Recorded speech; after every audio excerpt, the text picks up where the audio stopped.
daughter's Patronus. 215-263-WMMR. We will go to Mary Ann. Hi there, Mary Ann. Hello there. All right, so Harry's Patronus is? The stag. A stag. Correct. You've got a hairy Patronus. Hey. Oh, my God. Give me that Harry Patronus. Oh, my God. Mary Ann wins. We're going to give her tickets to see Smashing Pumpkins tonight. Spirits on Fire tour with Jane's Addiction and Poppy. And that's at the Wells Fargo Center. Tickets are on sale now at wellsfargocenterphilly.com. I believe Billy Corgan is coming into the studio today. That is the rumor. To hang out with Pierre. So make sure that you listen to Pierre's show today. I'm going to get him to sign my Manfred Mann collection. Oh, that's So great. you should. He probably would And be my samurai sword. very happy about that. All right, so a New York jury sided in favor of Kevin Spacey in the $40 million federal civil case brought on by actor Anthony Rapp. And Preston, they kind of called it the way you saw it the other day, which is, and I agree wholeheartedly with your assessment, it was so long ago, it literally became, he said, he said. Yeah, exactly. The Associated Press reports that jurors deliberated for a little more than an hour before finding that the House of Cards actor did not sexually abuse Rapp in 1986. Following the verdict, Spacey's attorney, Jennifer Kelly, said, "We're very grateful to the jury for seeing through these false allegations." She added that he is going to be proven that he's innocent of anything he's accused of, referencing other sexual misconduct claims against the actor, including criminal charges in England. I personally, just from what I've heard and Anthony Rapp's accusations, I think Kevin Spacey did it. I think that he did, and he was, there's just no way you can prove anything like that. You can't. Now, and also you tend to forget when they do these things, and this is what got Bill Cosby out. It's not common. You can't bring in other cases. You can't say, well, this is like 9 people are saying you did this thing. Right. You take it on a case-per-case basis. Yeah. Right. And that's what actually reversed and got Cosby out of jail, because he made a legally there was a promise made that information from a past trial would not be incorporated into the recent trial. It was, and that's what got him out. But, why do we have the justice system if, when this happens, you can't just go, see, he didn't do it? Do you know what I mean? Well, because listen, you can't clear the slate. You can't go back in time and remove the allegation. We have, we're supposed to live by this, the saying, innocent until proven guilty. But the second an accusation is made, we assume that they're guilty. And then when it is in a court of law, comes out innocent, we still go, yeah, I still think he did it. You think he can get it. I don't know, man. Nice guy. I'm pre-med. Yeah, right. Yeah. I don't know. But it's not a blanket statement. You can't say everybody feels that way. Some people do, some people don't. I mean, but we don't all go, yes, he is absolutely innocent. The court proved it, blah, blah, blah, blah. Some people don't. Yeah. It's court of public opinion. That's why in courtroom dramas, you'll see that scene where they float something out. The jury is asked to ignore it. It's too late. It's already out there. Yes. Metallic mint green paint. Yes. All right. They were innocent. Rapp wrote in a statement on Twitter, bringing this lawsuit was always about shining a light as part of the larger movement to stand up against all forms of sexual violence. He said, I pledge to keep on advocating for efforts to ensure that we can live and work in a world that is free from sexual violence of any kind. I sincerely hope that survivors continue to tell their stories and fight for accountability. I remember, listen, the reason that resonates with me is I had somebody do something similar like that to me. Accuse you? No. Oh, really? This? Yeah. Oh, I didn't know that. And it still affects me to this day. Now, nothing serious happened, but somebody, put these moves on me and made physical contact with me, and I was scared. It's traumatizing. And I still think about it. Wow. But I don't think a crime was committed. Right. But it could have been. It messed with me. Yeah. You know what I mean? Yeah. So, and that's where that's the vagaries of this thing. Where how do you quantify level of suffering? How do you? Well, and that's why part of me is going with Anthony Rapp is now, listen, I don't know what really happened. No. I have no idea what happened, but I can only go from my own personal experience to go I wouldn't drag this person into court who did this to me back when I was a teenager. And there's a difference between not guilty and innocent, too, right? He was found not guilty in the court of law. That doesn't mean he's innocent of his crimes. No, that's true. All you have to do is look at the O.J. trial, and O.J. was found guilty in the civil case, but not in the criminal case. So there's a reason why these things are there to protect the accused. And that's exactly right. I heard it best explained. Somebody said it's like schedule and schedule. Yeah, it's a lot like that. Yeah, one or the other. Yeah. All right, moving on. The Los Angeles rape trial of Harvey Weinstein will begin on Now he's innocent. Monday. Oh my God. The disgraced Miramax producer faces Thanks for sticking up for me. 4 counts of rape, I have to fart. 4 counts of forcible oral copulation. Oh, anything. 1 count of sexual penetration by use of force. All this stuff. These are the charges against him. Plus 1 count of sexual battery by restraint and sexual battery in incidents involving 5 women in L.A. County over a 9-year period. The trial is expected to last until the end of the year, so more will be coming out. Lighter stuff. Yes. Jason Sudeikis' ex-girlfriend, Keely Hazel, is weighing in on Olivia Wilde's decision to post her salad dressing recipe in response to a former employee's claim that it was the cause of a huge fight between her and the Ted Lasso star. While Wilde used her Instagram story to post a vinaigrette recipe from Heartburn, that's the name of the book, Heartburn, Hazel underlined a different set of text from the Nora Ephron book. The passage she chose to read said, "Why do you feel like you have to turn everything into a story?" And it continues on saying, "So I told her why. Because if I tell the story," and I don't know what any of this means, by the way, "because if I tell the story, I control the version. Because if I tell the story, I can make you laugh, and I would rather have you laugh at me than feel sorry for me. Because if I tell the story, it doesn't hurt as much. Because if I tell the story, I can get on with it." Shut the Yeah.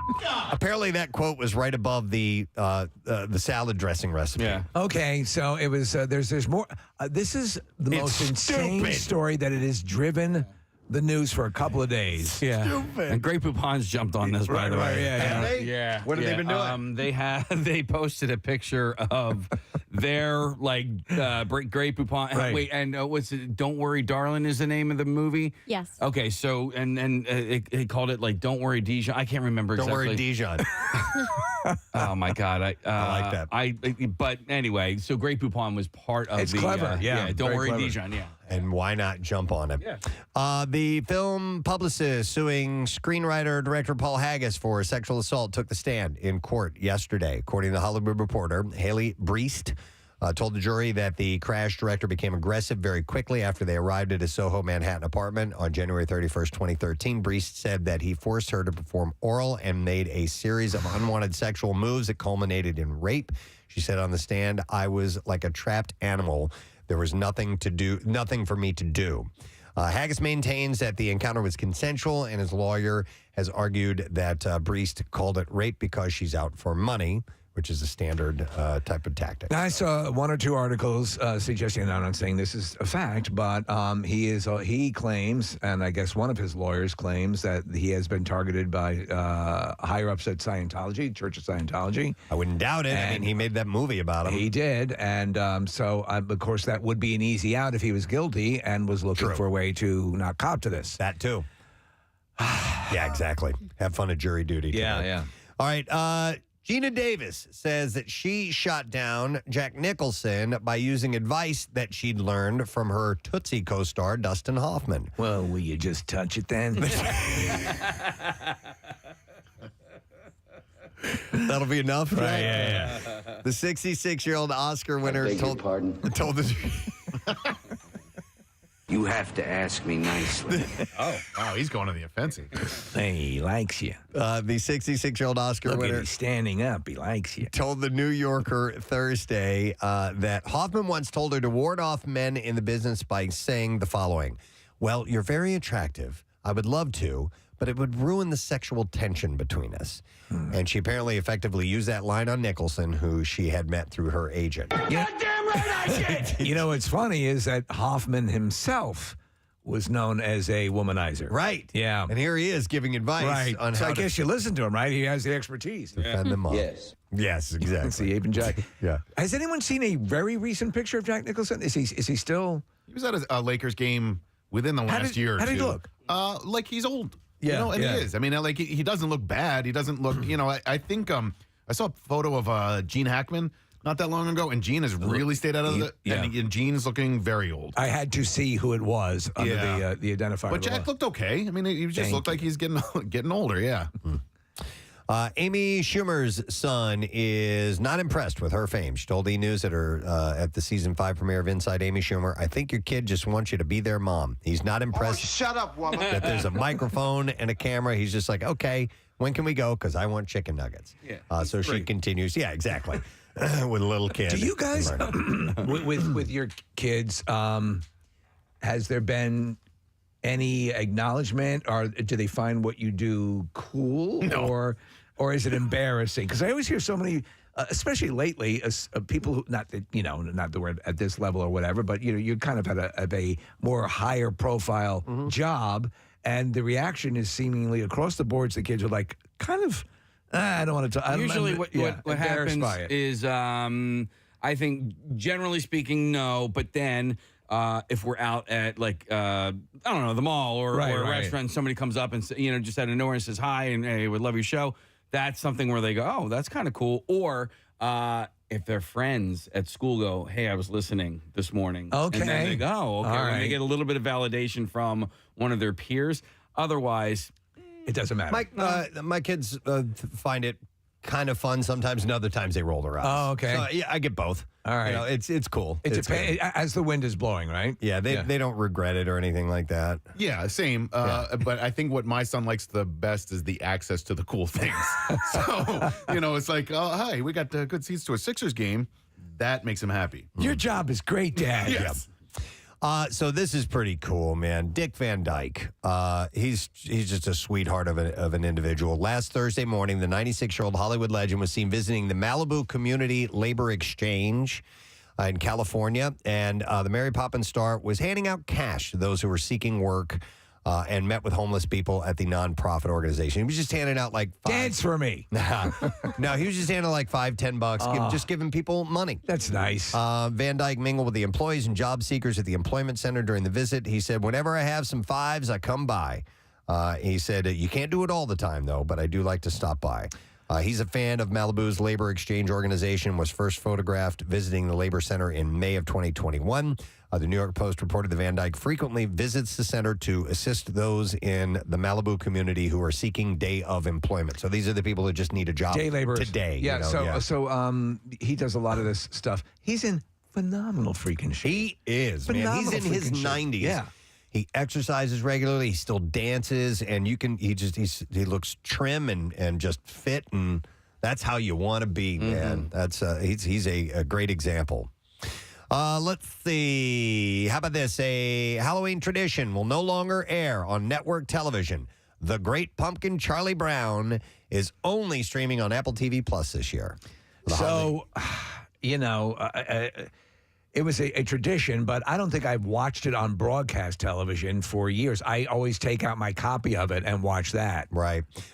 So the Holiday Classic has aired on TV since 1966. God. First on CBS and then on ABC.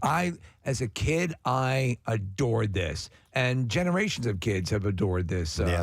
It's a classic. It's not, for me, it's not obviously as powerful as the Charlie Brown Christmas, but it's way up there. Man. I'm getting a kid boner. Dude, when you would hear that as a kid, when you would hear that sound effect on CBS, you knew. Oh, yeah. This is when you had to wait for things to come onto television, all right? Yeah. And you're going to be my regular school night then. when that would air, you knew you were in for a great event. So,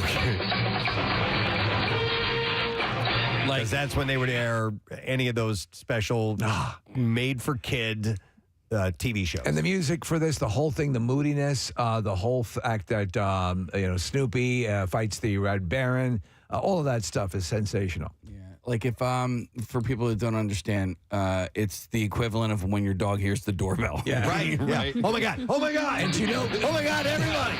Yeah. What I love too throughout this thing is the sort of cruelty that you get. All the parents had to conspire in the neighborhood to give Charlie Brown a rock. It's terrible. I was thinking about this. I actually don't like it now because of that. Yeah. Why Charlie Brown? Why did everybody hate him? He was a nice kid. Yeah. He was a sweet kid. We assume We don't know what he did when he was 3 or 4. So what they should do is a follow-up to that the very next day. Right. When he took all of those rocks and smashed the windows of all the houses. Yes, that's what he should have done. Bastards! Yeah, or he beats their pets to death with the bag filled with rocks. He just goes on coming for you. on a rampage. right? It's the birth of Mike Myers, man. Oh, That's killed Peppermint Patty. Now I'm coming for you. Nothing is over! Opening up my bag, seeing a bunch of rocks. Everyone else got candy? Nothing! he turned into a commando sent to Vietnam. The trombone. That trombone is playing. Yeah. The adult. You're going to need body bags. Oh my God! Coming back for trick-or-treating. My bag is full of rocks. By the way, Apple is giving non-subscribers an opportunity to watch the specials for free. Those who don't subscribe to Apple TV Plus streaming service can watch It's Great Pumpkin Charlie Brown on October 28th through October 31st. Also, Charlie Brown Thanksgiving will be available for free November 23rd through the 27th, and a Charlie Brown Christmas will be available December 22nd through December 25th for free. It's not Halloween if I haven't seen this. yeah. By the way, some of those Charlie Brown specials were Suck. Well, no, but they were trippy. They were like, there was one. The one with Timothy Leary? Yeah, that one. I was like, what the F is going on right now? Melon is twisted. No, Which one are you thinking of? Was there like a spelling bee one? Yeah, there's a whole bunch. Okay. They eventually hit up just about every holiday on the calendar with very substandard specials, and then they had a whole series of other ones that, you know, the charm of this is that actual kids voiced this at the time. But like, you know, Snoopy playing the juice harp and Yeah, I remember that one. Yeah. And a Man for Man. Yeah, he would put the pot on his head backwards. Uh-huh. And I think that was when they were at a camp or something like that. But wait, what do you remember specifically about the spelling bee? It was a seahorse party. and somebody was the seahorse captain. Forever. And, yeah. Seahorses forever. I just sort of remember there being like, all right, so remember like Easy Rider? Yes. The first time I saw it, I thought I was going to see like a movie, and I was like, oh, this is just a series of music videos almost. And that's kind of how I felt like that one episode was, where the it was spelling bee? Yeah, there was a lot of like Like Twin Peaks. All right, Yeah. so Nick pulled it up. It was an episode called A Boy Named Charlie Brown, or a special called A Boy Named Charlie Brown. So that was... I don't know how often they had those Charlie Brown specials. It was a series of books as well. I had all those when I was a kid. I think the first book, quote unquote book, that I ever read as a young kid was a Charlie Brown book. Yeah. So, yeah. Well, anyway, you can watch it on Apple TV Plus on those select dates. The Simpsons, the October 23rd installment, will parody Stephen King's It, this Treehouse of Terror. It's great. And offer up its take on a murderous clown that bears more than a passing resemblance to Krusty. And the episode was partly inspired by some disturbing fan art. According to executive producer Matt Selman, he said, I was like, we should just start writing the tattoos that people already have of Pennywise Krusty. He said, let's go in that direction. Give the people what they want. And the winner of the show's Krusty fan art contest, by the way, will wind up with a showcase at the end of the episode. It is titled Not It. And the episode joins the past with the present, giving viewers in one 30-minute episode winks at its children-centric story, as well as its prequel, It Chapter 2, which saw Pennywise resurface when those traumatized kids were adults. And here, a supernatural clown named Crusto starts murdering the children of Kingfield. Wow, Stephen King in Springfield, prompting young Homer to join forces with his fellow middle school outcast to take down the terrifying creature. Decades later, though, Crusto is back on the prowl, and Homer and company must conquer the painted face of fear once more. We have an audio clip of the first encounter with Crusto. All right, here we go. Hiya, Barn. I'm Crusto, the funniest clown in the whole wide world. People who have to tell you they're funny usually aren't. Can I get my butt back, sewer clown? Why, sure. Just reach in and take it.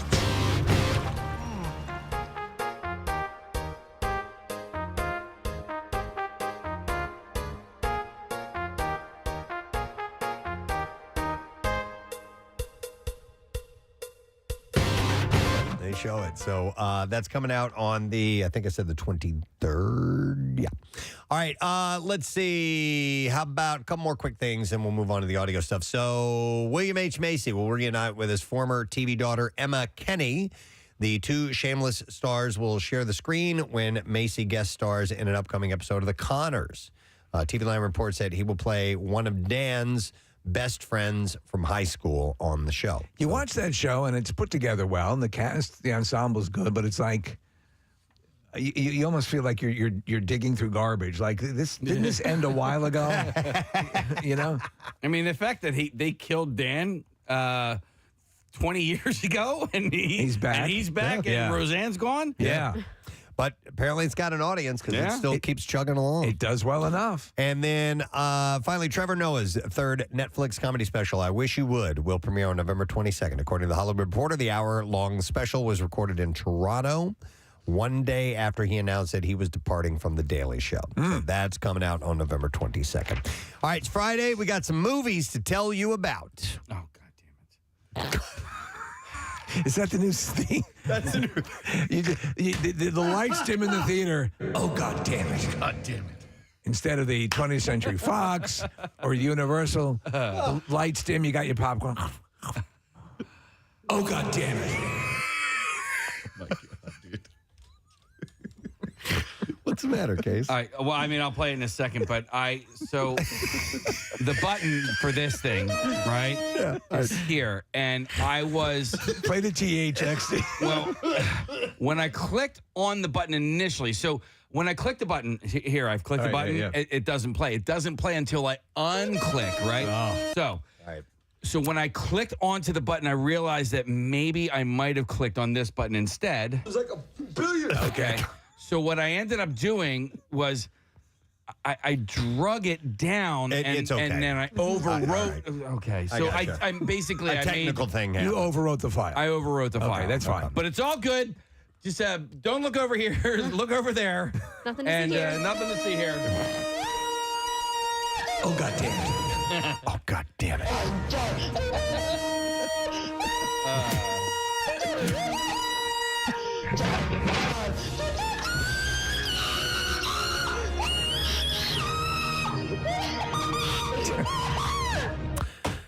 Black Adam opens. Yes, it does. All right. Action adventure starring Dwayne Johnson, Pierce Brosnan, Aldous Hodge. Nearly 5,000 years after he was bestowed with the almighty powers of the ancient gods and imprisoned just as quickly, Black Adam is freed from his earthly tomb, ready to unleash his unique form of justice on the modern world.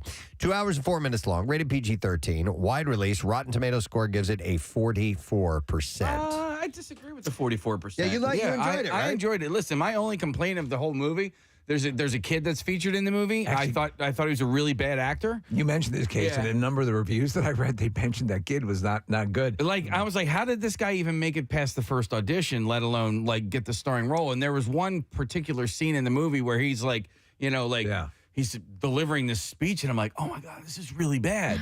But other than that, I thought the movie was fun. Well, Craig Lagans, comic book guru, sent me a text. He said Black Adam was terrific. Best DC movie since the first Wonder Woman. Okay. 3 thumbs up. And it has ties to Captain Marvel and Shazam and all that, right? Doesn't it? Shazam, yes. Yeah. And that Captain Marvel. Right, yeah, right. Yeah. You're right. Yeah. I know, there's a too couple many to Captain juggle, Marvels. yeah. All right, well, anyhow, Rotten Tomatoes score 44%. Casey says thumbs up. Yep. Number 2, Ticket to Paradise. That's opening. Rom-com starring George Clooney, Julia Roberts, and Billy Lord. And the plot is contentious exes find themselves on a shared mission to stop their love-struck daughter from making the same mistake they once made. From Working Titles, Smokehouse Pictures, and Red Om Films, Ticket to Paradise is a romantic comedy about the sweet surprise of second chances. Hour, 44 minutes long, rated PG-13. Rotten Tomatoes, a 56%. And then finally, The Policeman opens. And this is the romantic drama that stars Harry Styles, Rupert Everett, and Emma Corrin.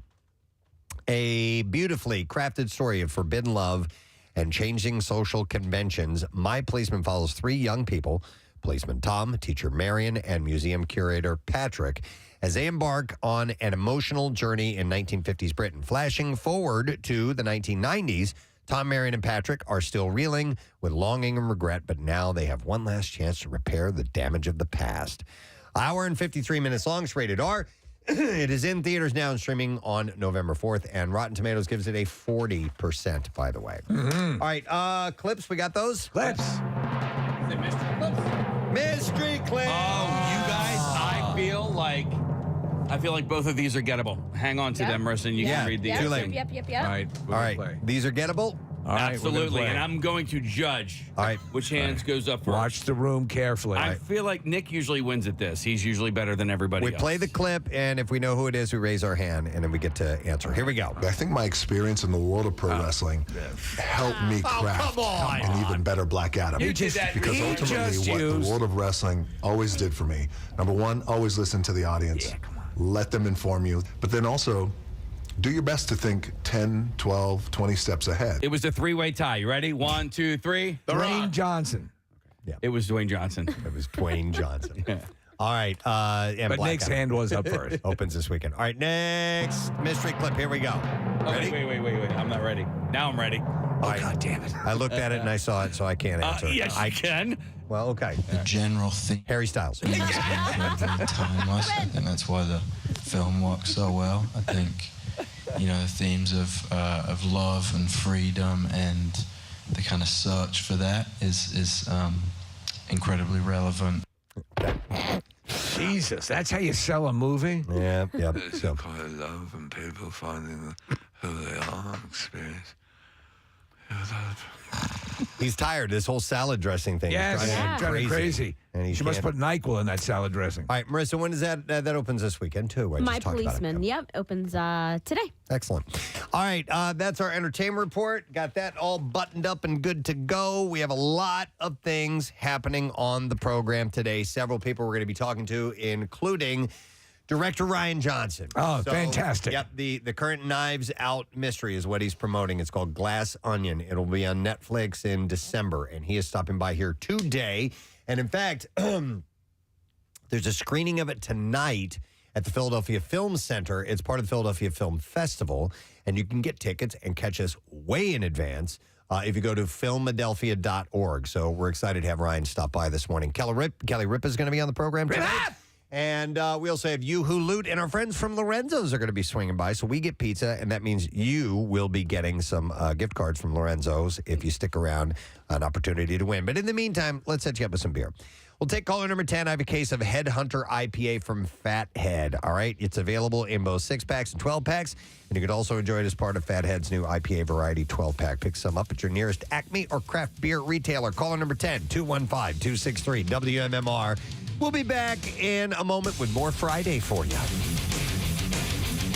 Preston and Steve. On 93.3 WMMR. Our next guest Twitter account, and he's got a tweet from Ryan Reynolds. Yes. It says, excited to see the Snyder Cut, but ahead of its debut, and with the aid of a good amount of aviation gin, tonight at 6 p.m., I'll do something I've never done. Actually watch The Green Lantern. Happy St. Patrick's Day. That was sent to Zack Snyder. Ladies and gentlemen, we're very fortunate to have this gentleman on. He was gracious enough to give us this wonderful interview at the Camp Out for Hunger. It was fantastic. So cool. And we're stoked on the day that this big event that we've long awaited, that he is joining us this morning. It's very, very cool. I mean, the stuff that so many people thought would never happen, and here it is. Please welcome Zack Snyder to the show this morning. Zack. Hey, guys. Hey, how you doing, man? Doing great. Doing really great this morning. It is an exciting day for a lot of people, including, most of all, you. And the first question I want to get into, Zack, is just to remind everybody, how did this come to be? Where did this idea start that this movie needed to go back and be redone and added all this extra footage? I think it was fan-based, was it not? 100% fan-based. I don't know. It's a long saga of what happened during the film. People might not know that the original Justice League that was released in theaters, that I've never seen the movie. I left the project due to a family tragedy that we had, and so I never completed the film. They brought in another guy to finish it. And they made a couple of changes in my absence. And so, I guess there was a hashtag that circulated called Release the Snyder Cut.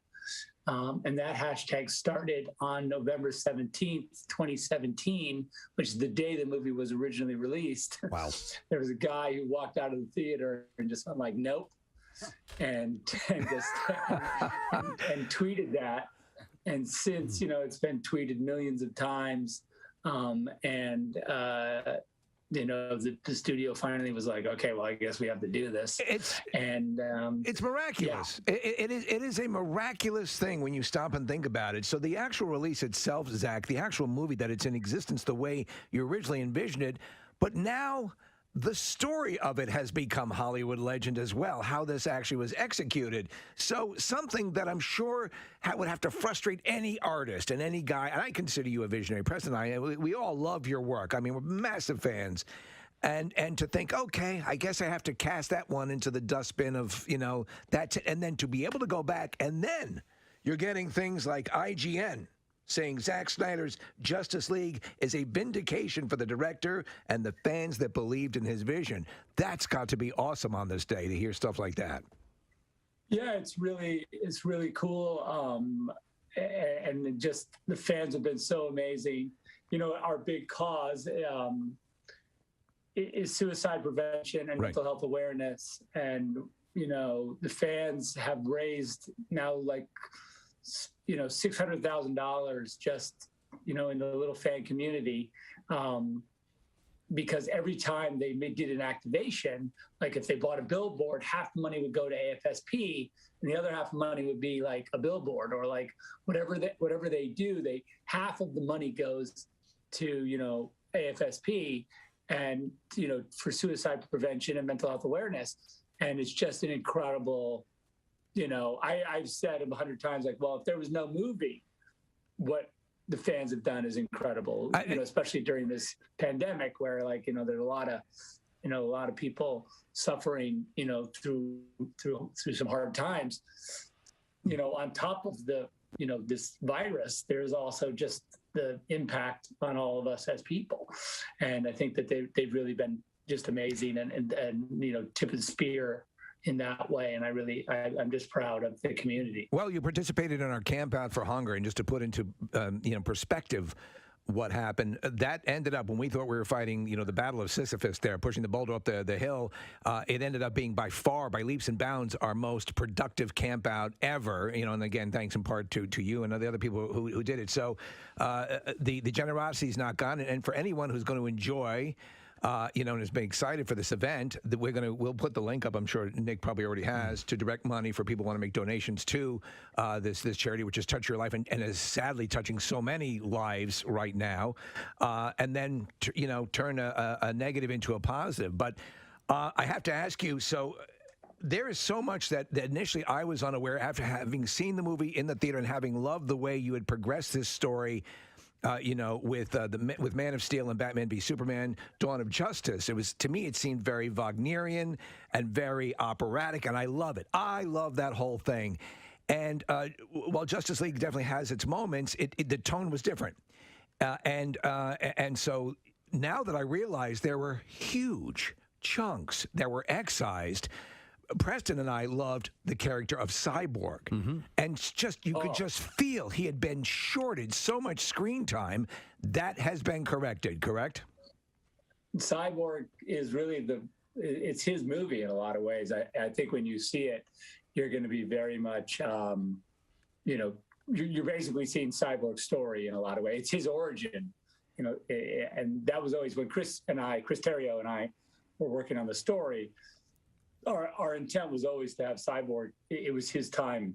We thought this movie was going to be all about Cyborg, and frankly, Justice League really takes that character, all the way. I love it. I can't wait for you to see it. But I was suggesting that you guys leave the studio right now. Oh, Zach was actually giving us a pass and suggested, and I suggested we ran the show from like the time of Live Aid, and it would probably it wouldn't work out. But so we're going to tell our bosses you've given us the pass right now, actually on social media, and there are people responding who are just loving it.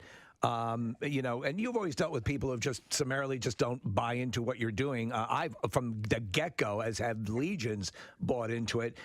And you like long movies. We talked about this last time at the Camp Out for Hunger. And if you're telling a story, it's like I was looking at the runtime initially when the first iteration of Justice League was released. Like, how are you? What is this? What was this filmed in a photo booth? I mean, how are you getting these huge stories compacted? The movie, I think the runtime of the movie it's 2 hours with credits. So it's, I think, an hour and 40 or 50 minutes total. I mean, I think that's not even half of the movie that I've just finished. So if you're ready for a deep dive into into some Justice League characters, if you're ready to really go all the way, please, this is what it's all about. Zach, mentioning a long film, and for those who maybe have a hard time consuming something that's 4 hours long, I did read this morning that it is kind of broken up into 30-minute chapters. Is that the case? Yeah, when I originally finished this cut of the movie, I finished in January of 2017. So I've been working on it even 2016. So and I had this idea then that I should divide the movie into chapters. And so it's really easy to, I think as a stream, when you're streaming it, and this is a great HBO Max thing that's happening, in that when you sit on your sofa, if you sort of think about it psychologically, like you're about to binge basically 7 half-hour episodes of a giant, some are 40 minutes and whatever, but I think you really, in that sense, it's really easy to watch, and you can always pause it at the chapters and go get your chips or go to the bathroom, or you can come back the next day. But it's really, I think in that way, it's the right sort of platform for it. We did finish an IMAX version of the movie as well, which hopefully when the theaters kind of open up more, we can put it up in IMAX for you guys, because we want to do that for charity, in the fall. Oh, we'll be there. We'll promote it. Yeah, we'll absolutely do that. And just to let people know, and it's my understanding that they might be thrown off as you watch it, as everyone will watch it today, and then donate to Zach's charity as well. That the aspect ratio that you'll see at home is a little bit different, correct? Yeah, it's like the opposite of letterbox. So everyone took a while to get used to letterbox format, which is when you have black bars on the top and bottom, the kind of widescreen look. This is the opposite. It's in Academy, or it's in full app. So it is shot in the sort of IMAX format, which is like a big square. So you'll have some bars on the sides of the screen. So don't worry about that. That's part of it. I was seeing side-by-side comparisons, and I love from you see more stuff going on. You need to see the bat signal. Yeah. Obviously, I have my Batman here with me. But I mean, the fact that all of that is going on, and just the color changes that you've done. Steppenwolf got a badass makeover. And I mean, with what you did, and HBO Max gave you some money, but what you've been able to do, and I've just seen stills, so I'm very excited. But everything looks fantastic. Cheers. Yeah, you're going to get to see Darkseid. I don't know if you know anything about DC. Darkseid he's the King Daddy bad guy of the DC universe, and he's not messing around. He doesn't play nice. He's just here to mess everything up. Yeah, and mess every single thing up. All right, let's hope that Justice League gets it together. Don't give it away. So with that, I'm saying I hope. Okay. Are there other actors who were initially on the cutting room floor that are now getting their treatment in this film? Listen, I don't know 100% because I quick, I want to do this shout out that says, good morning. I'd love to get a Who's Lou shout out, if that's possible, for our daughter's softball coach, Lou Chance. Okay. He's an avid listener of your podcast. Lou has coached the softball team for 3 years, and the experience has been absolutely amazing for our whole family. The shout out is to show our appreciation for everything that he and his amazing wife, Lori, do for these girls. That is from Janine Culp. So a Who's Lou, if you will, please, for Lou. Who's Lou? Lou Chance. There you go. There's a cool name. Want to pass? Yeah. Lou Chance. Yeah. Chance is always, like, that's a great sports name. Yeah, absolutely. Right? Yep. A last name like that. All right. So I have a variety of stories that I want to pass along to you before these are thrown into the trash. And, so, yeah, what about them? We're going to do the junk drawer this morning. All right. So let's dive into this stuff. We're going to start with this one. Today is Back to the Future Day. It is Back to the Future Day. It is October 21st. Is that when they left, I guess? That is when that's what they go back to, I believe. Yes. Yes. They go to November 5th, 1955, and then they go back to October 20. Wait, or is that the future? I think that's the future. This is from Back to the Future 2. Let me get all the info on it. So here we go. I'm going to read it to you. Okay. Just in case he was kind of soloing, I was going to see where I he was was not going to go with soloing. that. I was just asking You were riffing. questions. I was not No riffing. solos, Monero. No, I was not. I was just simply asking a question. Because, Okay. All right, go. All right. The date God damn it. is for Back to the Future Day itself is doubly significant, according to the Business Insider. October 21st, by the way, yes, 2015 is the day that screenwriter Bob Gale, who chose for the Chicago Cubs to win the World Series says that it was the most absurd thing we could think of in 1985. Turns out it was a year off. The Cubs won the series in 2016. The idea of the Cubs winning the series gave Marty McFly something to bet on as a hook for the film's second storyline.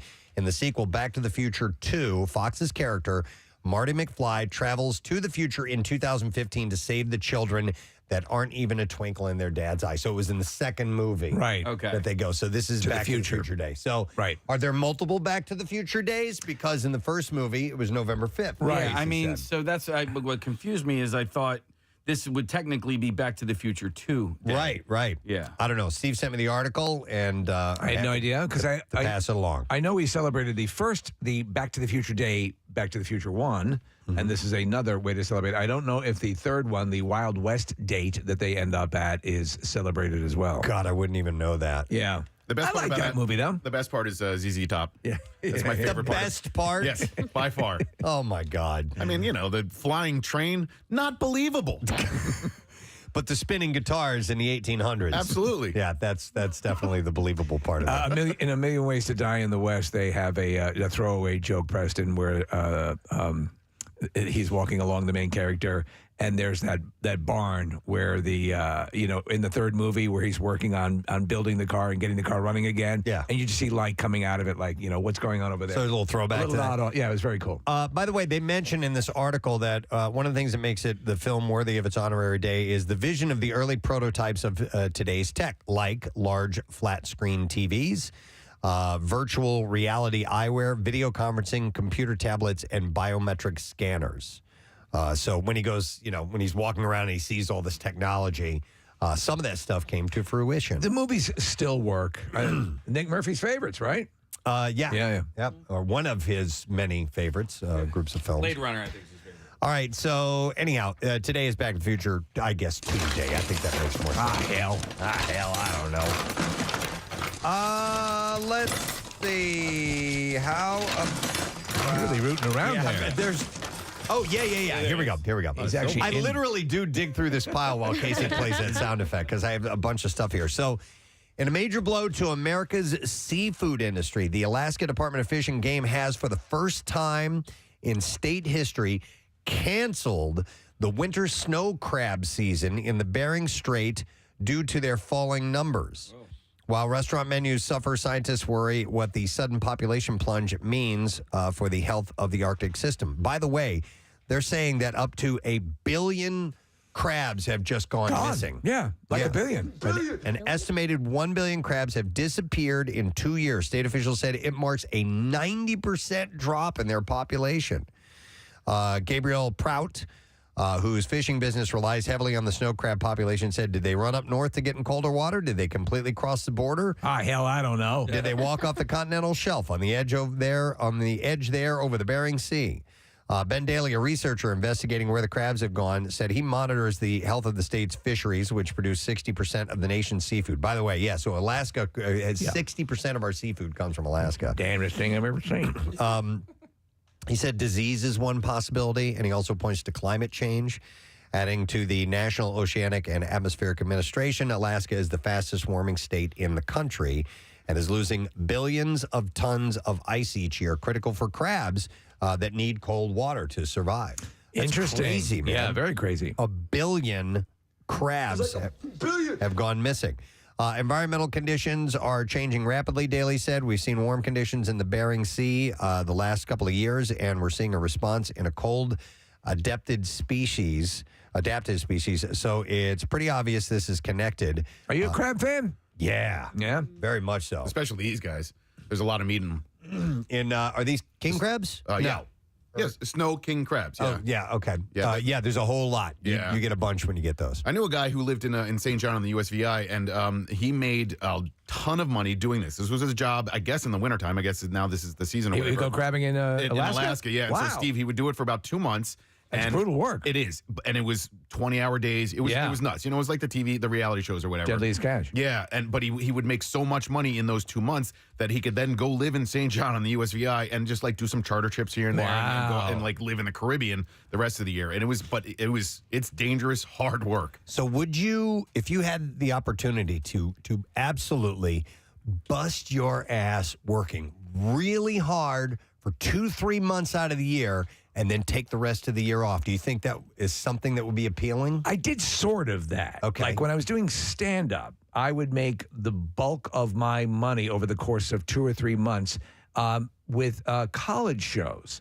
The orientation shows, or in that period of time. And so, but I was still had another job, and I was still, like a day job for health benefits. So I was still doing that. But it is kind of cool. Maybe I would. I don't know. I mean, like hard labor, long days. I wasn't crab fishing. But if you could stick it out and just keep telling yourself 3 months, and then I got 9 off. Right. To answer your question, no, I can't. Right. Not the hard labor. Maybe like the long hours. Like you have positions like nurses, right? Nurses work 12-hour days. Right. 12-hour shifts. And so they'll work 3 days a week. But it's like, and it's really weird. You could work like a Monday, a Tuesday, and a Thursday, and then you're like off. But in a 7-day week, you work 3 days. Now, there are some nurses out there that will work like 5-6 days in a row, okay, and then be off for a week. But they are working 12 hours a day. Gotta be taxing. And it's really taxing, but the way they look at it is like, I get a vacation every week, or every other week I get a vacation. I get a week off. Yeah, you lose a patient now and then. It's like firefighters and police. But yes, I could absolutely do this, but I would do it the way that we had Ari Shafir in yesterday, where I wouldn't work really hard and then go live on an island. I would work really hard and then travel all the other time. Yeah. That way, wanderlust. That'd be appeal to have that time off to go do what you want to do. So, but you'd have to be physically able to do it. Here's a text that says, traveling outside linemen sometimes work only 6 months a year. Wow. 16 hours a day for 6 months. 7 days a week, 16 hours a day for 6 months. But then they get the rest of that time off. Yeah, you'd have to. You'd have to you'd die if you didn't get some rest. I met some people that work on a boat off of the waterfront in Chester, and that's what they'll do. They'll work for 3 months straight and then have time off, or some of them go get other jobs during that time, and that's how it is. Okay. They organize seahorse parties. That's what they do. Yeah, exactly. Well, the Seahorses forever. The crabbers are taking time off. They don't want to, but they have to because there's 1 billion crabs missing. Very weird. Wow. All right, let's see. I got another story here somewhere. Look at that fire, man. Look at that thing. Man, that thing is huge. All right, here's one. You hear about this every now and then, but doctors in Italy shared details of a recent delicate brain surgery during which a patient remained awake playing the saxophone. Wow. So they do brain surgery while people are awake sometimes. To keep them engaged. And they'll keep them engaged, and they can tell, how they're performing, how well they're doing. I thought they should do it with a trombone. Yeah. Right.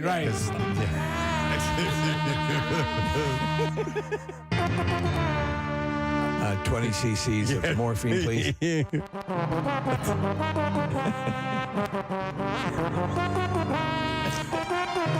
But I can't. Wait. I can't. Now, what if you can't? I love that. Are you going to have difficulty if you can't play the saxophone? Are you going to what? If you're going in for this operation and you can't play the saxophone. Yeah, that might be. Well, you have to. All of a sudden, you fluently are just ripping through. All right. We're going to do 5 smaller surgeries involving the flutophone. Right. Yeah. But eventually, you're playing Coltrane and. Yeah. The hospital in Rome said in a news release that the 35-year-old patient, at the end of the surgery, you look like Miles Davis, identified as GZ, was kept awake and played his saxophone during the 9-hour surgery. Wow, man. You got to know a lot of music. Removing tumor from his brain. I don't think he's playing the same song over and over Baker again. Street. This was from Quadrophenia. Doctor said the musical performance allowed the surgeons to map the different functions of his brain as they operated. Kenny G. The surgeon's falling asleep. From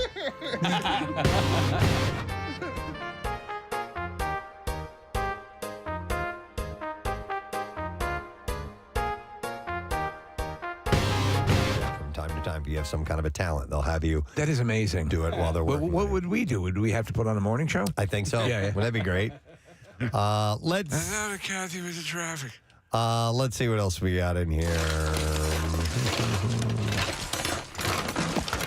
All right, here's one. Circle K, the gas stations. Yes. And convenience store chain has teamed up with multi-state cannabis operator Green Thumb Industries to sell licensed cannabis at Circle K gas outlets in the state of Florida. Oh, that should go well in Florida. I guess it's in that's a recreational state, I assume. It is not. It is not. It's not. No, it's medical. The partnership marks the first time cannabis will be available for purchase at a gas station, as marijuana has only been legally sold in dispensaries in the United States, while other countries with legal cannabis programs have sold marijuana in pharmacies. Green Thumb will sell the cannabis in spaces that it leases from 10 Circle K locations. The outlet that sells cannabis will be branded the Rise Express Stores, which will have a separate entrance from the gas station. So it's connected to it. It's not, you're not going to be walking through picking up, I mean, listen, you can buy beer soda at gas stations and stuff like that, So this just seems a little wonky because we've never seen it before, but. Well, the design, clearly, there's 2 distinct entrances here. Well, and in Florida, you can buy beer and wine inside of the grocery stores, but for hard alcohol, they have a separate. A lot of times, the grocery stores will have a separate entrance, and you can go into the liquor store. So this is kind of reminds me of that. What about medicinal saxophones? Oh, I don't know if they've covered those yet. This to me is sort of like the first step towards a Starbucks version of weed stores, right? Like it's just a matter of time before there is some type of like weed bucks. Well, yeah. I mean, like in places like Colorado, Starbuds. Starbuds. Yes. You guys nailed it. Start marketing that now. Perfect. But at some point, there are going to be chains of weed stores, especially in states where there's recreational. Yeah, Nick, in Canada, Uber Eats started delivering weed, which is like kind of why brands like Go Puffer existed. Like at some point, they will be able to deliver it. They just have to hold out. Yep. So that's another step. All right. What else we got? Here's one. Rolls-Royce just unveiled its first electric vehicle. It's called the Spectre. And how much you guys? $500,000. Okay, for a Rolls-Royce EV. Yeah. What do you think? I don't think he's off the mark there. I'm going to put it in the $250,000 to $500,000 range. Okay. $413,000. Yeah. Wow, you win. More than 300 American buyers have already put down a deposit for the two-door coupe, according to CNBC. General Motors has unveiled its own high-end electric competitor, the Celestiq. That's $300,000. Good Lord. Is that a Caddy? It must be. So it's spelled CELESTIQ. Is that Q? There's a whole. So this is an entirely new line for them, right? Or you can buy a Chevy Volt for $34,000. Okay. But $300,000 for the Celestique. I've not seen what this looks like yet. So otherworldly. By the way, did you see that BMW is also they're doing EVs and they've built a gigantic plant in Spartanburg, South Carolina. No. So they're going to be producing those in the United States, which is pretty cool. Yeah. These are amazing, and I think I just saw a commercial for the Mercedes one. The interior just looks so cool, like futuristic, right? Yeah. Like it should be like hundreds of years in the future. Yeah. Audi has I don't know what their interior looks like. Oh, it looks great. The e-tron GT, yeah. Okay. So anyhow, if you've got the means for an EV Rolls, you can now purchase one. Who doesn't? All right, I saw this is a great story. Billionaire philanthropist Mackenzie Scott, the ex of Jeff Bezos, has donated $84.5 million to the Girl Scouts. Aw. That is a hefty sum. So they'll be buying some of those Rolls Royces, Preston. The gift from Scott marks the largest ever single donation in the organization's history. That's amazing. She walks the walk, man. Yeah, she really spreads the money around. Gives it away. I mean, should we let her know we're looking for a fire truck? We should. The Bloomberg Billionaires Index, a daily ranking of the 500 wealthiest people in the world, estimates Scott's net worth to be $27.6 billion. Makes her the 41st richest person in the world. After splitting from Bezos in 2019, she pledged to give away roughly half of her more than $35 billion away to charity. And then Bezos, I read the biography of Jeff Bezos, and she figured prominently in his rise to success. Yeah. So she deserves all that. Scott's gift will go to Girl Scouts of the USA and 29 local councils that Scott selected. I could go for some girl. Excuse me, I'm getting emotional every time I talk about it. The Girl Scout cookies. CEO Sophia Chang of the Girl Scouts called Scott's gift a great accelerator for our ongoing efforts to help girls cultivate the skills and connections needed to lead in their own communities and globally. So they do the cookies. Do they? It's the Boy Scouts that'll do the popcorn. They do the popcorn, right? and the popcorn's good. Yeah. Yep. Scott's donation marks at least the second record-breaking donation she has made this year to an organization mainly focused on serving girls and women. In March, she donated $275 million to women's healthcare provider Planned Parenthood, which went to the provider's national office and 21 regional affiliates. Is it the brownies that sell Alaskan king crab? Yes, that must be them. That's where they all went, all billion of them. That marked the largest donation from a single donor in the organization's more than 100-year history, Planned Parenthood had said at the time. So, yeah, that's what she's doing. She's going to continue to give away at least half of her money, which is very admirable. And she was married to Jeffrey Bezos? Jeffrey. Oh, yeah, Jeffrey I'm Bezos. sorry. Here yes. you go, Brady. All right, please. Jeffrey Bezos. I tell you what, they traveled a long road together. Yes. Oh, yes, they did. It's a long road.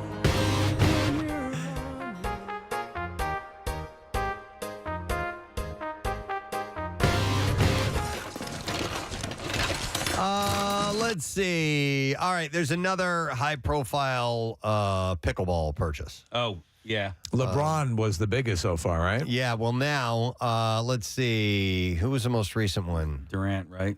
Yeah, Kevin Durant. And then Tom Brady. Well, yeah, that's in there, too, but that was the other day. But, yes, Kevin Durant is the latest, and also Draymond Green, Golden State Warriors, and Tom Brady. So Durant jumped in.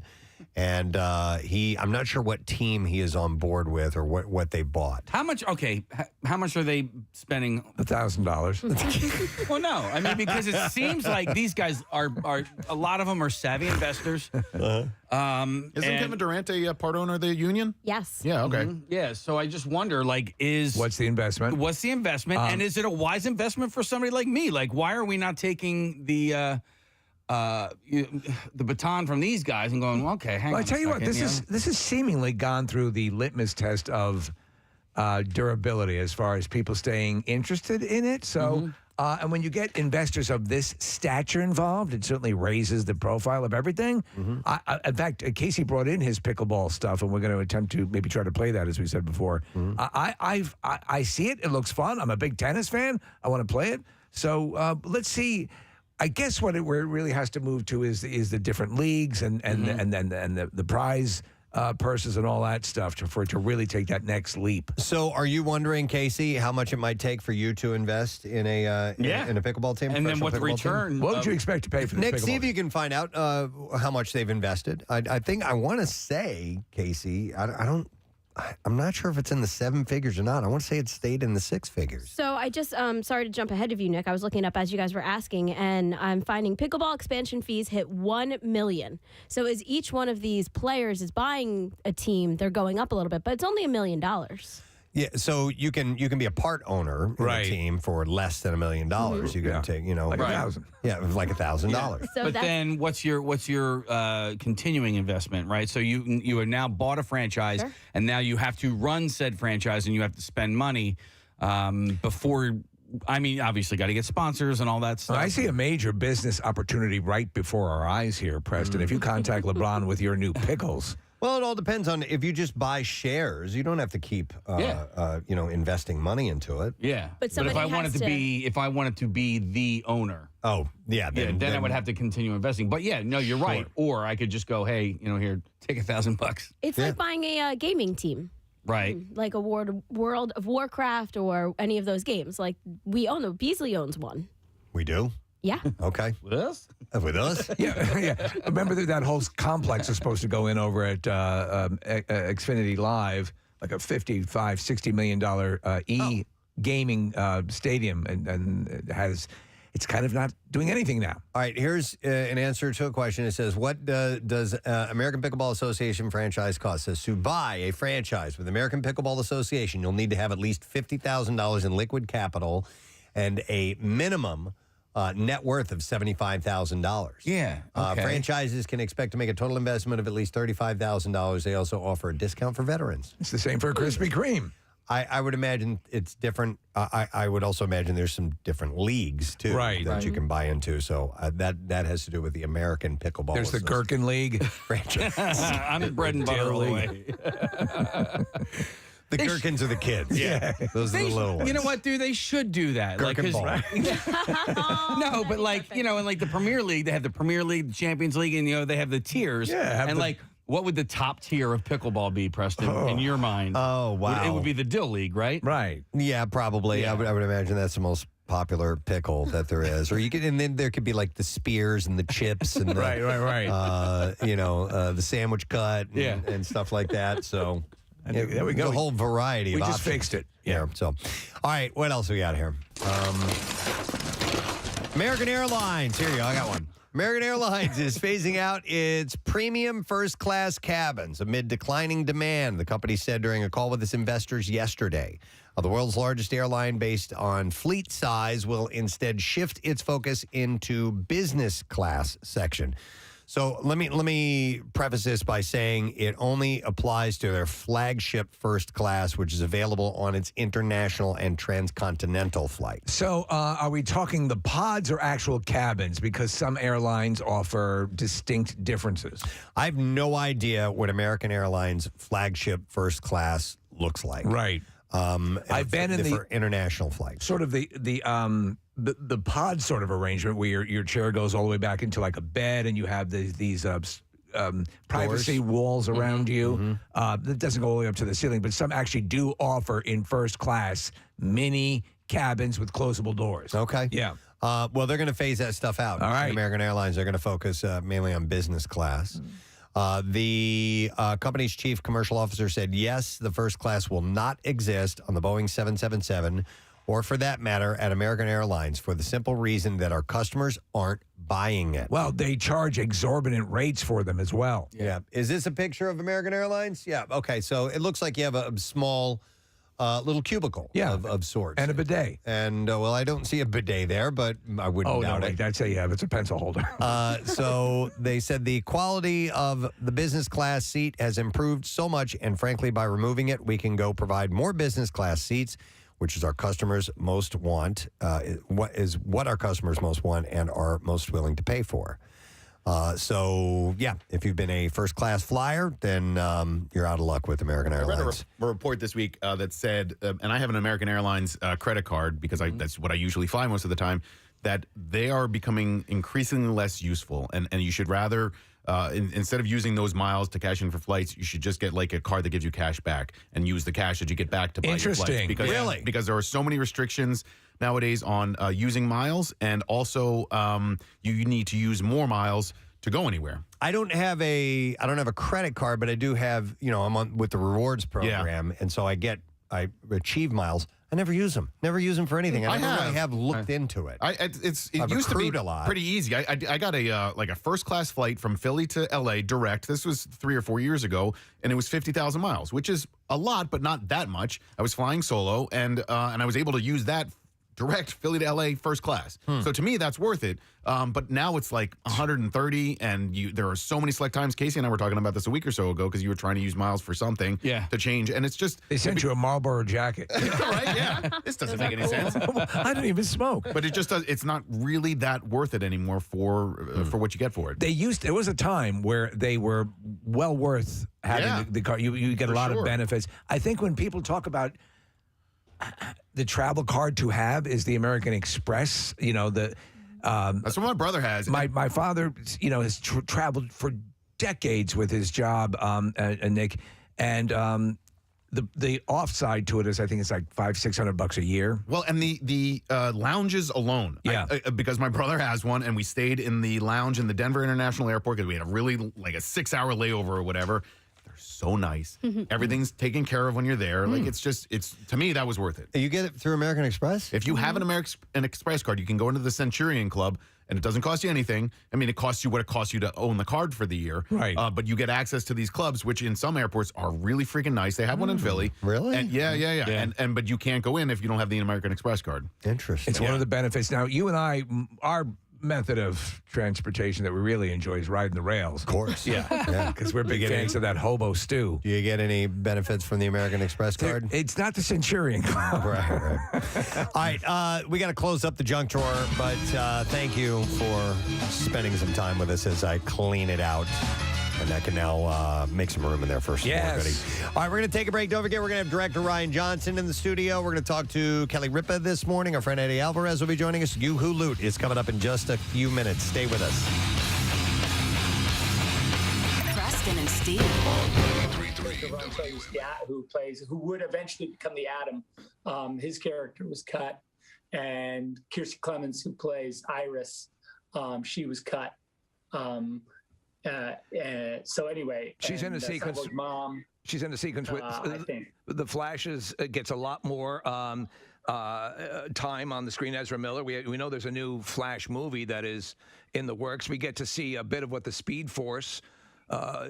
Concept looks like, which is very cool. Sure. Cyborg's dad, Silas Joe Morton, we see a little bit more of him. And what I love is that Steppenwolf has a really amazing arc. Yeah, sorry. No problem. Steppenwolf, in that version, it was like, what? Why are you so pissed off? What is this about?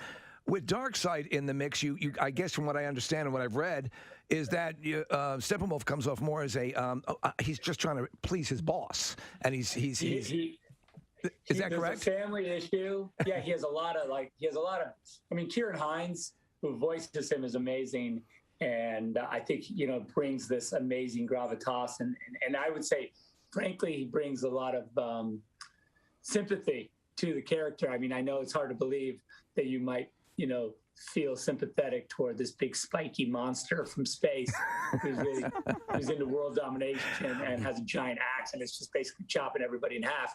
But he's got his own problems. But that's what you need. To me, I've always hated a villain. And I've said this countless times on the show, a mustache-twirling, one-dimensional villain does nothing for me. A villain that you can slightly understand the impetus for is far more interesting. Oh, yeah. No, yeah. 100%. So I wanted to ask and double back to Ray Fisher because I was reading something about him. For those who don't know, he's the one who plays Cyborg. Actually, he's from the area. Yeah, yes. We spoke to him years ago. He apparently has had a great reaction to the Snyder Cut. I read this morning that he absolutely loved it. Now, he had his issues with the replacement and its controversies, and we won't get into that here. But how does that feel to you to know that he's happy with what he's seen? Well, Ray's a buddy, and I just when I hired him and when we started this process, it was really, to me, it was all about honoring the character as best I could. And anytime an actor sees the movie and is moved by it and enjoys it, that's for me the ultimate, the ultimate in vindication, and it makes me super happy. So I'm glad that Ray got to enjoy it. Cool. And I saw that video of him where he's just going nuts. So he watched it in a hotel room too. Apparently, it was Yeah, not the best viewing experience, but you can see that if it plays in a hotel room, it'll play anywhere. Hey, Zach, I wanted to ask, first of all, I wanted to thank you for joining us today, because I know today's a huge day, and I'm sure everybody wanted a piece of you.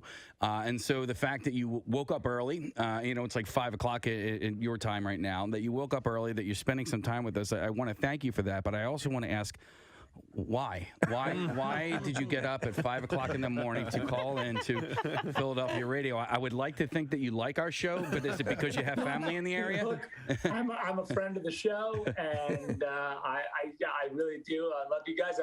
Whenever I get a chance, if you guys, when I see the text arrive on my phone, we're doing a show, you want to jump on? I'm like, let's go. Hey, I have a question. Since we're doing this via Zoom and we can see into your domicile there, do you play piano? My kids do. Okay. My kids play. There's a piano book behind you and a piano. I was going to have you tickle the ivories there for us a little bit if that was the case. By the way, if I could, I would jump on. I would play a little, I don't know what, but I'd be, and sing, of course. Speaking of music, though, just to bring up this point, everyone's raving about the new music for the film, and explain what happened. Junkie did this again when I left. Junkie XL, who does the score, they replaced him as well. And then when I came back to finish the movie, Junkie, I called him and I said, "We're doing the movie. We're going to finish it." And he was like, "What?" And I said, "Do you have any music left over?" And he goes, "You know what? I'm going to do it all from scratch. I want to start over." And so he just, it's 4 hours, pretty much 4 hours of music. And it's unbelievable. He just destroyed it. And we are doing it's coming out. I don't know exactly when it comes out. We'll have to check out, but we're doing a vinyl box. So if you're into vinyl, oh wow, they're gonna do a full release of the soundtrack on vinyl. And that's pretty cool. As well as, of course, at Apple Music, you can check it out. Well, Zach, I'd like to ask a follow-up question about that topic, because I loved the soundtrack for Man of Steel as Hans Zimmer did that. Do you have favorite composers that you like working with, and how do you end up choosing one? Because there are a lot of great ones out there, and Hans is legendary. So why change, in the same cinematic universe and do a different composer? Hans and Junkie worked together. That's why I met Junkie. He came, from sort of Hans's camp. And that's how we sort of got together. And then, because the two of them did Batman versus Superman together. Okay. And then and then when we went on to Justice League, I was like, "Okay, Junkie, you want to do it? You want to do the whole thing?" And he was like, "Absolutely." And we worked together. He did, he did Fury Road and a bunch of other amazing soundtracks, and it's just, and he just finished Army of the Dead for me. When is the release on that? Shot right over there in Atlantic City. When's the release on that? We hear it was bumped back again. May 21st. May 21st. Okay. Just to also be ready. I'll be back on the show in no time. Oh, you bet your ass. You made a critical mistake in answering our texts, because we're going to be on you like white on rice. But and I just want to convey the excitement to people who may not understand. For example, and I think I mentioned to you this to you at the camp out. Batman v Superman: Dawn of Justice, the original theatrical cut, really enjoyed. Yet there were some things like that to me were like, well, there didn't seem to be an explanation fully. When I saw the full director's cut with the additional footage in it, it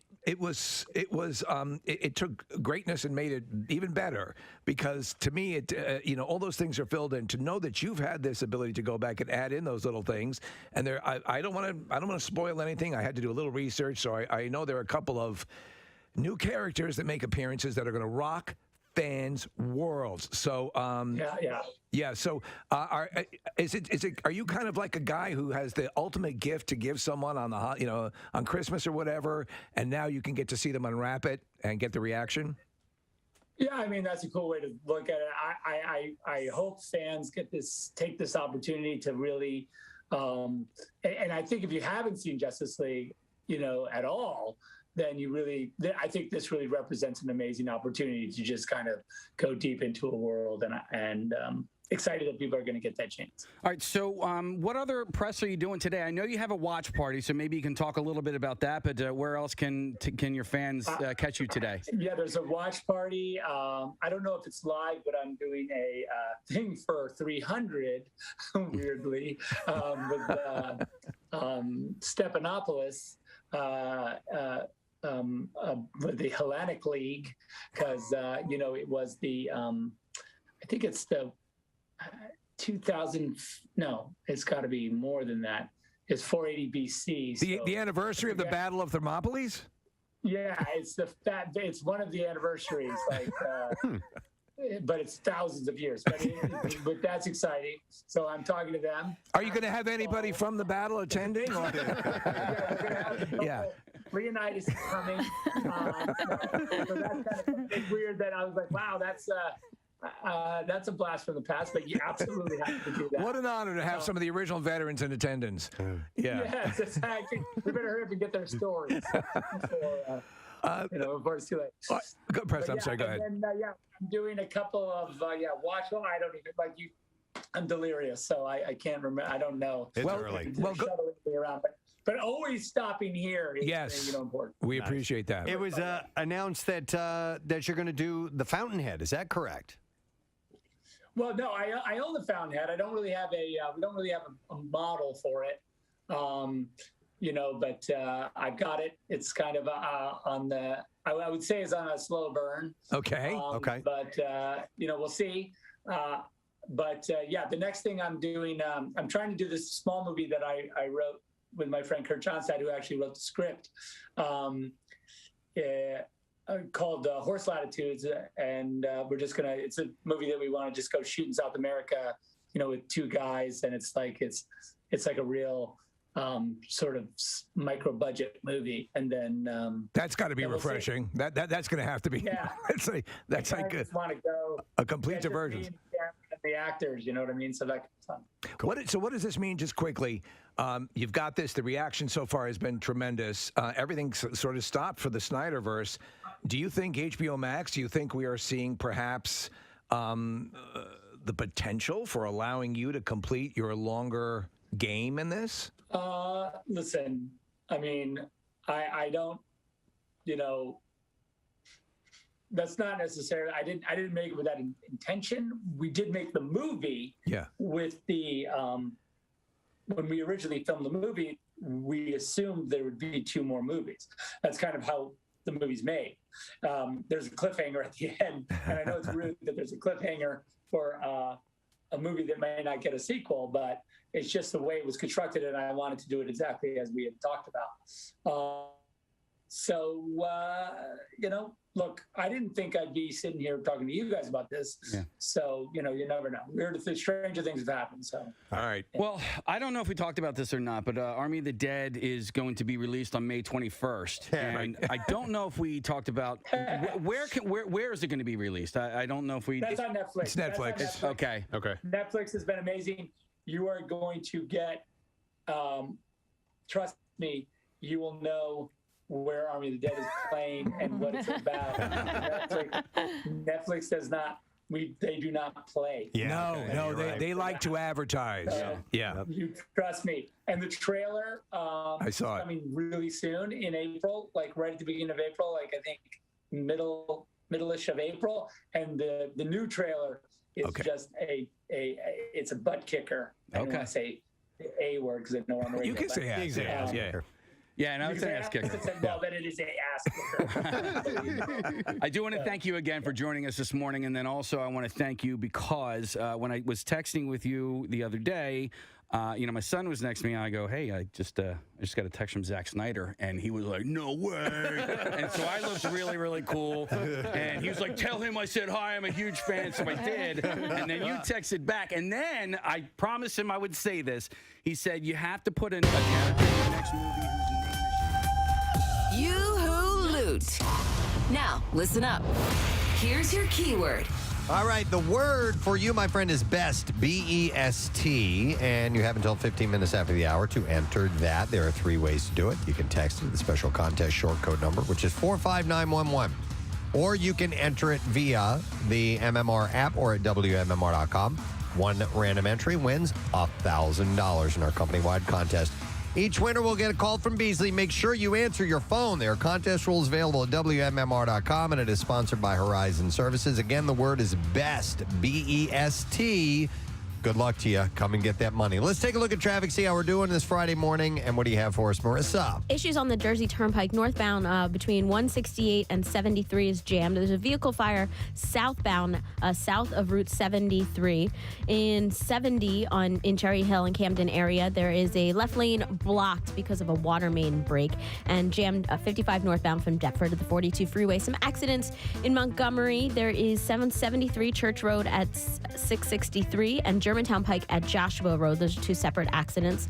Pennsylvania Turnpike westbound slowing Fort Washington, jammed from Virginia Drive. 76 westbound from Bear to South City to Belmont. 76 eastbound 476 to Belmont Avenue. 95 southbound slow Cottman to Bridge, and Boulevard from Broad Street to Wissahickon with that ongoing construction. The traffic report is brought to you by Rivers Casino. Saxophonist and 4-time Grammy nominee Boney Jones brings jazz to Rivers November 23rd. Rivers Casino, Philadelphia. Gambling problem? Call 1-800-GAMBLER.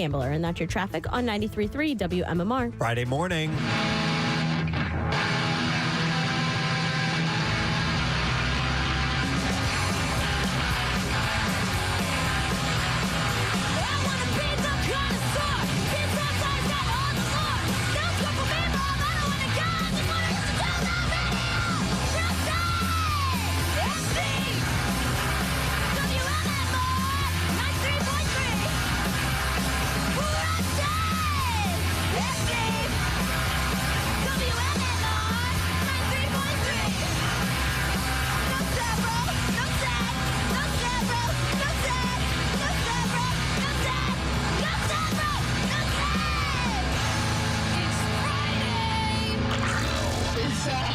WMMR presents Preston and Steve's Bizarre File. Wouldn't be Friday without Froggy, would it? No. Mm-mm.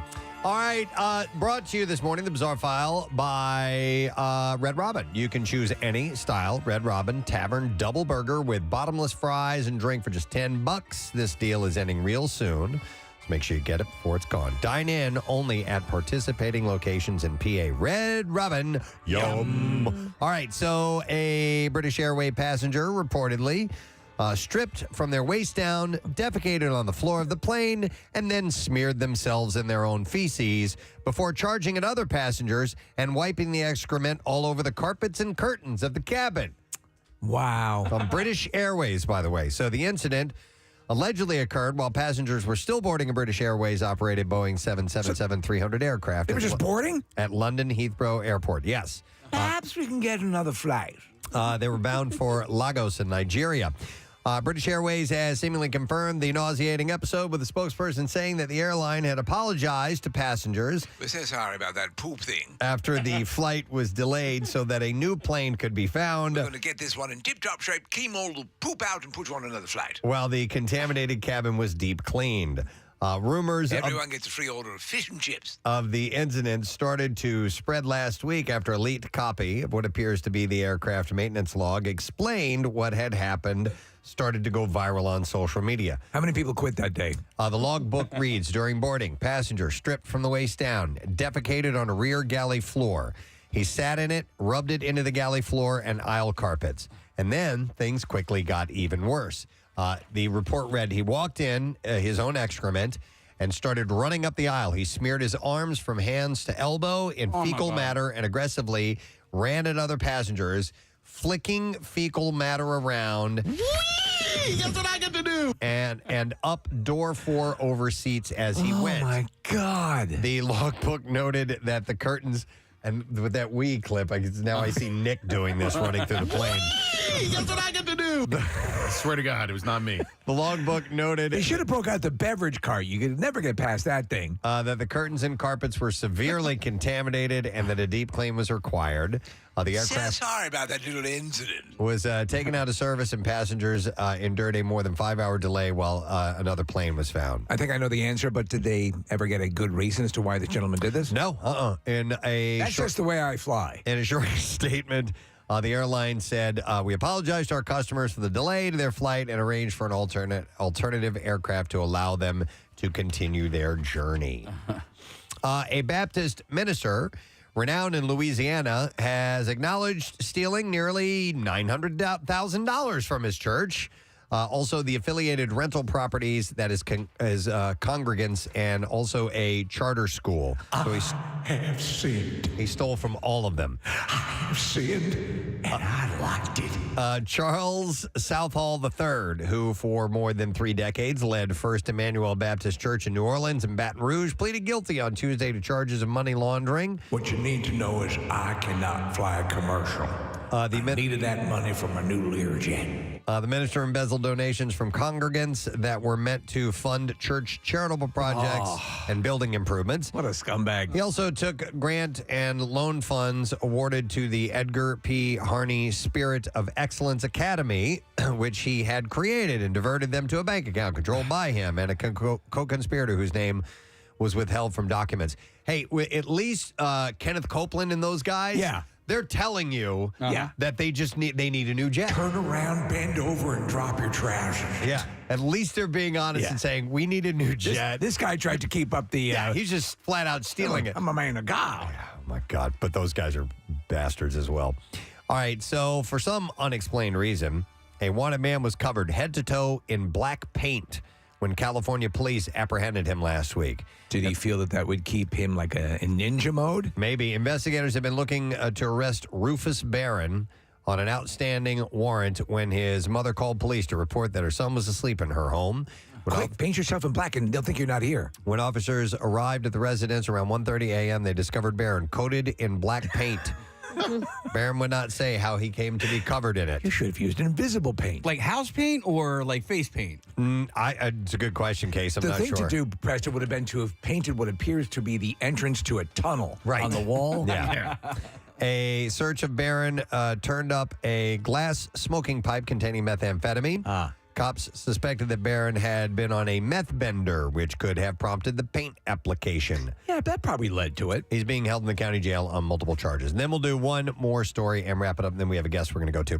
A balloonist who gave 3 valuable parrots a lethal heart attack by flying over their cages has been told by the court to pay the owner 55,000 euros in compensation. Wow. How did this happen? The birds literally died of fright when the hot air balloon, which was taking part in a competition in March 2017, sailed by just 50 meters from their aviary and fired up the balloon's main burner. So they're loud. Right. The noise of the blast caused the animals worth tens of thousands of euros, so much stress that they expired. Oh, God damn it. So according to Richard Loomis, who's the owner of the zoo owner and parrot expert, he said parrots can die of acute heart failure and not because of any unexpected noise. I didn't realize this. He said this must have been some bang. The balloon company admitted that the balloon had flown below the 300-meter limit designed for the zone, designated for the zone, but contested that the parrots had died of stress caused by the balloonist's actions based on a vet's testimony. That's why one of them said polynitroglycerin pill. Alternative causes brought forward for the demise of the parrots were dismissed by the judge, and they have to pay up, the balloon operators. Then they're expensive, obviously. Yeah. So there you go. That's what I have in the bizarre file for you. Before we go to our guest, I do want to give something away. because our friends from Lorenzo's and Sons Pizza are here. Giuseppe's here. It's amazing. Located in Westchester. I have a $50 gift card for the Westchester location, the legendary Lorenzo and Sons Pizza. We'll take caller number 16 at 215-263-WMMR. They've been serving the best pizza in town for 5 decades. Visit Lorenzo and Sons on High Street in Westchester, in Xfinity Live and Live Casino and Hotel Philadelphia. But these gift cards are good for the Westchester location. All right, 215-263-WMMR. All right, we have a guest who is on the line, and there is an event. It's taking place tomorrow afternoon, and this is a watch party, and it's for UFC 280. The champ is here! And we've got our man on the line, Eddie Alvarez, is joining us. Yo, Eddie. Good morning, guys. I miss you. Yeah, we miss you. How have you been, man? I'm excellent, man. I'm feeling good. I'm a free agent now. You are a free agent? Yeah. So, I mean, listen, you fought in a lot of different leagues, UFC being one of them. And so right now you're not married to or tied to any league in particular? No, and damn, does it feel good. Oh, really? So it's been liberating for you. Yeah, typically I'm you're under promotion, under contract, and just feeling the pressure of this and that, and it's good to not feel that pressure and actually just like I want to come back to America, finish my last fights here, and kind of take the biggest, best fights here in America and kind of end this thing fun. Yeah, wow. You were in Asia. Where in Asia were you for a while?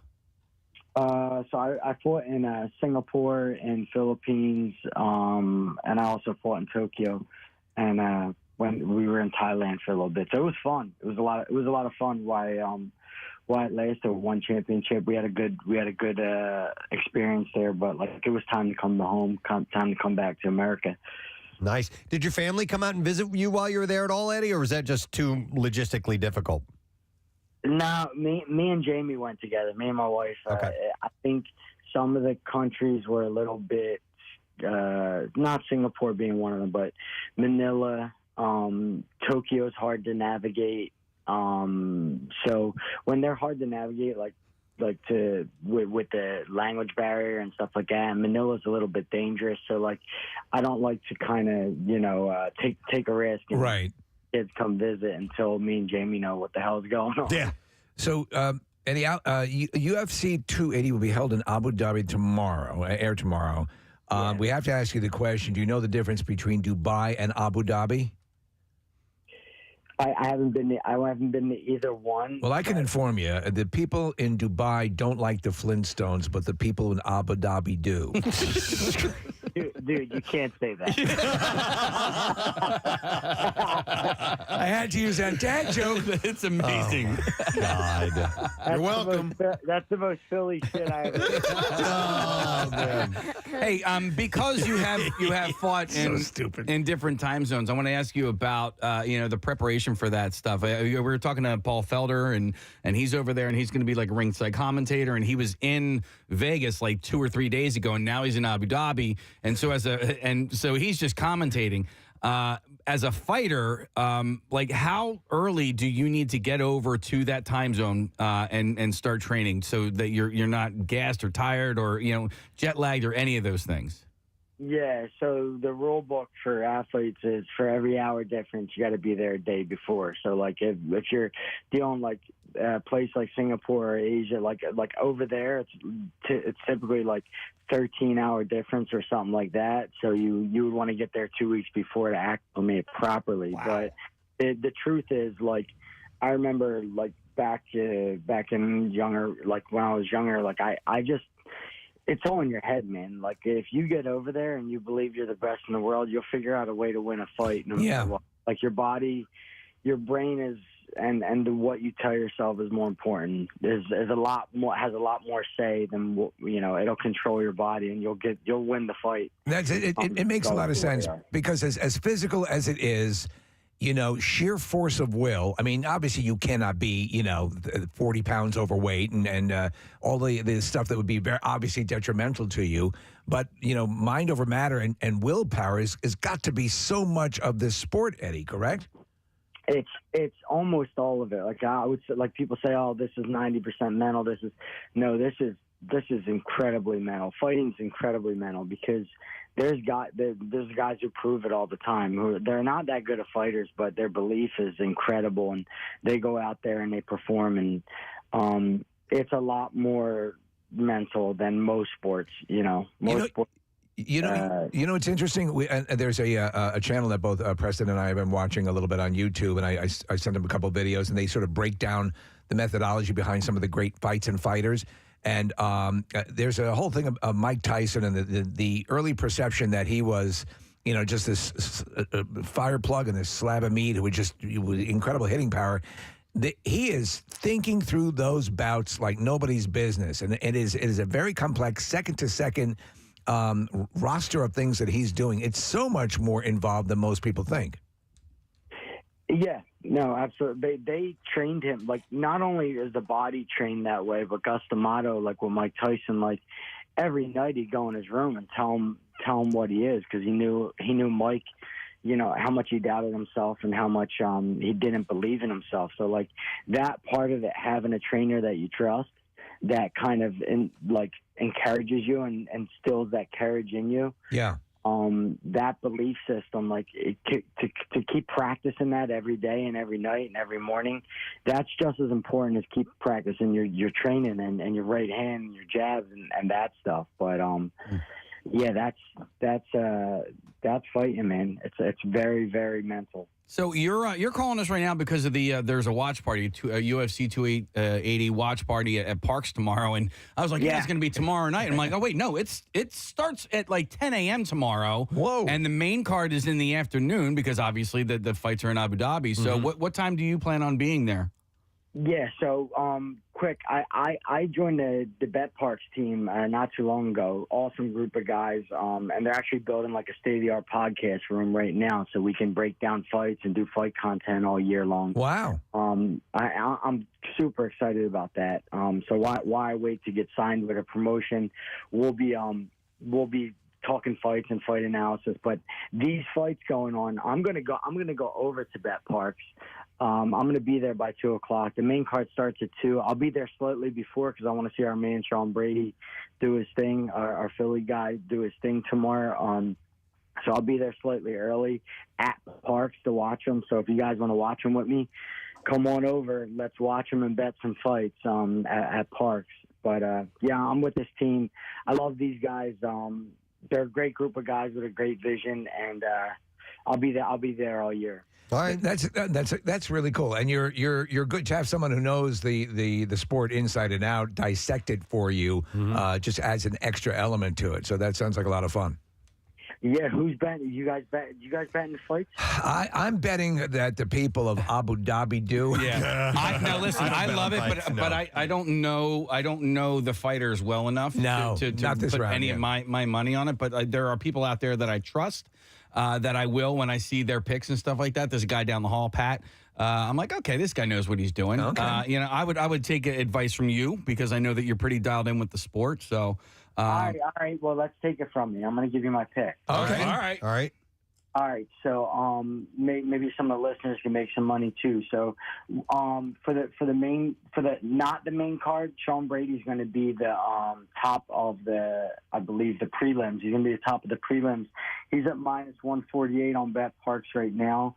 I would take Sean Brady. I think that's a easy win for the audience. I got Gamrot at -195, and then an underdog bet would be TJ Dillashaw. I have an insider who's watched thousands and thousands of footage and tape who love TJ Dillashaw at +135. He thinks he's the underdog bet of the night. Okay, what about the main card?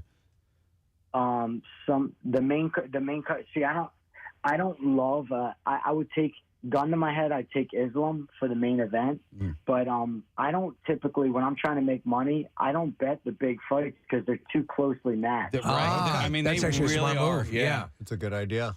So I like that. And for a fun parlay, I would call it like a live dogs, guys who can win and make some money. A fun parlay would be TJ Dillashaw, Oliveira, and O'Malley all in one shot. Take it for a little bit of money, not a lot, but these are really live dogs who all have a shot to win. And if they all win, you'll get paid out big. So like, this is stuff I'll be doing tomorrow. So live, when people are betting at parks, they can bet with me. We can make money together. We can lose together. We can have a great time. All right. So this in a fantasy fight, who would you take? You or me? We were talking about that yesterday, Casey, about making that happen. But you said you're going to need a decade or two. Yeah.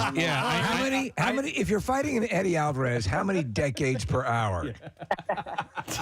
Hey, listen, I started taking Brazilian Jiu-Jitsu last week, and once the mat burns on my toes heal, I'll get back in there, and I think I might be able to take it. Mix it up with Eddie. Yeah. Or at least walk across the street for a sandwich. All right. Well, listen, you can bet on the Parks app, or you can go and join Eddie Alvarez live for this event tomorrow, which is a pretty sweet deal. And you heard his picks, which is awesome. So that's it. Parks Casino and Sportsbook tomorrow. The main card starts around 2:00, but Eddie says he's going to be there a little bit early.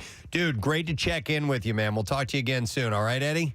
Yeah, nice talking to you guys again. All right, take it easy. Eddie Alvarez. The champ is here! All right. We do need to take a break because Ryan Johnson's here. What? He is in the Acme Lounge as we speak, so we'll come back in a second. We'll talk Knives Out, the new film, Glass Onion, and there's a screening of it tonight. We'll tell you about that when we get back. Very cool. Stay with us. Preston and Steve on 93.3 WMMR. Corn, you effing pick it. And once they decided on a name, Davis said that the logo, this is interesting too. Which is the K? Well, it's the name, Corn, drawn out. The logo came about when he grabbed a crayon and wrote corn with his left hand. Oh, there you go. Gosh. And got all jaggedy. And that's it. Yep. Look at these people spend millions of dollars on highfalutin graphic artists. Yep.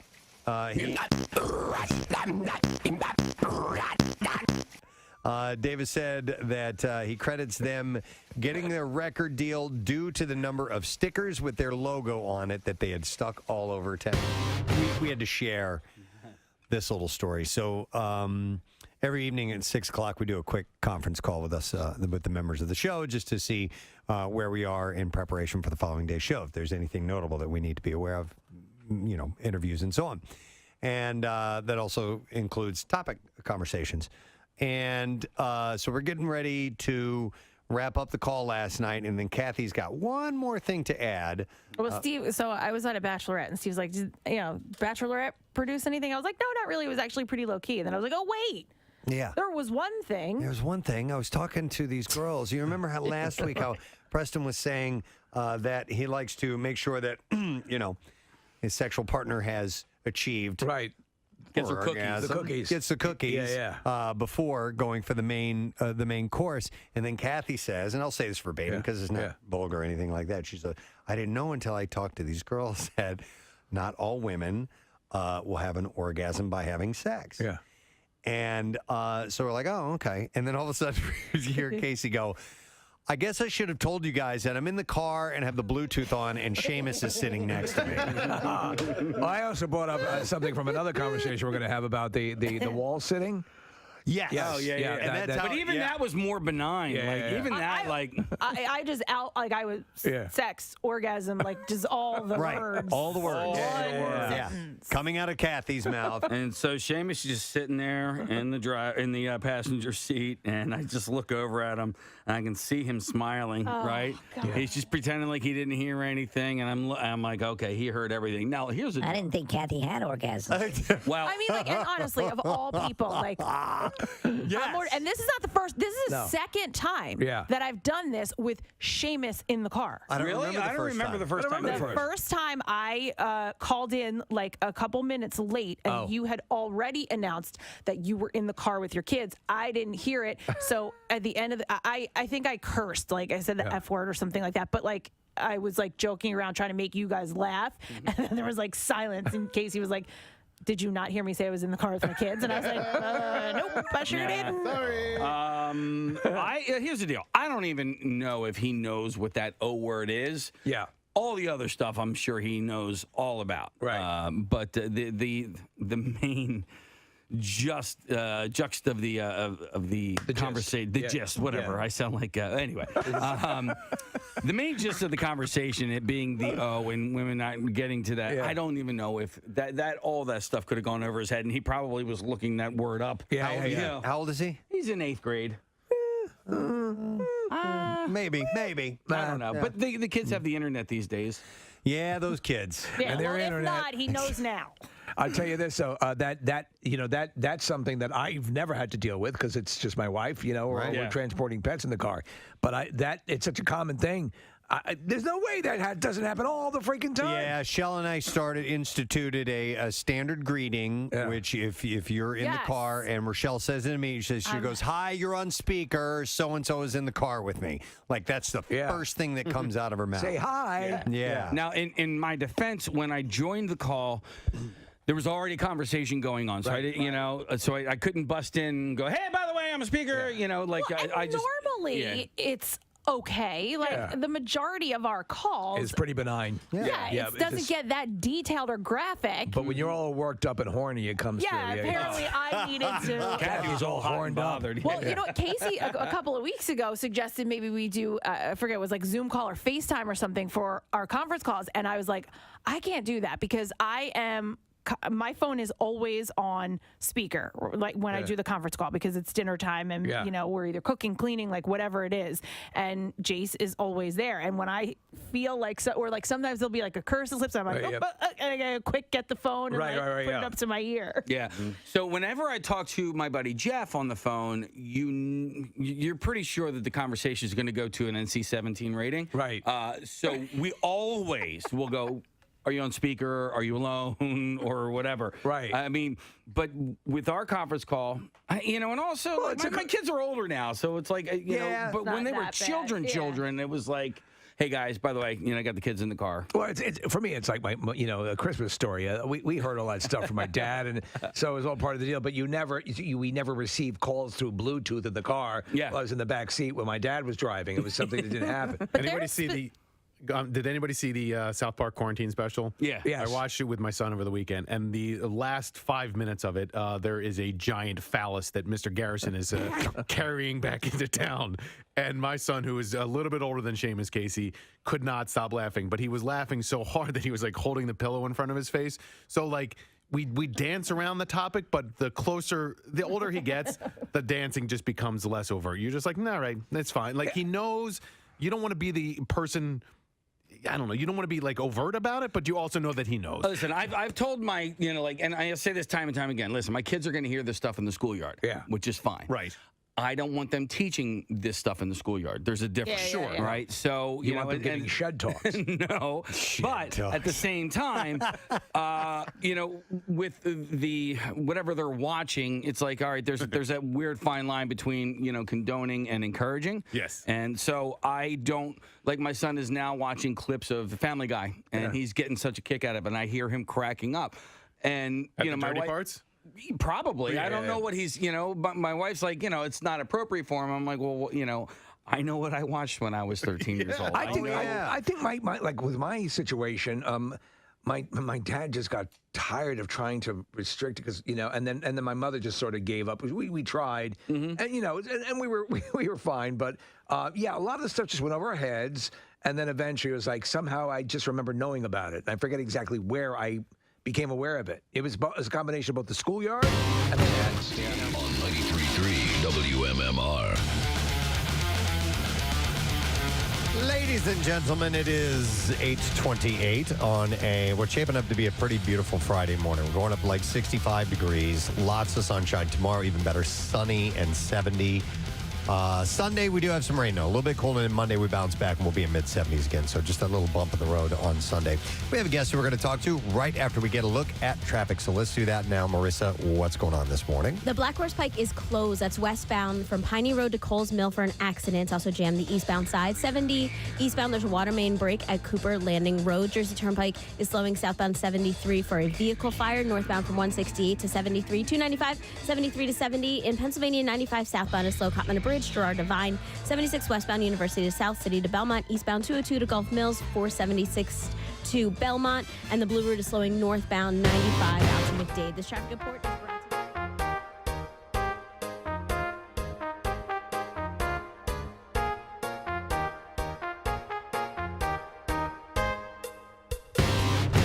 right, thank you very much, Marissa. We're excited to have our next guest back in our studio. Last time he was here, he was promoting Knives Out. This time around, it's the sequel to that film, a Knives Out mystery titled Glass Onion. You got it, Casey? I do. There we go. Thank you. Please welcome Ryan Johnson to our show this morning. Sorry, I had a last-second audible on the song. I'm like, do we have Glass Onion from the Beatles? We got to get that on right now. Nice to see you, Ryan. It makes me so happy to be back. I had such a good time last time. I walked in, I was just like, We're glad you had a good memory. We have pizza, all kinds of stuff. So with that song that we led into, that actually obviously is part of your psyche as you're putting together the movie. How much of a sway did the Beatles' influence have over your decisions in the movie? It's pretty huge. And if any Beatles nuts who watch the movie, you keep your eyes really peeled because we planted a ton of little Beatles Easter eggs. Yay! I tell you what, Knives Out was so sensational. I've seen it so many times. There's this genre in particular. I don't know anyone who can't get amped up for a murder mystery with a cast of characters. One of them is guilty, maybe multiple parties are guilty.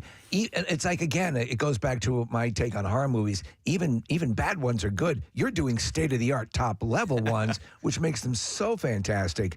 This has always been a big love of yours genre-wise since the beginning, correct? Yeah, all of this comes from me having memories of watching those old Agatha Christie movies like Death on the Nile and Murder on the Orient Express, sitting around the TV with my family watching those and just thinking, this is the best thing ever, and wanting to do that, but like set it like in the modern world. That's kind of the whole premise. The great thing is also, and with the reviews are sensational for the movie, by the way, is that the ones that are done right, and as you did with Knives Out, they employ humor because the situation itself lends itself to that, and all the reports back, and I watched a number of interviews with the cast and so on and so forth, that they really loved that this is a little bit more infused with humor than perhaps Knives Out was. Yeah, our philosophy with these movies is we want the audience to be having such a good time, they forget they're supposed to be solving the mystery. But like with Knives Out, you kept the meticulous nature of, I think we talked about this last time, it's such a letdown when the architecture of the plot hasn't really been thought out, and sometimes they'll just phone it into last. Yeah. The way everything wrapped up in Knives Out was so perfect. And so I have to ask you, do you start with the conclusion and retro-write it, or how do you go through the process? Kind of. I have a really weird process. I spend the first 80% of writing working in little notebooks, just drawing out almost like architecture, like the structure of the story. Right. So I've got to have the roadmap in front of me before I sit down. The very last thing I do is I sit down and I type out the script. At that point, I've got the whole thing kind of planned out like a blueprint in my head. How many times from the time that you finish that this would seem to be a kind of a hard movie to call an audible on the set and say we're going to change it because you have You'd be surprised. Really? It happens. Really? Yeah, it happens. And on this one in particular, there was one thing that was a small thing, but the small thing in this type of movie becomes a big thing that someone brought up to me, and I was like, oh, dang. Yeah. Was it a continuity? No, it was like a logic thing with the mystery thing. And that's your nightmare, by the way, on the set of these movies, is anytime an actor's coming up to you, you think, this is going to be the question that unravels the entire thing. Oh, my God, that's but right. Luckily, that didn't happen. I think this has the same pleasure as the first one, I hope, where it feels really satisfying at the end because we put a lot of work into making sure the mystery all holds together. Excellent. Who do you turn to when you're in that storyboard process, when you're getting this together and eventually you have your linear path and this is going to go from A to B? Once you have it all written out, who do you trust to go through that and go make sure that you covered all your bases? Because no matter how you test things until you beta test it and throw it out there, you're like, oh my God, we didn't think of that. How did I miss that? How did I miss that? Yeah, I've got a couple of really good writer friends that are really close to me who aren't going to BS me. And so, I got two friends, Dan and Stacey Sheridan. They're like the first people I show any script to, and a couple other good buddies. And I think that's what you got to do. You got to show it to friends who aren't going to you, but who are actually going to say, yeah, this still needs work. And did they find anything in this particular one? I mean, the thing is, it's less about like finding mistakes in the mystery. It's more about the middle of this is boring. Okay. Or I don't really care about this character, or it's story stuff. And that, again, that's kind of the whole thing in this movies is hopefully they work as just really fun movies, right? First and foremost. I wanted to ask, as a fan, as a fan of actors and what they do, when you have an ensemble cast, because obviously both of these films have incredible ensemble casts. Stellar.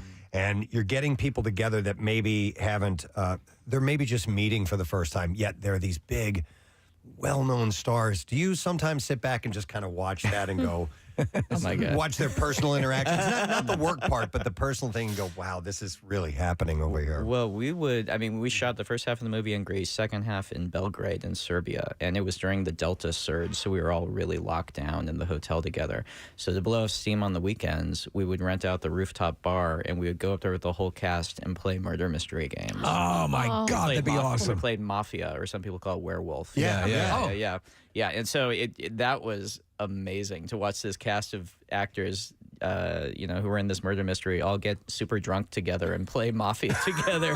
The dynamics were fascinating. Who was really good at it? Kate Hudson and Leslie Odom Jr. took it really seriously. But Janelle Monáe, she would show up. I don't know how she did it. She would show up in full costume, like Sherlock Holmes cape and like fake mustache and pipe. She would have created a detective character, and she would stay in character she was just amazing. So it's like you get a group of actors together to blow off steam. They're going to act. It's wild that happened this way during the Delta surge.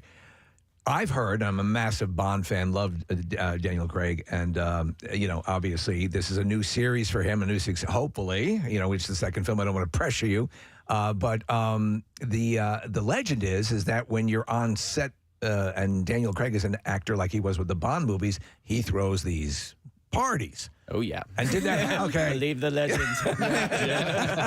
So how ornate and how wonderful were they? Oh, so the first day that we were because we started in Greece, you can just imagine he invited everyone over to the house he was renting on the ocean for a cocktail party. It felt like a scene from one of the Bond movie. Yeah, it was incredible. It was amazing.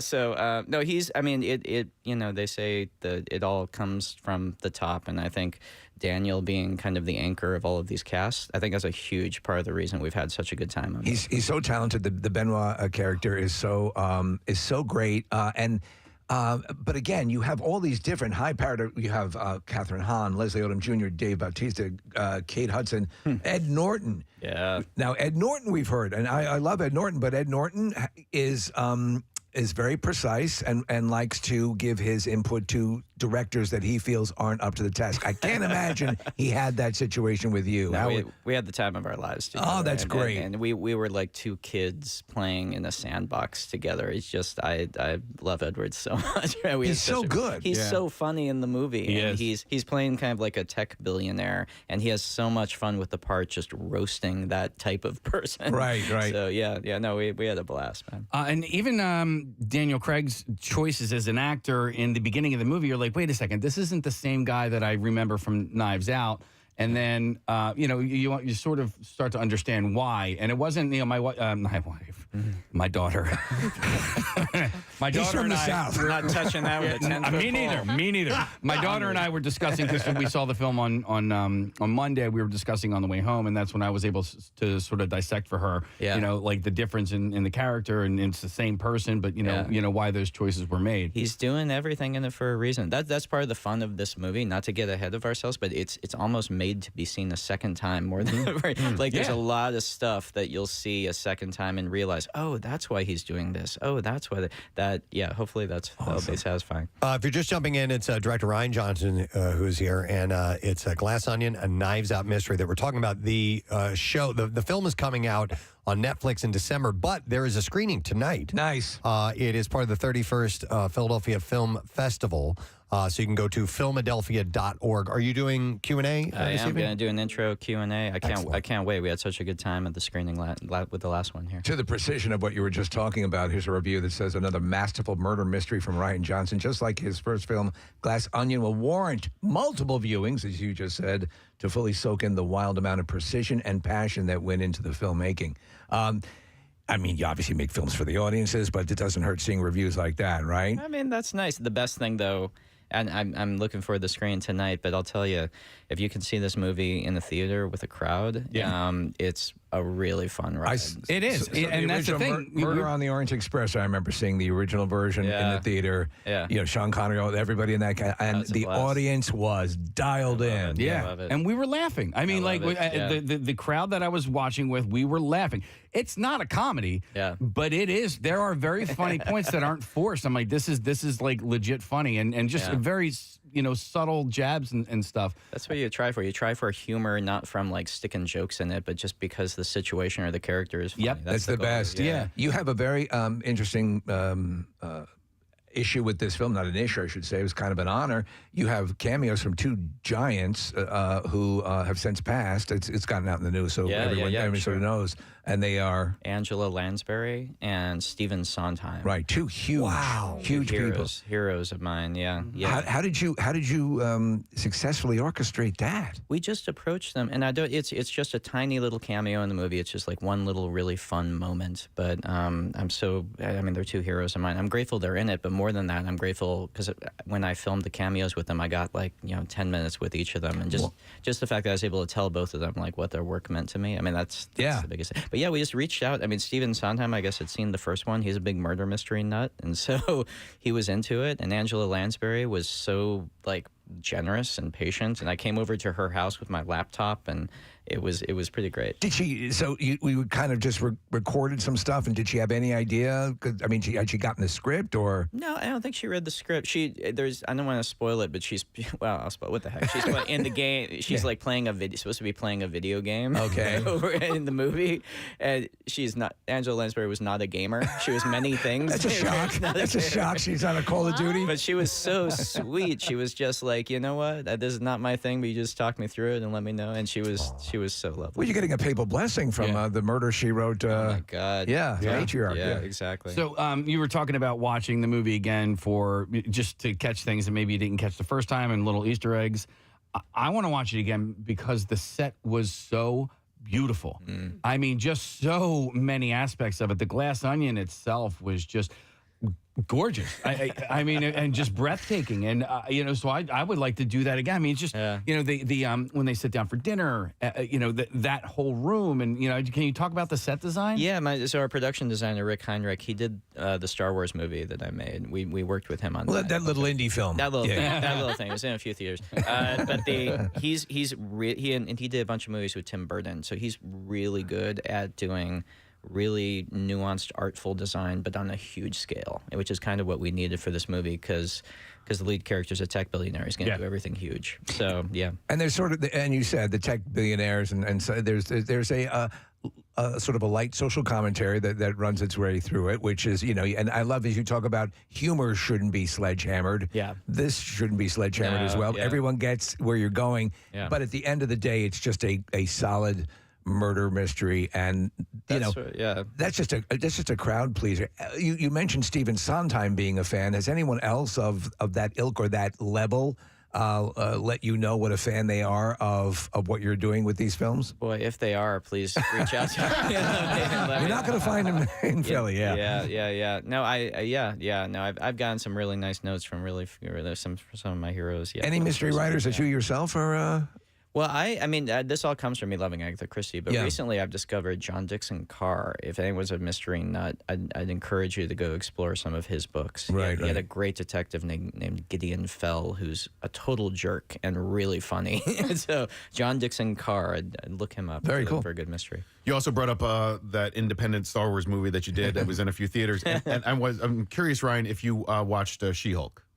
No, I haven't yet. A friend of mine wrote on it. I've got queued. I have so much stuff lined up. I haven't watched Andor yet. I've got Andor piling up. I keep hearing it's fantastic. You're gonna like it. I cannot wait. Yeah. If you liked Rogue One, it's just very much in that vein. But the season finale, if and when you watch She-Hulk, I heard about this. Okay, so it made me think of you, and it also made me think of like Kevin Smith and just people essentially being dicks to be dicks about pop culture stuff. And you got a ton of it for Last Jedi. I happen to love the movie. If you don't, I get it. But like it's just interesting. It's for me. Yeah. It's new Star Wars stuff that I'm alive to watch and enjoy. And Andor's the same way, and Mandalorian, and I love the 3 movies, including the one that you did. So I don't care if you, the listener, don't like it. I liked it, and so it's just interesting to me to see how people take it so damn seriously. Well, look, I grew up as a Star Wars fan, and I grew up just as a kid. The whole deal was you argue with your friends on the playground what you liked and didn't like. And man, I was in my 20s when the prequels come out. You want to talk about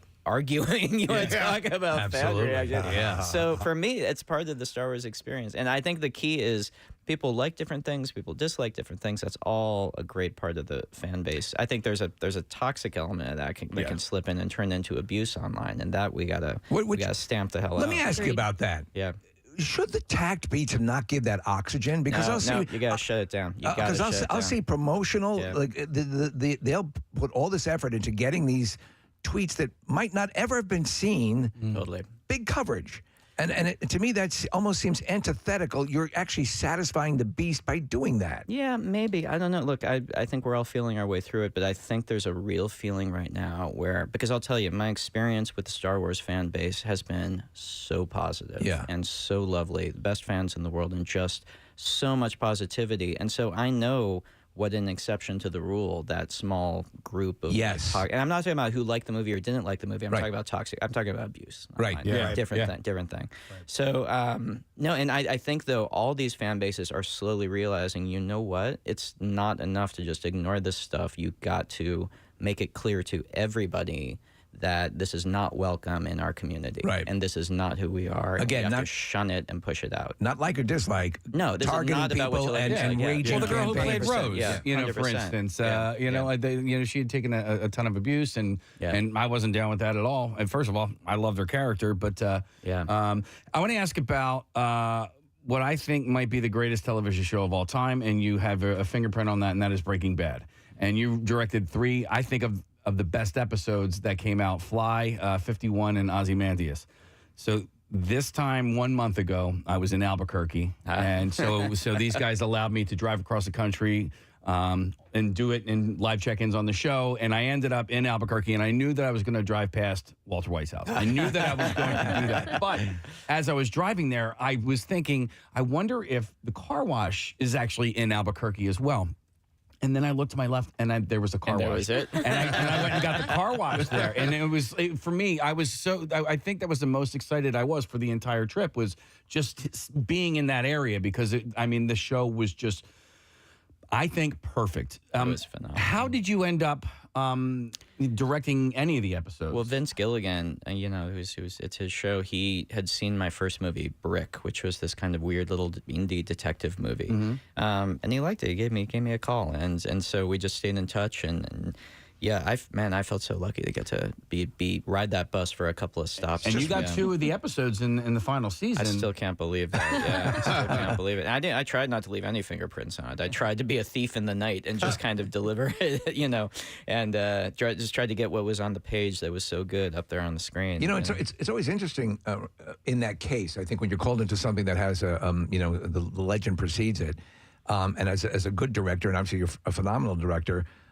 You want to come in and serve that plot, but also put a little bit of you in it, and finding that balance between both. Is that difficult? I don't actually. I even with my own, I don't think it's healthy to sit down and think, how do I get my stamp or my personality? Right. It's got to all just be about telling the story the best you can. Now, in doing that, it's almost like with your speaking voice, you have your natural accent from where you grew up. Right. Very naturally, your voice is going to come through because it's you telling it, but you don't give any purposeful thought to this is my kind of shot I do or something. It's natural. It's going to come through anyway. You just try and tell the story as best you can, I think, yeah. One of I know Nick Murphy is a massive fan of this, as am I. Looper is I love the movie. You worked with Bruce Willis.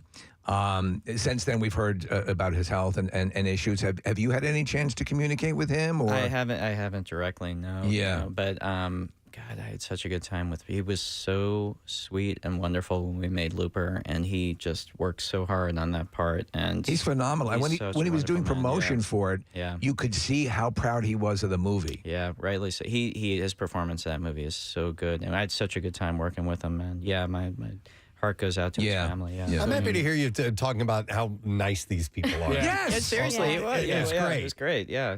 We do a little entertainment segment where we run through what's going on in Hollywood, and it's just littered with stories. And lately of people reporting what a jerk that person was. It was really hard to work with that person 20 years ago, and they're finally starting to say these things. It's refreshing to hear that Everybody's having a good time with Ryan Johnson. There's good people. Yeah, I try and create an environment on my set where you have to really want to be a jerk to be a jerk on my set. You have to really want to work into it. My guess is you wouldn't suffer it quick for long though, right? No, but it's not like I have to have like a heavy fist or something.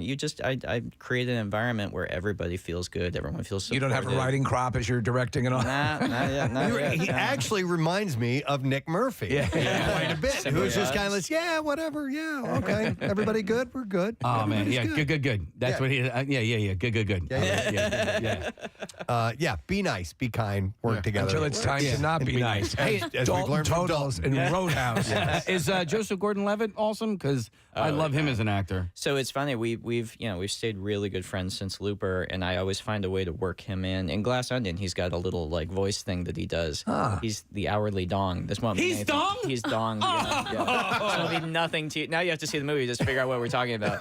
Oh my God, Dong. that's great. Yeah. But I'm making my first TV show. Actually, I'm making this show with Natasha Lyonne. Oh, she's great. Face. It's coming out at the beginning of next year. It's kind of like a Rockford Files, Columbo, like Case of the Week, like her solving crimes. I love those. Sunday night mystery movies. You'd have Columbo, Magnum PI, Rockford Files. Oh, Kojak. Who was McMillan and Wife? McMillan and Wife. McLeod, who was basically a Coogan's Bluff. That character. There was a slew of them. A ton of them, and they were cranking out. All right, let me ask you this: my wife and I think I can bring your expertise to this conversation, like a fight that you had with your girlfriend. I'll tell you off air. I state for the record that Columbo mysteries, for me, the big joy is you know who did it. You know. The trick is watching him ensnare. Yeah. She says she prefers the ones where you don't know who did it, and there were some of those until the end. Yeah.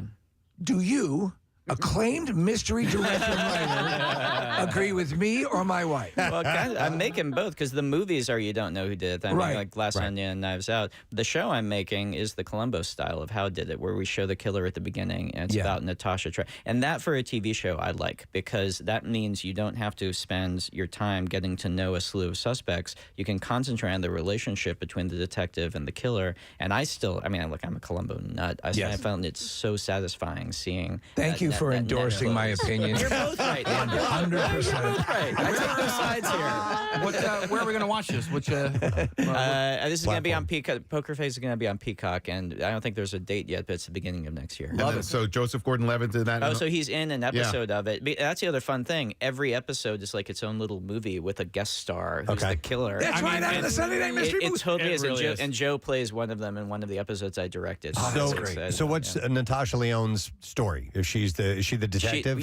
She's. I don't want to give it too much. She's not actually a cop or detective in it. It's a little bit like Murder, She Wrote, where she's just a person who has a specific gift where she can tell if people are lying or not. Poker face. And she ends up solving crimes. And then another actor that we all love, Tim Blake Nelson, is in that episode. God, he's in it. He's so good, man. Yeah, he's so great. Talented. We had a great conversation with him. He stopped by and he walked in the studio like, oh, God, a morning show. And by the end of the interview, I'll never forget what he says. He goes, now don't take this the wrong way. He goes, but that was surprisingly substantive. And I was like, that's a great compliment. I know what Thank he you. means. Yeah. I love it. With this being released, with Glass Onion being released on Netflix, I don't know the specifics. Is it exclusively, or is it going to run in theaters we're going to do as a special thing in Netflix. I'm so happy Netflix is doing this. But 1 week on Thanksgiving, we're going to put it into theaters, and this is the first time they're working with like AMC and Regal and Cinemark and putting it into those chains.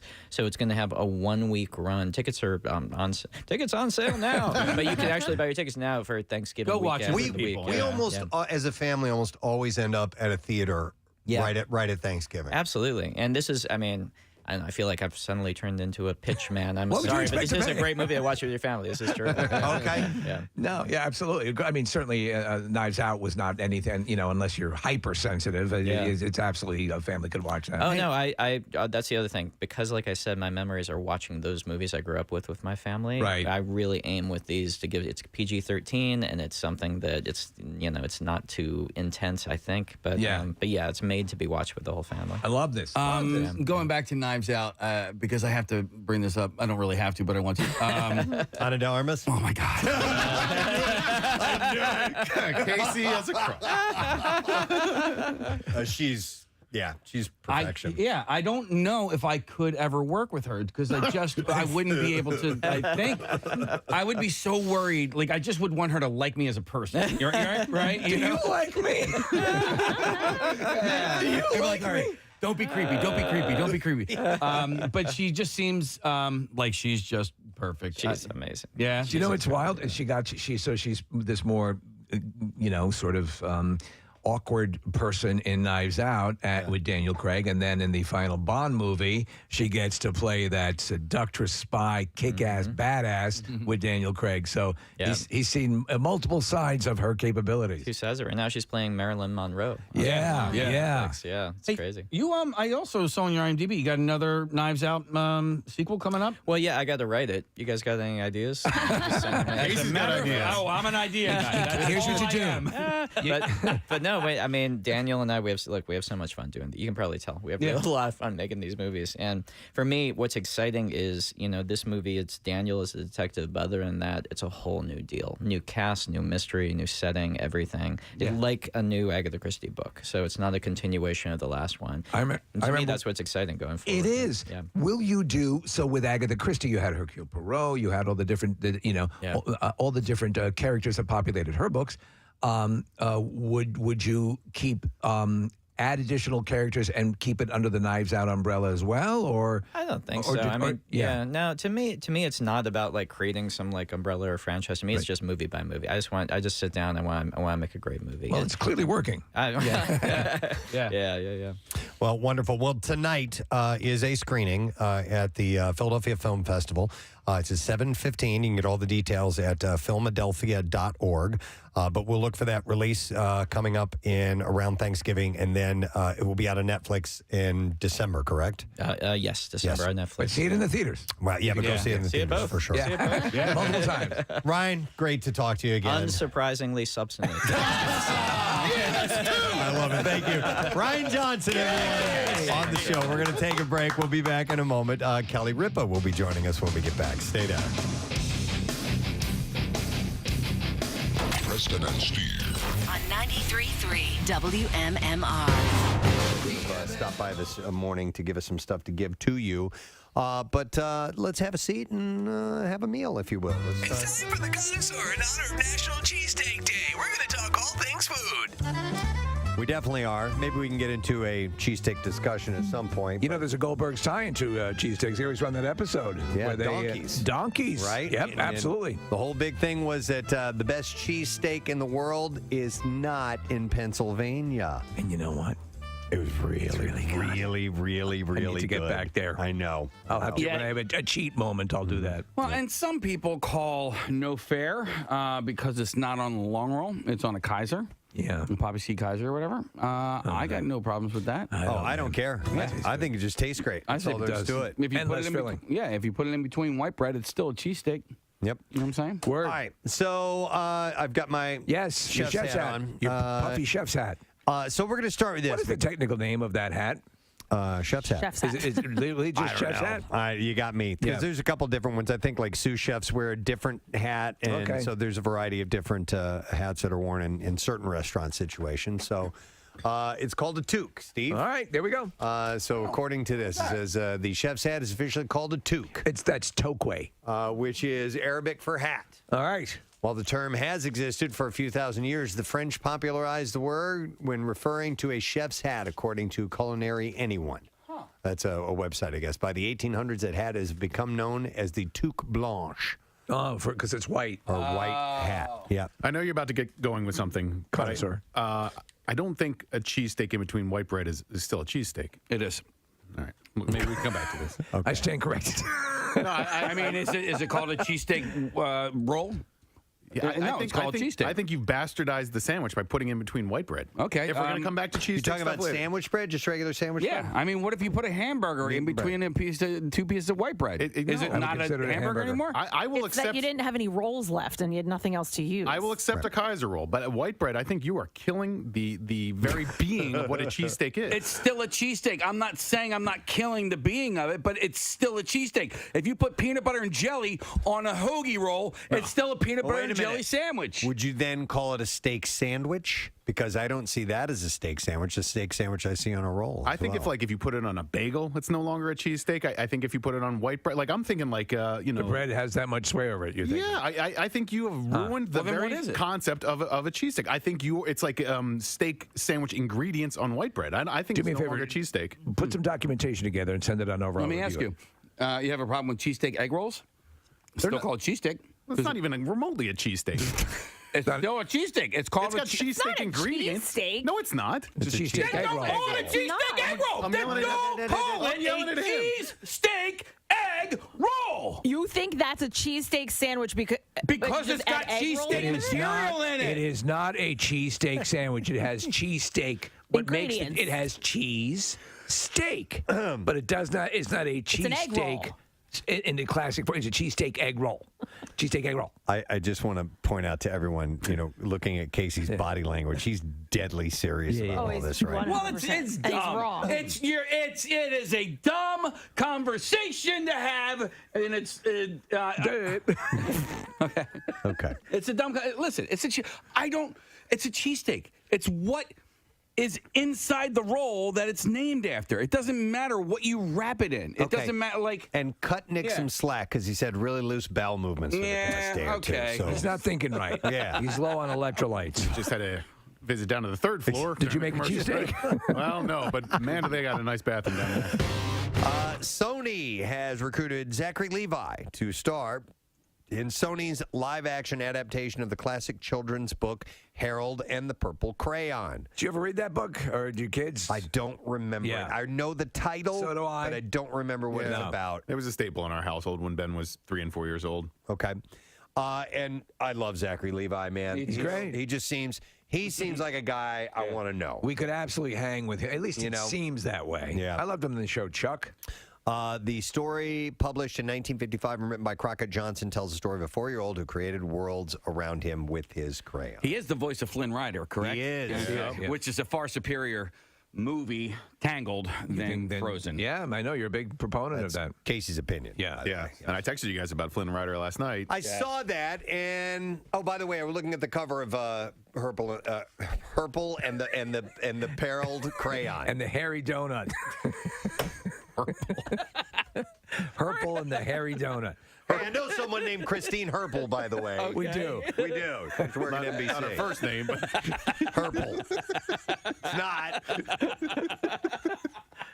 It's Meeston Moidy. Purple. Herpel. I love Purple. I mean, I'll let you guys laugh that out, and then I'll It's hard. It's when it happens. funny. It's just there. And you got to get past it. So anyway, yes, Nick had texted over something about the fact that the people have voted that Flynn Rider is the sexiest Disney character ever. According to who? This guy, Kevin Sparrow, did a Twitter poll. I just think he's he did a Twitter poll. Yeah. Nipple piercing. Yeah. Not piercing in general. Never has appeared to me. Appealed to me. I've never had a pierced ear, nothing, nose. Pierre has both nipples pierced, right? Does he really? I think he does. Yeah. Ooh, I didn't know that. Yeah. Yeah. Wow. I have 5 in my ears. Do you really still? Yeah. Well, I mean, I nipples? I got 5 nipples. I got 3 nipples in the left ear and 2 nipples in the right ear. Right. Yeah, I mean, I can stick earrings through them right now if I wanted to. I didn't know that. Yeah. It didn't look right. I tried. I was in old radio and, and every time I looked in the mirror, I'm like, I don't look like an earring guy. Yeah. I had my nipple pierced. No, shut up. Are you kidding? Miss Needle Phobic? How long have we known you? We Happy birthday, Preston! Thank you. Birthday present from Kathy Romano. Birthday miracle! Revealed that she had her nipple pierced. I still don't believe it. Smiling. She was smiling when I brought this up. She looked at me holding up her hand, meaning I have something to say, and you had this bizarre look on your face. Wow. Oh my Look God. At Steve is so can't even perplexed. speak. No, doesn't know what to this do. makes sense, though, because sometimes I'll see Kathy walking around, and she'll have a kettlebell suspended from her crotch. And I'm like, what's that? Okay, so What's that attached to? And she has another piercing. let's unpack this here for a moment. Yeah. Okay, All so right. I can explain. number one, you're deathly afraid of needles, Yes. anything that has to do with that. Number two, you're so pristine when it comes to anything that She has a perfect vagina. to do. Well, by pristine, I mean No what's tattoos, yeah, Unblemished. and also Unblemished, no touching any even remotely Yucky sexual areas, naughty areas of the body. Well, you've been scarred by your mother. Let me sit down here. I know. Okay, sit down and I'll tell you the 'Cause I wanna story. hear- There's got to be a catch Casey, here. fan him. Fan him. Please. There's a catch here. There's got to be a catch. All right. How long ago? Okay, so Last week. no, let me think about this. Okay, I think it was college. Yeah, I was in college. It had to be. Somebody had to have been kidnapped, and like this was the only way to get them released. Well, I was trying to think if it was after college, but it wasn't. Like a spring break thing? No, so it was in college. I had a very good friend from high school, turned stripper, she was getting things pierced. Okay. And so and by the way, she hid from me that she was a stripper for a long time. So I didn't know she was a stripper, but she was. Anyway, so she was going to get something pierced. Now, I grew up, my mom always taught me, do not get a tattoo. In 10 years, you're not going to like it. You're going to pick something today and you're never going to like it. And so that stuck with me.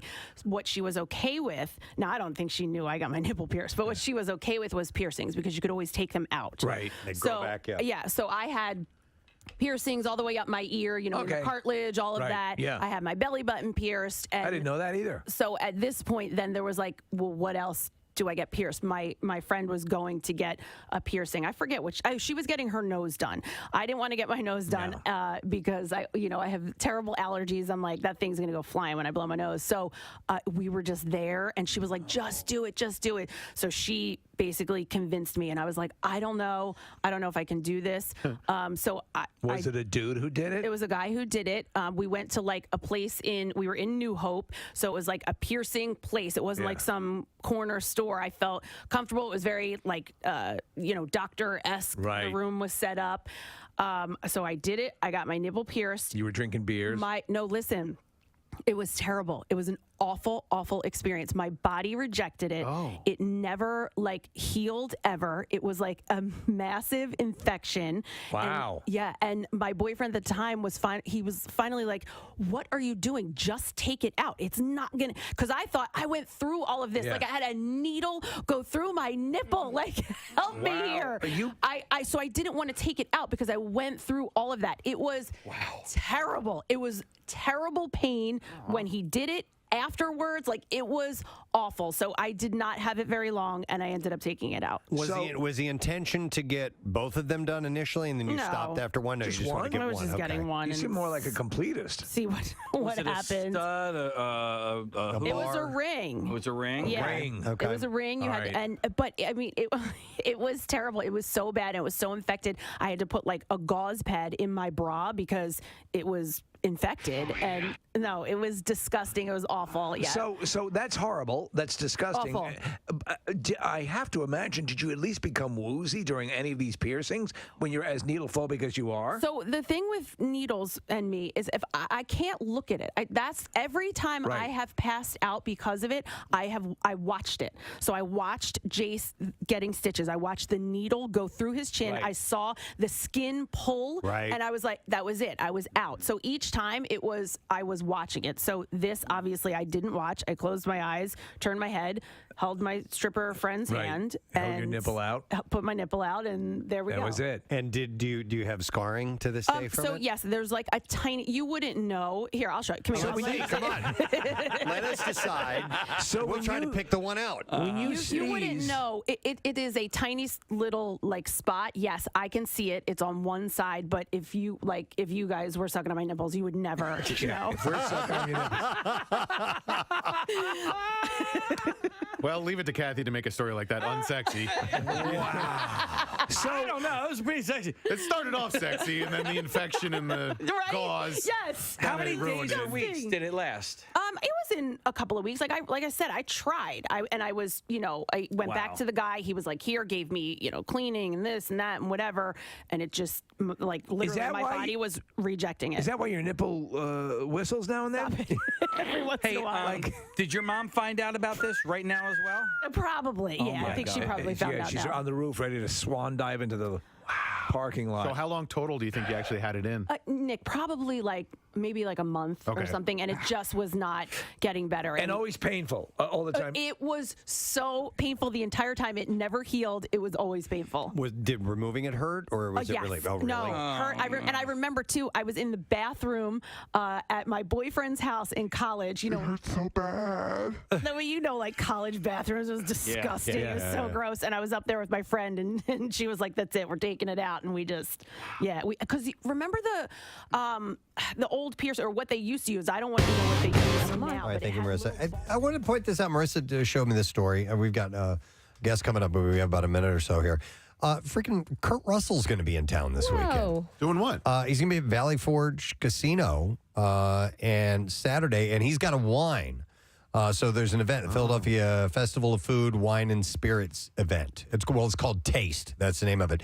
And Kurt Russell's going to be there. I wish it was on during the week and we could have him by. I mean, for God's sakes, freaking Kurt Russell, one of my absolute favorites. I would love to talk. I don't think we've ever, in all the years have we spoken to Kurt Russell? We've talked to Wyatt. Yeah. I don't know if we've ever had Kurt Russell. Because I could tell him how I get him and Dennis Quaid mixed up.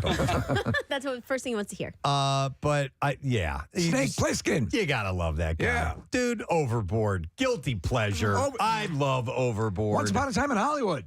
Yes, that's right. The John Carpenter version of Elvis. He's been in Guardians of the Galaxy 2. Oh my God, that's right. Mm-hmm. He plays Ego, right? He's excellent. And he has wine. And he's got wine. His Santa Claus movies for Netflix. Oh, yeah. Oh, my that's God. a good movie. It's really damn good. They explain how this toy bag works. Wait, who plays Mrs. Claus? Goldie Hawn. Yeah. No. Goldie Hawn does? Yeah. Okay. I saw it once. I haven't checked that out. And I watched it per your suggestion. Yeah. It was good. It is. It was fun. Absolutely. He's going to be at Valley Forge Casino Resort tomorrow. I don't know what time. I think it's early. He is going to be there. Well, the event. He's going to sign pre-purchased bottles of his. I guess his wine is called Gogi. Is that how you pronounce it? Gogi. I don't know. Gogi. 11 a.m. I like that. So it's at the Taste Philadelphia Festival of Food, Wine, and Spirits at the Valley Forge Casino Resort, which is pretty cool. So Gogi. So please go geek some wine. That's like a new way to pick out wine. I usually just pick it out by labels when I'm at the wine store. But now if I know it's Kurt Russell's wine, I want to try it. I'm not a wine guy, and I do the label thing too. If I have to pick up a bottle of wine as a gift or something like that, I just walk through and I go, that looks like a cool, and I make sure it's like moderately priced. Yeah. Not the cheapest, not the most expensive, somewhere in the middle, and I think that gets it done. You have to vet your endorsements. I only eat Tom Sizemore ice cream. It just seems like... Is it good, though? Well, no, it's horrible. Well, it's got cigarette butts. It's cigarette butts and abuse. It's just not good ice cream. Bag of bones. All right. Oh, you know what? I'll say that for music news. Never mind. I was looking at some. We're still waiting for Ripa to get on board. Oh, Steve, real quick here. I got this email the other day. It is from a gentleman named George Sharp, and he goes, Preston, to comment on the conversation the other morning regarding creating movement using bodily functions in space. Yes. He said, yes, that would create force to move you in space if you are not in a space suit. He said, think about when the astronaut breathes or coughs or relieves themselves while in the suit. That does not create a force to move them. And he says, I used to work for the space program and the manufacturer of the spacesuit assembly. Well, so my original idea, at least the theory that I had, was based on a nude space traveler. Okay, nude space traveler. All right. So he just wanted to add that. But that's very, well, look, and we kind of happened upon a real law of physics there. And then, and that was yet another, qualified person who worked for the space program. Here's another, when I get these, I'm like, you listen to our show? I got this email, and it says, your son's brilliant idea to eat messy snacks with chopsticks really resonated with me.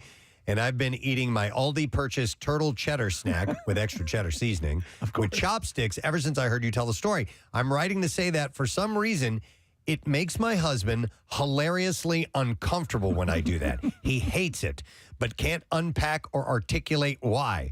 Tonight he said, I can't believe you're eating turtles with chopsticks as a 37-year-old, as though age has anything to do with it. Just wanted to say thanks for the tip. When my husband comes to appreciate the brilliance here, I'll let you know. And that is from Aislinn Molinari, and it's signed molecular and cell PhD molecular and cell biology and genetics. Yeah, that person is far too smart. You're too smart to be listening to us. To our program. But I'm happy that we've created a little tension between you and your husband. We're all about strife. All right, our guest is on the line. She's got a book, and we're very happy that she's on to promote it this morning. We love her. You know, around Camp Out for Hunger, we usually have an opportunity to speak to her, and she gives us a nice big plug on her program. The book is called Live Wire, Long-Winded Short Stories. Please welcome the amazing Kelly Ripa. Hey, Kelly. Hey, Preston and Steve. Guys, I hope this doesn't disqualify me for calling into Camp Out for Hunger. This doesn't count, right? No. As a matter of fact, we were talking about this last night. So, Kelly, this year is our 25th anniversary. Yeah, 25th one we're having. So you actually need to call out sick from work and come down to the Camp Out for Hunger live. I will call you 25. Okay. 25 times. We'll consider that a deal, yeah. Hey, congratulations on the book. This is great. Has it been in the works for a long time, or like something that you've collected throughout the years of these are the stories I want to tell one day? Thank you very much. It's funny, it was not in the works for a long time. It was something I resisted doing for at least 20 years. Wow. The woman who would become my editor, Carrie Thornton, 20 years ago, asked me to write a children's book. I politely declined. Then she asked me to write a cookbook. I thanked America should send me a thank you note. I said not. She asked me to write my memoir. I said no. And then finally, when the pandemic sort of shut everything down, she approached me one more time because I started posting funny sort of things on my Instagram page, letters that I was writing to the staff. And she said, now's the time for you because you're working from home, nothing's going on. Why don't you work on writing your memoir? And I said, I'm not ready to write a memoir. I'm not there yet. I feel like I have so many more things I want to do. And she goes, what about a collection of stories, short stories? And I thought to myself, well, I don't know if I can write, first of all. And she said, well, send me a writing sample, write a story and send it to me. And I sent her the story that I send my friends. Not the story that I send my friends, but it's the story that I sort of tell my friends at dinner parties. It's always like a conversation starter. Okay. And it's a story about the time that Richard Gere and I saved a woman's life. And it sounds very name droppy, but you have to understand that it was a moment in time that was so out of this world for me because I was so starstruck and I was so out of my element. And I was so like, what am I doing here? How did I get here? Why are there so many famous people here? And oh my gosh, a woman passes out. And Richard Gere and I, and again, when I say save her life, she ate a pot brownie. But that's that's great. Well, you know what? That's that's great. Story to get. We've had Richard Gere in the studio here, and it was quite a special thing. So, and the fact that you were able to share this with Richard Gere is very cool. I was reading a couple of interviews with you in preparation for this, and you described the experience as a self-loathing experience, and it was kind of Cal Penn who gave that description to you. Cal Penn, who is one of my favorite writers, and he actually said to me, because I guess it was written all over my face, right? It was really, I had almost completed the book. It was like 99% done. We were just about to go into the edit process, and Cal was there to promote his book. And Ryan said, Kelly's in the middle of writing a book. And he goes, yes, I can tell. What level of self-loathing are you in right now? And I said, oh, my gosh, I had a dream last night that I threw myself in front of a bus. And he goes, you're almost done.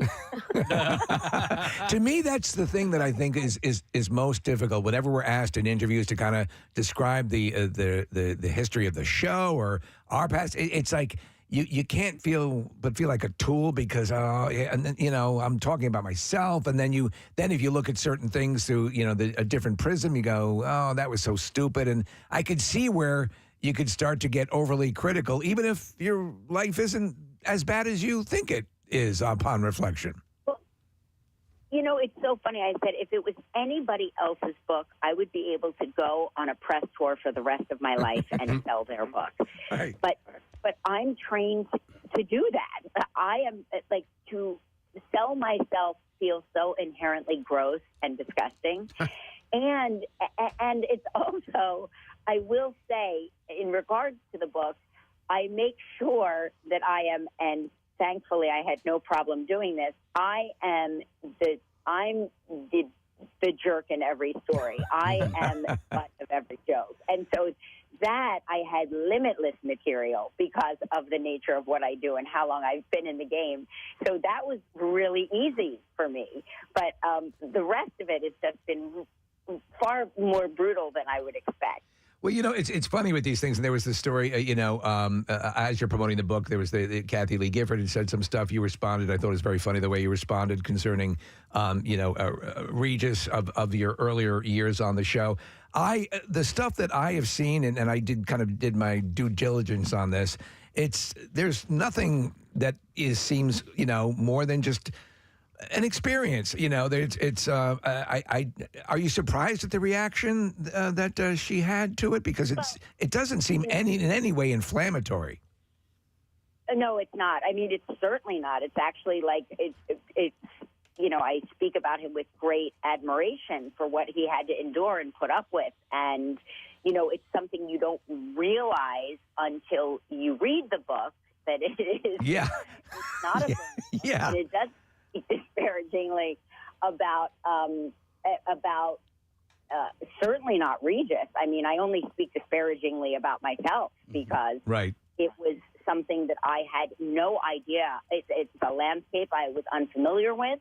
I was totally unprepared and incapable. And so, again, going back to that, it's so hard to generate press for a non-controversial book. Yes. Right? Yeah. You books out to all the editors, and they mine for the gold. And the best they could come up with was that my husband made me pass out while we were having sex. Right? we saw that story. Yeah. Yep. Mm-hmm. My mom, it's a sex book, which it's not. And so inadvertently, it really, those headlines that she created really helped me sell this book because there's, nothing even remotely controversial about it, but you would have to read the book to know that. Right. Yeah. But, I don't believe, personally, I'm always I don't really subscribe to the all press is good press, right? So I always think bad press is bad press. But when it comes to selling a book, all press is good press. And that's what I've learned. Wow. Hey, what are your thoughts on the show, the morning show? I know it's a different sort of it's not what you do with the live and with Callie and Ryan. But is there any sort of accuracies to what it's like on the set and the personalities and stuff like that with what you do? I've never seen the morning show. Oh, no kidding. I don't know. Do you think I should I watch it? Yeah. Your career is not hurting for having not seen it. So it is a good show, and I bet it would speak to some of the things that you go through on a daily basis. Probably. I mean, maybe I'm going to, what I'm going to do? I'm going to binge watch it. And when I call you for the 25th anniversary, I am going, we're not going to talk about all of the good work you do. Right. So much food into those local food banks. We're going to talk about the morning show. I love that. We'll pull a fast one on everyone. I have to, by the way, just quickly commend you because I love when people write books. You did your own audio book. You did the narration for it, and you read. And that Preston and I are avid. I used to disdain the notion of listening to a book instead of reading it, and now I go crazy. And so I will be getting your book, the audio book version. Was that difficult? Spending all that time? If writing it was difficult, was it more difficult talking about yourself? Writing it was so difficult. You know, I refused to use a ghostwriter. I had to do it myself because I know that you can't sort of relate where I'm going the way I can because I speak in a way that is so confusing and utterly puzzling. And so, and as I was reading the book, I got very frustrated because that's when I was like, oh my gosh, I could have said this so much better, or oh my gosh, what was I thinking? Why was I not mining for the funny here? There's so much funny here. But the best part of the book is that Mark, my husband, came in and recorded himself as himself on the book. Oh, that's great. Yeah. That's great. Yeah. And he disputes some of my claims in the book, which I footnote in the book, but in the audiobook, he comes in and disputes it in real time, which is so funny. Oh, that's definitely worth the price alone, yes. I love it. Excellent. Well, Kelly, we know you're busy. You've got stuff to do. You got a weekend to get to like we do, but we want to thank you. We want to congratulate you, and we will be talking in the next couple of weeks when we get to Camp Out for Hunger. Can't wait. All right, excellent. We love you. Thank you, Kelly Ripa, guys. Live wire, long-winded short stories. Look at this picture up from Instagram. Oh, my God. It's amazing. She just looks fantastic. She does. Her husband's great. There's a great picture of her. She's holding her dress up, and he's underneath her looking up her skirt. That's wonderful. Wow. She's very open about her plastic surgery and such. She doesn't get a lot of it. Okay. She admitted that she had a procedure done to her neck during the pandemic. You can get little nips and tucks as long as you don't go crazy. Just listen, I'm probably do a little. I'll, at some point, I'll do a full head replacement. Okay. But I mean, not yet. Not yet. Maybe when we go on vacation or something. All right. We need to do something, and we need to share something with you, our listeners, our family of the Preston and Steve Show. We're losing another member of the MMR family. Different circumstance. And, it's not like a few weeks ago, though. No. Unfortunately, it's the end of an era for us. It's going to be more off air that will be noticed, but we will notice here because one of our absolute favorite people is working his last day today. Nick Murphy is unfortunately leaving the show, so we're bringing him in here. Nick Murphy, we're clapping because we love you. We're not clapping because we are so thrilled you're leaving. You're leaving. And I hate all of you. I asked Nick Murphy, I said, if you were in baseball and you were coming up to bat and you got to pick your own song, what song would it be? Good choice. And it's this one, Ceremony by New Order. Oh, well, listen, Murph has been with us. When was your... And for those who may not know, Nick Murphy, if you're not an everyday listener, Nick Murphy does all things video for us. He is the video maestro, the Daily Rush videos, our YouTube live stream, all the goofy commercials that we do, all that stuff has been via Nick Murphy and the people under his tutelage, because he has had interns and people who help out from time to time. When did you start working with us? I started in 2009 with you guys. 2009. It's a long-ass time. And you kind of came in, I believe it was because of a Kathy Romano association. Yeah, so... and she insisted she not be here today because of something you did to her. I'm glad that she wasn't, because I have so many things that I need to vent about her. Right? No, I love Kathy. Do I remember that correctly? Yeah, so I was working at Bucks County Community College. I was like a film, for their film department, I was like a lab assistant, so I would help check out equipment, teach people how to edit, and I was like a teaching assistant there, and Kathy's brother went there. Yep. It was during the recession, and he was like, what are you doing here? You should be doing these things. And I was like, I don't know, man, I'm just lucky to have this. And he was like, well, my sister's Kathy. And I was like, oh my God, I listen all the time. That's so crazy. So he passed on my resume to Kathy, and I guess she got it to you guys. And Joe was leaving, I guess right around that time. Intern Joe? Yeah, intern Joe. He was doing video stuff for you guys. Intern Joe did video stuff for us? Kind of. I did it. Joe did some stuff. I mean, Gary Lauer did some stuff. No, Gary Lauer brought in his Panavision camera. If you were to look at what we did prior to Nick Murphy getting here, you would see, clearly we needed help. It's like a difference between Stanley Kubrick and a children's flip book. Well, not only that, just uploading things to the website, you had to like compress the videos, and it made it look bad. Yeah, it was a whole different time before. Yeah, Joe had like a video camera with a tape in it. Yeah. And he would like roll it down and cut it up. And then Nick walked in and was like, this is digital, guys. Hey. He was actually using a razor, Preston. I just remember us going, wow, did you see what this guy did? Yeah. And we were just like, okay, we need to make this somehow a permanent deal. Yeah. And then the job was created. Like the job didn't exist before. And Yeah, then that's they created something a I really position. I take a lot of pride in that. Like I kind of came in and swung for the fences with you guys, and it worked out. And I made a job that was like, when I tell people I'm like, I do video stuff for a radio station. It sounds like this thing that just shouldn't exist. Right. It's crazy. But yeah. And to your credit, you were so good that everyone started using your services, and eventually increased your workload so much that it wasn't worth your while to be here.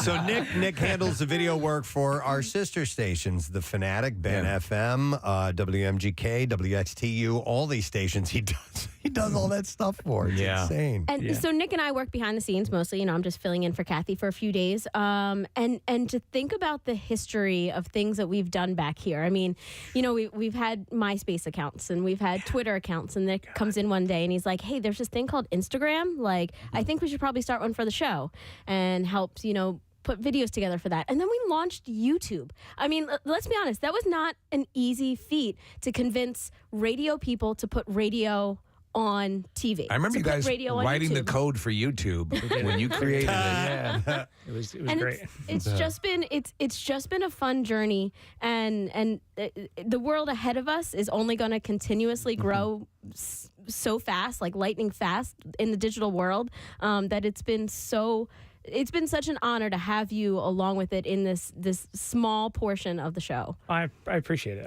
Every like job I've ever had, it was, you know, since I like started my career, I've just like appreciated the ability to just be creative and get paid for it. Yeah. And you guys were just like, just be yourself and have fun. Right. And it was awesome, man. And then we fixed your eyes. That was great. Yeah. And then they went bad again. Well, I want to reminisce. I want to do some more of this, but I want to. We got something for you, and we want to bring that in, and we know you're a fan of reality TV. No, a little surprise for you here. You freaking buttholes. Not only do we have a cake, we have the amazing Beth Gardner.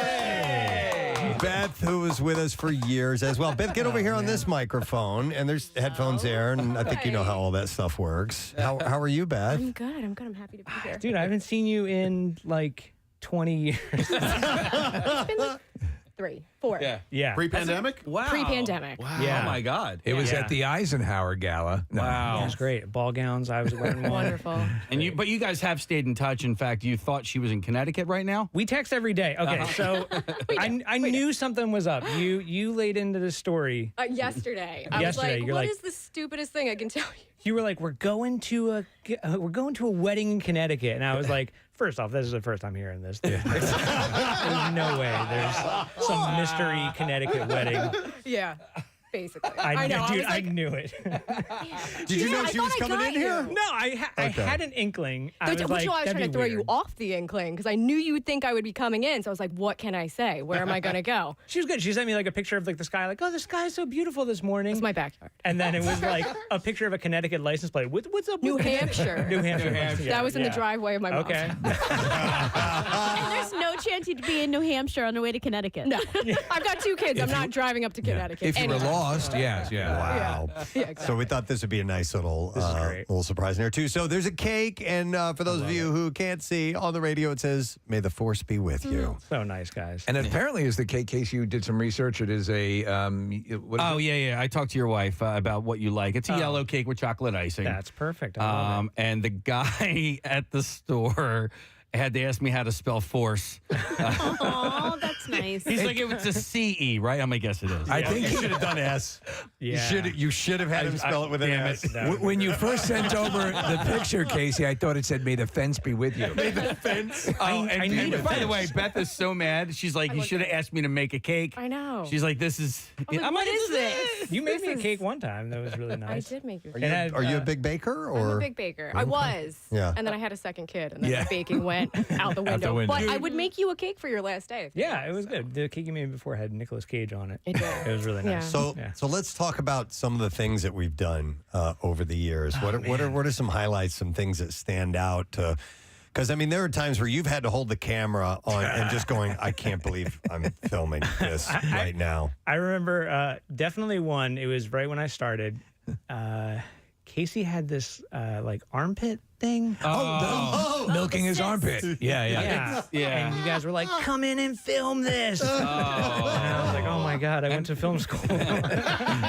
Were you videoing at the Don't. Totally Office? I don't want to. It's my body, and I don't want to watch it. The Totally Office calendar shoot when Casey came out totally naked. Beth and I filmed all that stuff. And Oh, we that was filmed one of my That was funny. That all-time was really favorite funny. moments. It was outside of the studio. It was that wedding receptions take place there. What was the name of that place? V? Was that V? It wasn't V. It was one in. Chescafe It was, or, yeah. It was is in it Northern Chescafe Liberties, right? or- Right. Yeah, the Yeah. one, in the piazza. But Casey came walking out completely naked with his hand over his junk. That was good. That was one of my favorites. I like that. And then there were some really fun in studio ones. We did trying to make a salad with a lawnmower. Yes! That was really fun. Yes. We had an electric lawnmower. Yeah. We flipped it upside down and we were throwing lettuce and vegetables into it to see if we could make it into a food processor. It actually worked. That was great. It And then- did? Well, it was a brand new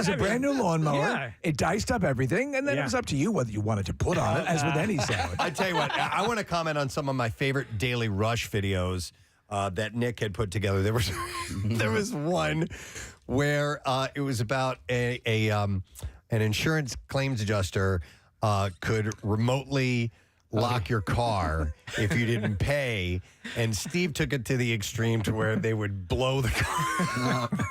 And that's when Nick started adding like other photos and little graphics and little explosions and things like that. Do you remember that one? I do, yeah. That was Oh a lot my of fun. God, I think you were love there that for one. it too, Beth, because it was like us and Steve, I can't remember his last name. It's escaping me. Stove. But Stove, yeah, we called him Stove. We had like so many. We had like a whole team. We would just be like goofy and fun. It was great. What for you were your favorite of the daily rushes that you did? Because I mean, I remember when I would go to the page. Oh, we have 11 now, and now it's just off the charts. Yeah. What stands out for you?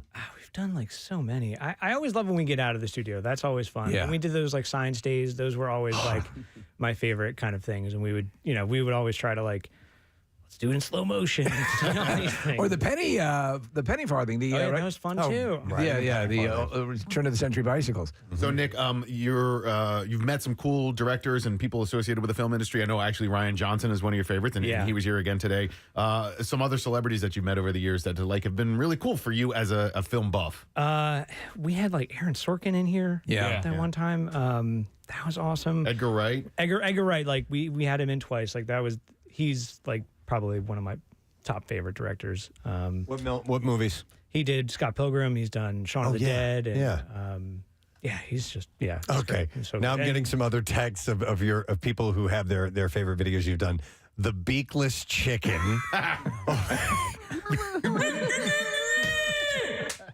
And Murph actually created a little cartoon of a chicken without a beak. Oh man, that was so funny. That's like one of those things where you're like, we'll just figure this out. I guess. I mean, that's been my whole career. There's been like such a good team. Obviously. Beth and the countless interns that we've had, and we wouldn't be able to do half of the stuff without Neumann University. It feels like every director, like you're like, oh well, this is a great movie, and he's like, yeah, but there's like a million people who work behind me, right? I'm just like the front person for this, and I appreciate it very much, guys. Well, you're going on to something that's very cool, but we are all trying to remain optimistic in that will potentially be opportunities that you're not leaving the state or anything. For our efforts to join together again for special events and things of that nature. Yeah, definitely. yeah, I'm doing a lot of like work from home coming up, and I'm gonna do some like random. I want to keep working with you guys, so I'm trying to do some like random freelance projects. Excellent. Yeah. You and I, we did. We started doing these the Real Philly Deli tours, and that sort of started this whole thing, and like shooting these videos for these clients, and we were happy to do them. And then after a little while, you and I were like, we need to do something creative with these things. And so I have a good memory of one of those. Yeah. We shot where I was in one of the ones that you did. You're in the deli, Casey, and you're walking around in the premises.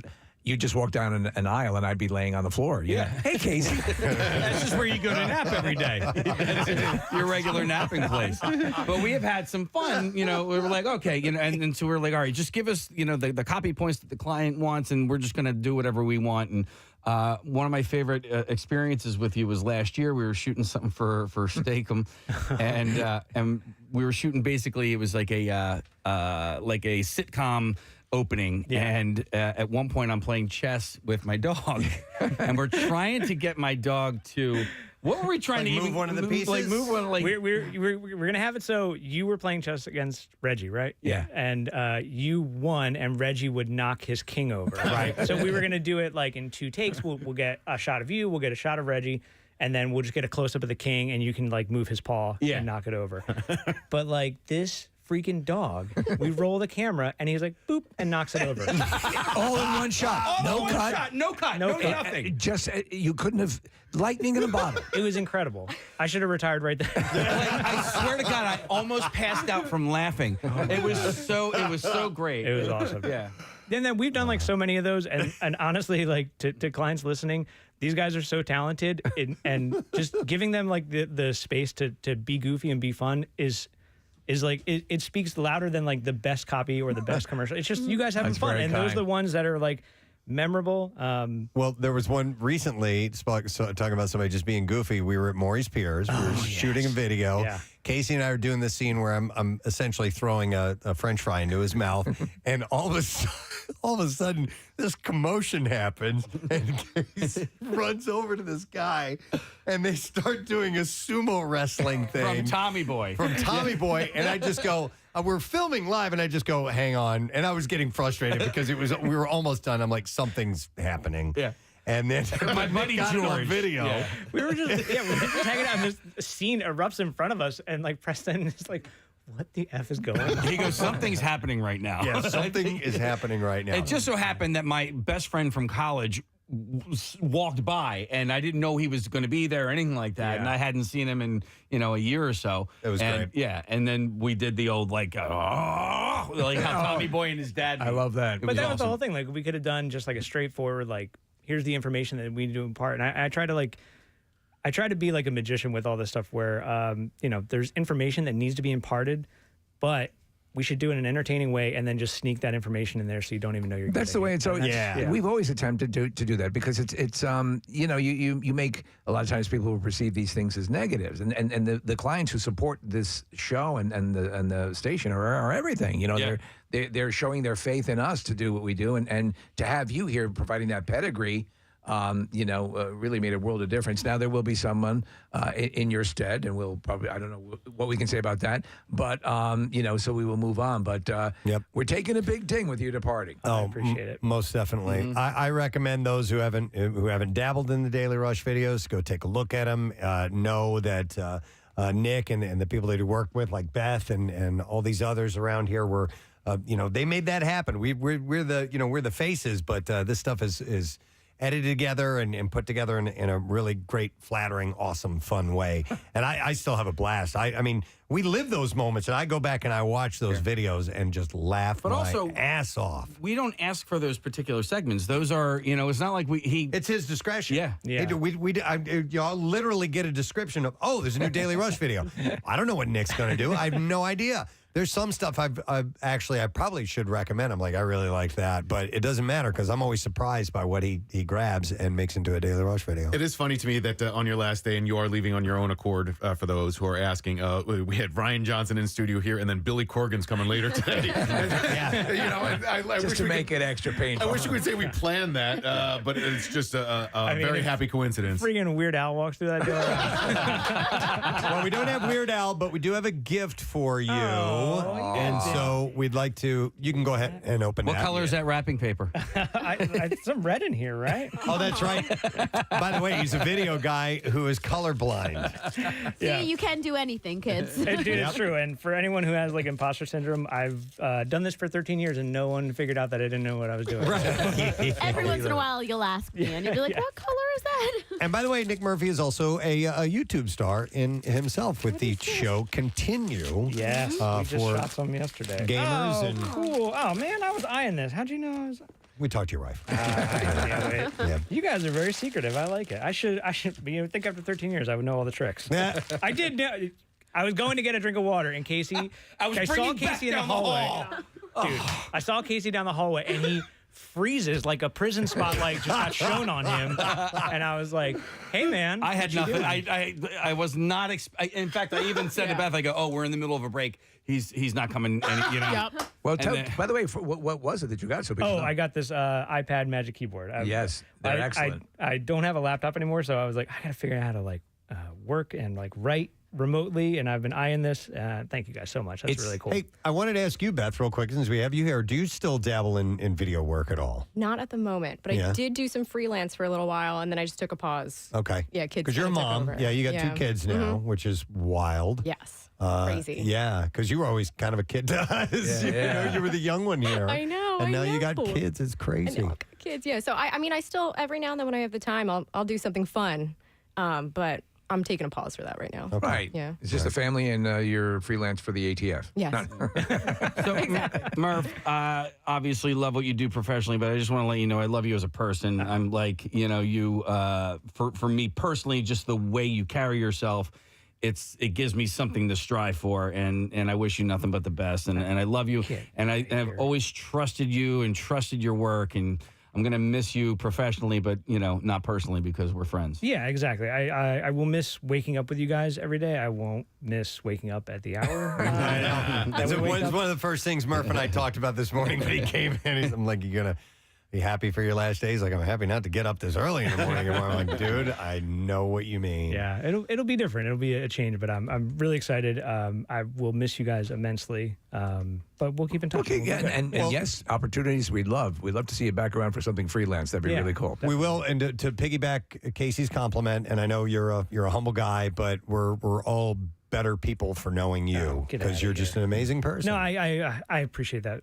immensely. You guys, I think I got a little worse, actually. No. It's been a downward trajectory. It hasn't stopped. It's a downward spiral forever. But no, you guys jump-started my career. You guys gave me a shot, and I will never, ever forget that. Awesome. Okay. I appreciate it. And we won't forget you. And obviously, we're all going to say it. Yeah. We would like a piece of the cake eventually. Yes.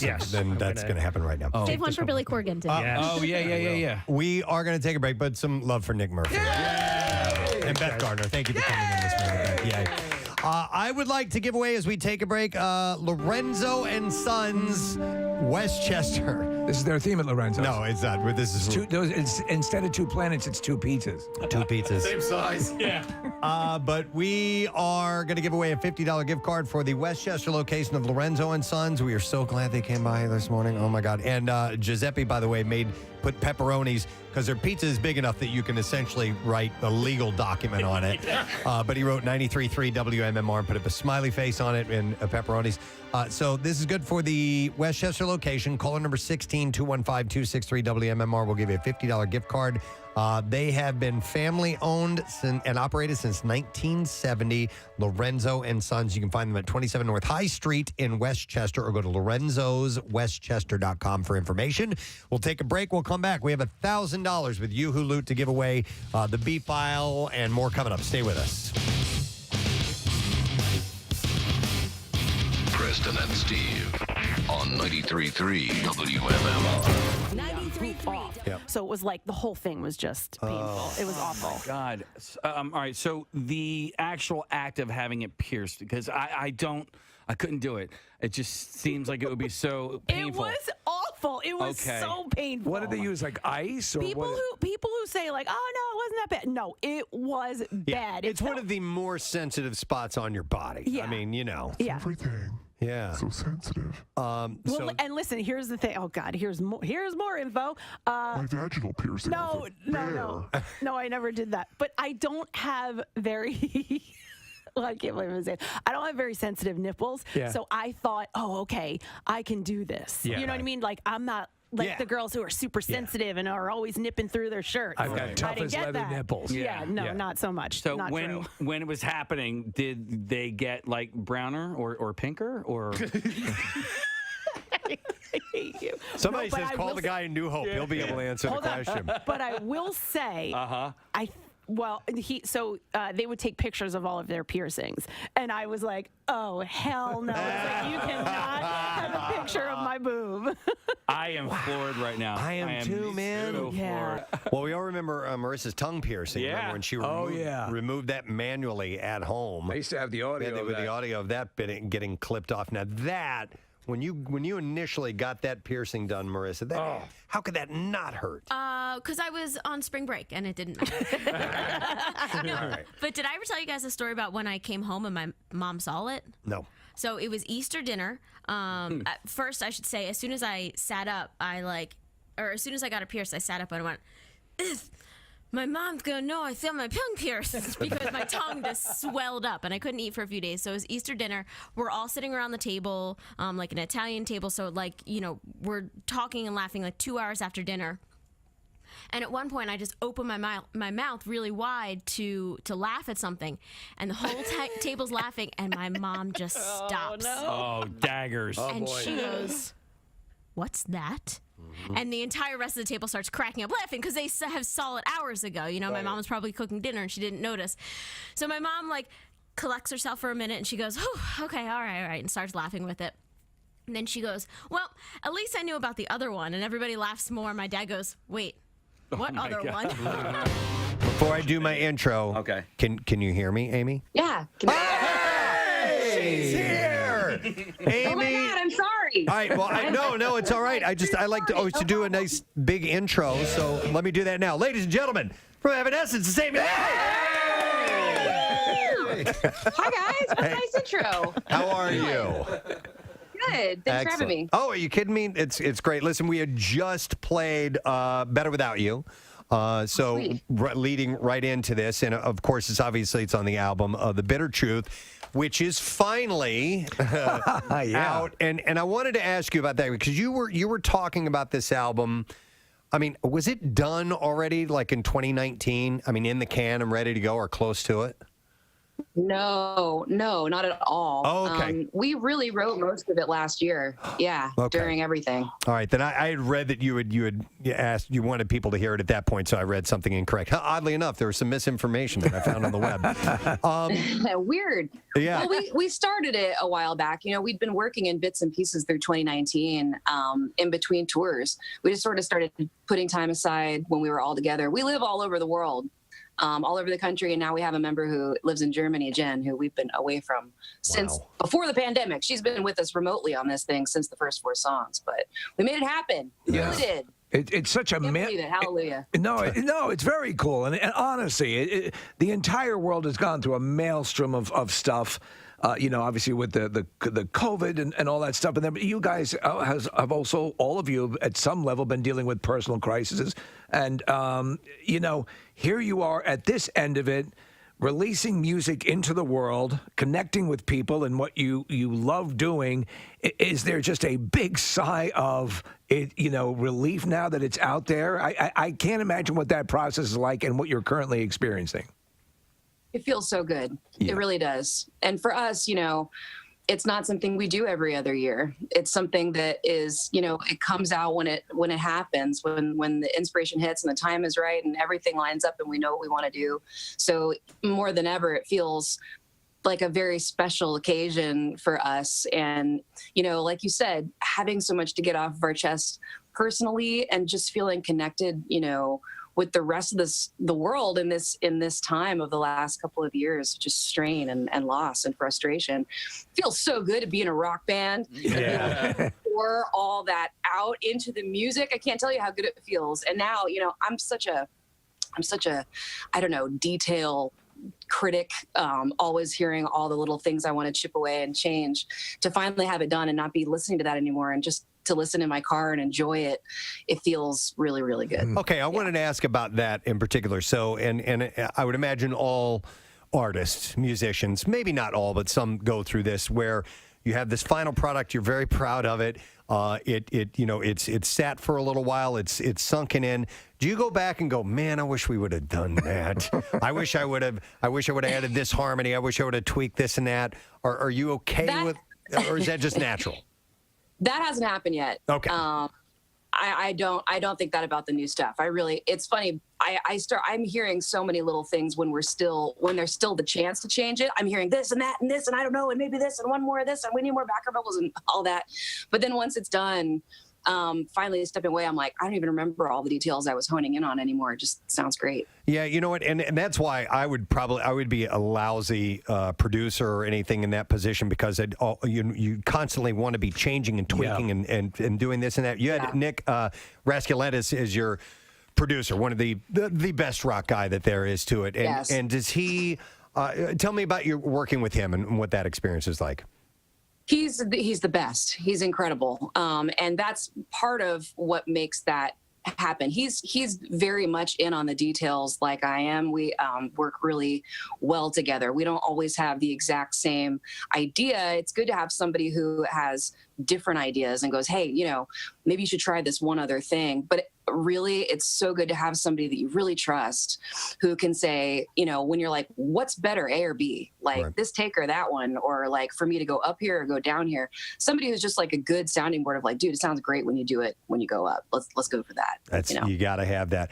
All right. I also wanted to ask, you know, Steve had mentioned the fact that there's a lot of there's a lot of message you're getting across with this music. There's a lot of things happening. You mentioned a lot of tragedy. There's some good things too, but I wanted to ask you on a personal note. When I will sometimes listen to songs for years and have no idea what the artist was the message that they were trying to get through in this song. Now, I may love the melody and the harmonies and the rhythm and all that stuff, and I like the song, but don't really know what it's about. Sure. How do you feel about that? When you've poured emotion, you've written these lyrics, you're getting across a very specific theme that you want, and people don't get it. Is that okay? It's totally okay. Okay. Honestly, I write in a way that is very cathartic for me. And in some of these songs, I hear what I'm saying. And I'm like, there's no way anybody can hear this other than exactly what I mean. But there is. And something that's really beautiful about art and music is when people can take it and apply it to their own life or their own particular personal experience, what they're going through, and let it be that for them. I think that's a beautiful thing. And it's funny because I want to break down and explain as much as I can about our lyrics, kind of, but there's another part of me that doesn't, because it's sort of better when you see what it turns into for somebody else. It's kind of more powerful that way. I've had songs that totally moved me, and I didn't know that they were about something for many, many years. I was like, oh, that's what that was about? Yeah. But therein lies the beauty of the subjective nature of music. But there's something, and I wonder if you agree with this, and I think it might in some way speak to why vinyl has become more popular again. Having album cover art and having an artist, I used to use, when I would listen to music and listen to an album, an actual record, I would look at the art, and a lot of times you had additional messages being conveyed through that. Yes. Is that something you remember fondly? And yeah, that's a cool thing, right? We don't have that anymore, really. Yeah. That's always. We do. I do that. Yeah, I know you do. Yeah. Yeah, because I feel like that's what's so cool is you can have there are so many different ways to express yourself, and to make an image kind of have a deeper impact. That's why music videos are so cool, dude. We actually just filmed our Better Without You video. It's going to be so cool. In Minneapolis, actually, we road tripped it. I drove 13 hours in a car with Troy and my girl Beth. Wow. It was really fun. Got cheese curds and everything. Anyway, when you can take, something and go, okay, here's a visual also that sort of feels like the world that this is living in. I don't know. That is a huge part of it, whether it's album artwork or whatever. Yeah. And we do that. We almost always have some sort of like animal or insect or something that's like our secret spirit animal that goes with the music for each era. This one's a nautilus. And to me, that spiral shape has always been like some kind of a symbol of like eternity, like it keeps going until you can't see it anymore. And right. It makes me think about the future and the past and the soul and like the depths of things. So it just fits. And it's like, it doesn't have to be that anybody really knows that explanation, but it feels that way to me. So maybe it'll feel like that to somebody else on a subconscious level. Cool. Amy Lee, I was actually having a discussion over the weekend, and your name was brought up as well as Taylor Momsen, Lizzie Hale, and Dorothy. And it was because we were watching the pregame for the NCAA Final Four. All right, we're less than 2 minutes away from your chance to win with a Yoo-Hoo Loot. Nick just pulled this up on a listing, and if Murph would have waited about a week, I bet we could have gotten Weird Al Yankovic in here. He's going to be here at the Kimmel campus doing Weird Al Yankovic, the unfortunate return of the ridiculously self-indulgent, ill-advised vanity tour. I'm working on it. And Steve, Emo Phillips is going to be his special guest. That's great. And we've had Emo here before. Emo's hilarious. Emo stays emo. Yeah. But Odd Bird. So the movie, the Daniel Radcliffe film, right? It looks so good. It does look fantastic. And apparently, he creates his own fake history in parts where apparently there was this torrid love affair with Madonna. And, I love this stuff. Yeah. Nice. Kristen Herman down the hall is a huge fan as well, too. Really? Of Weird Al Yankovic? Yeah. Okay. I think her baby, or was it dog? No, her it was the baby's dog. a fan, too. The Gloria dressed up as Weird Al, and Weird Al shared the picture. Oh, really? Yeah, on Halloween. Okay. That's fun. Nice. All right, I have to wait. I have to wait. You're a professional. I have to wait 40 seconds before we do Yoo-Hoo Loot. You want to belch? Do I want to belch? Yeah. Oh, do you want you to play one? No, for you to do it. Oh, no, I don't. And I was going to provide a pretend effect. Oh, okay. It's all right. I used to be able to burp on command. Oh. I can't do it anymore. I spent an entire mass one time. I was at Sunday mass teaching myself how to swallow my burps so that I could burp really, really long. Have you guys ever done that? No. I can't. No. Yeah, but I know what you're talking about. You can actually cause damage by forcing burps and things like that over the long haul. Okay, but you would swallow, and I'm not going to do it now. That's how President Kennedy died. No, I think he was shot. Yeah. When did that happen? It was after, right in after the middle of a burp. 1963. It's 10 Go o'clock. ahead. Nothing. It's 10 o'clock. I was just killing time, bro. All right, thank you. And where were we going with that? Teaching myself how to burp a really long time. Okay. And I swallowed burps for an hour. Here we go. Here it is, MMR's Yoo-Hoo Loot. Now, listen up. Here's your keyword. All right, the word is home, H-O-M-E, and you have until 15 minutes after the hour to enter that. 3 ways for you to do it. You can text it to the special contest short code number, which is 45911, or you can enter it via the MMR app or at WMMR.com. And one random entry wins $1,000 in our company-wide contest. So again, the word is home, H-O-M-E. Each winner gets a call from Beasley. Make sure you answer your phone. Contest rules available at WMMR.com, and it is sponsored by Horizon Services. We wish you luck. Now, WMMR presents Preston and Steve's Bizarre File. All right, brought to you by Primo Hoagies. Watching the game with some friends this week. Score big and serve in style with Primo Hoagies. You can order online at primohoagies.com. It's not just a hoagie, it's a Primo. Oakland police are pushing to add something new to their arsenal. Robots with shotguns. Love it. Although police insist They would be only used when all other options have been exhausted. So correct me if I'm wrong. Aren't they looking to mount these on kind of the Boston Dynamic dogs? That I don't know. Okay. The plan is still causing an uproar. Police robots have been used for years to disrupt explosive devices, allowing officers to do their work from a safe distance. But now there's an effort by Oakland police to equip some robots with shotguns. I think they're more like the ones on treads. Okay, we're looking at a picture of it now. I mean, honestly, science fiction has never had any story that involves these things going crazy. So, yeah, why not give them weapons? The idea of armed robots first surfaced at a recent meeting of the Oakland Police Commission. I think we need robots. Subcommittee on Militarized Policing. Jesse that can fly. Sy, of the Oakland Police Commission, said it's a lot easier to pull out a rifle or a gun and shoot somebody than it is to put a live round into this thing.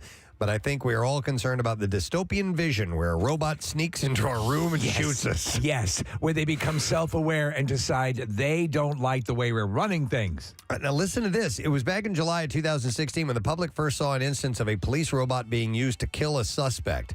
Dallas police involved in a standoff with a man who had killed 5 police officers and wounded 9 others. Now, I haven't heard this. Strapped a bomb to a robot and sent it to where the killer was holed up. You remember hearing about that? I think I remember this a little bit. And they're saying this was the flashpoint for trying to decide whether they would arm robots? No, it's just that this is when the public first saw something like this. So I will have to research that. Oakland police and commissioners have reportedly agreed that for now, robots can only deliver pepper spray, though they may through Amazon one day be able to deliver much more. My pepper spray's here. This is a terrible story. A 17-year-old teen died unexpectedly after he collapsed while singing a solo in a choir event in Naperville, Illinois. Yes. Daniel Moshe, a senior, was performing at the All-State Honors Show Choir for the Illinois American Choral Directors Association when he collapsed. His mother, Carolyn Moshe, said that he seemed fine earlier that day when she dropped him off for school. He'd even checked in when he arrived for the choir show. She said he texted me and said, "Mom, I'm here," around 5 o'clock, and I texted him and said everything good, and he texted and said, "Yep, all good, Mom," and that was the last. Wow. Less than 2 hours later, the teen's family received a devastating call. Fire crews were dispatched to the high school. The teen was taken to a medical center where he was pronounced dead. The cause of death is not immediately clear. That's horrible. It's crazy. Horrible. All right. How about this? Halloween is now super scary for the 4 daycare workers who scared the crap out of children at a Mississippi child care facility. We had talked about this. They're now facing felony charges and possible prison time. The 4 women are facing 3 counts each of felony child abuse. In a video which has exploded online, one of the women in a horror mask terrifies little kids who look like they're like 2 years old, maybe. And they're terrified. Oh, They're God. freaking out. Oh yeah, it's so cruel. It's hard to watch. They're just it's just terrible. So they were screaming and crying. Another daycare worker is facing 2 misdemeanor charges: failure to report abuse and simple assault. And all the employees were fired by the daycare A proper owner. daycare facility would send in a shotgun-mounted robot. That's right. Yes, that's a little more removed. Pablo Escobar's horny cocaine hippos are set to have their population culled through castration due to a series of worries about their impact on the ecosystem. I'll use condoms. Drug lord Escobar left behind a handful of hippos when he died in 1993, which the Colombian government have had to deal with for nearly 3 decades. Now, another attempt at culling their population is set to occur, with veterinarian Carlos Valderrama brought in to deal with one of the many problems that Escobar left the community. He had illegally imported a number of animals, including hippos, giraffes, elephants, and kangaroos, to his ranch in the Colombian countryside so he could fix up his very own private zoo. But following his death, the animals were abandoned, although a number of them were captured and taken back to their natural habitats. Hippos, though, are notoriously difficult to lift, and governments at the time thought the financial expenditure of moving them back home would be too pricey, so they just left them there. What followed was damage to the ecosystem and a near 30-year attempt to bring them under control. And they're deadly. So hippos have now cropped up across the country and far away from their initial home, with some showing up as far as 100 kilometers away. Despite the risk of the hippos, Colombian officials are committed to carry on with the castrating process, which Valderrama described as like trying to cut through a bulletproof vest. Oh, that sounds brutal. He said the procedure, you have to go through a skin that is around 2 to 3 centimeters thick, so it's like a bulletproof vest, and then you have to go through an 8-centimeter final layer of fat. What if I promise to pull out? The vet described described it as a 7-person procedure. And what's I assume they're putting the hippo under during this? I don't know. And it's very stressful. And we only have a 50% chance to be able to do it properly without the animal dying. Currently, Colombia boasts a total of 120 cocaine hippos. Hungry, junky hippos. Hungry, junky hippos. I love it. Let's see. All right, how about this idiot? Matthew Leatham, who has a tattoo of Florida on his forehead. And you've seen this guy's mugshot. Yes, I have, yeah. Is facing a felony battery charge after allegedly slicing up a friend with a razor. A witness told cops that Leatham and the male victim engaged in a physical altercation after a verbal dispute over a cell phone. During that confrontation outside of a gas station convenience store, the victim said Leatham used a razor to cut him on his neck and leg. A surveillance camera recorded Leatham chasing the victim, who was seen holding a shirt to his neck to stop the bleeding from a slice wound. The victim sustained several lacerations to the person. He was transported to the hospital with an injury to his neck that required staples. Yeah, we're looking at a picture of his mugshot. This idiot, he's got Florida right between his eyes on his forehead. Did you see the one that's making the rounds recently? That is, yes. Along with this one, the Lara Croft. Oh no! What? Oh my God! Is that a face tattoo? What is this? Angelina Jolie as Lara Croft with her guns crossed, and they're taking the medicated padding off of it and revealing it to the guy. It looks so bad. It looks so horrible. It's hilarious. I thought you were talking about there was a guy that has his entire. Oh no! That's terrible. No. Oh my God! What's up on the screen here? That's just bad. It's like when you're learning to draw a nose in third grade. Yeah, totally. I thought you were talking about there's a guy who had his entire face tattooed except for I forgot he left it blank on his forehead, so that's what spells out the word, and it's like, oh no. I want to say it's like creep or something stupid like that, but there's just don't do this stuff. So many idiots out there. Anyhow, Leatham, by the way, had pleaded no contest last year to marijuana possession.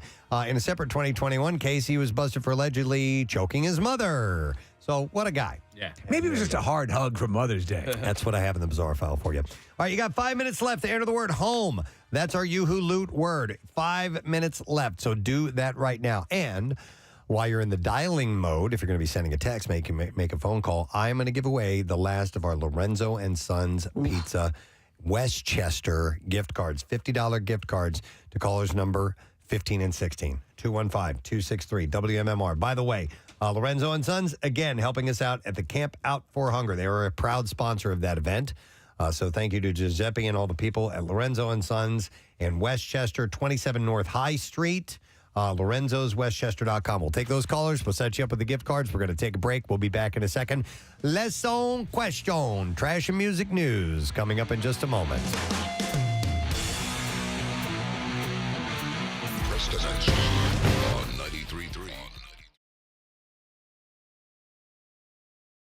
Concert. Now, so I don't want to knock Miley Cyrus at all, but she was, for the masses, the female representation of rock music, and I was, and I listened to her album, and I like it. He likes her a lot. And I do, and so that's why I'm saying I'm not knocking Miley, but I was like, right. I was a little bit perplexed on why they're having her represent rock and roll when she is not classically known as a rock artist. And I thought, man, Amy Lee would have been perfect for this. Lizzie Hale would have been perfect. Taylor Momsen, Dorothy. Yeah. There had so many, other, I thought, better representations of rock music. And I wasn't sure what your thoughts were on her being a rock act now. And I'm not asking you to knock anything either.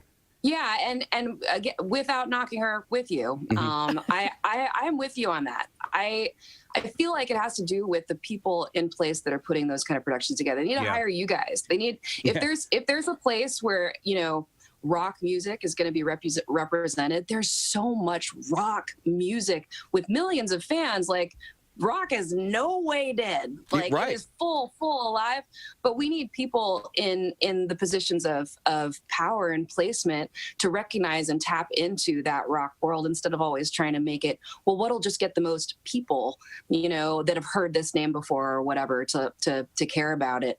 That just feels a little bit like a manufactured, a business move, a corporate move. Yeah, no, that's it's like, how exactly do we it. get the numbers. Yeah. That's always frustrating. It's cool to be the underdog, but Right. at the same time, it's like, well, rock is real. There are people out there that like it. Give it a chance for sure. Yeah, but my wife did bring up the point that she is, she's a different name out there, and so maybe she is going to be that entree, right? Maybe somebody's going to watch her, listen to her, and go, well, hang on a second, I like this style of music. And maybe somebody... Take a deeper dive. Maybe somebody who wouldn't have known about Evanescence is now all of a sudden introduced as a result of that. I was like, okay, well, that's a healthy perspective, I guess. Yeah, totally.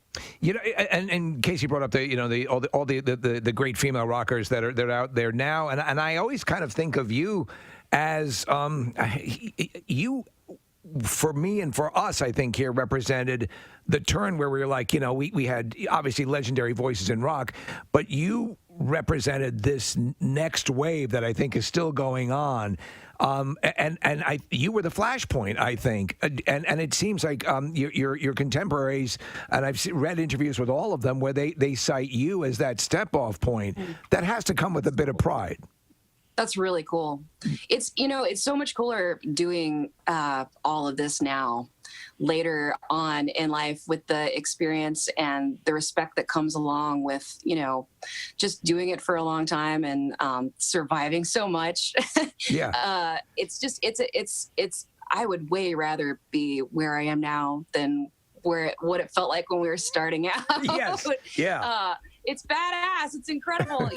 There are so many people that came before me, that have influenced me. So many rad women. It's not like I'm like this one pillar of rock. There have been women in rock from the beginning. Yeah, but you had a style which I kind of see as almost like dominatrix-esque.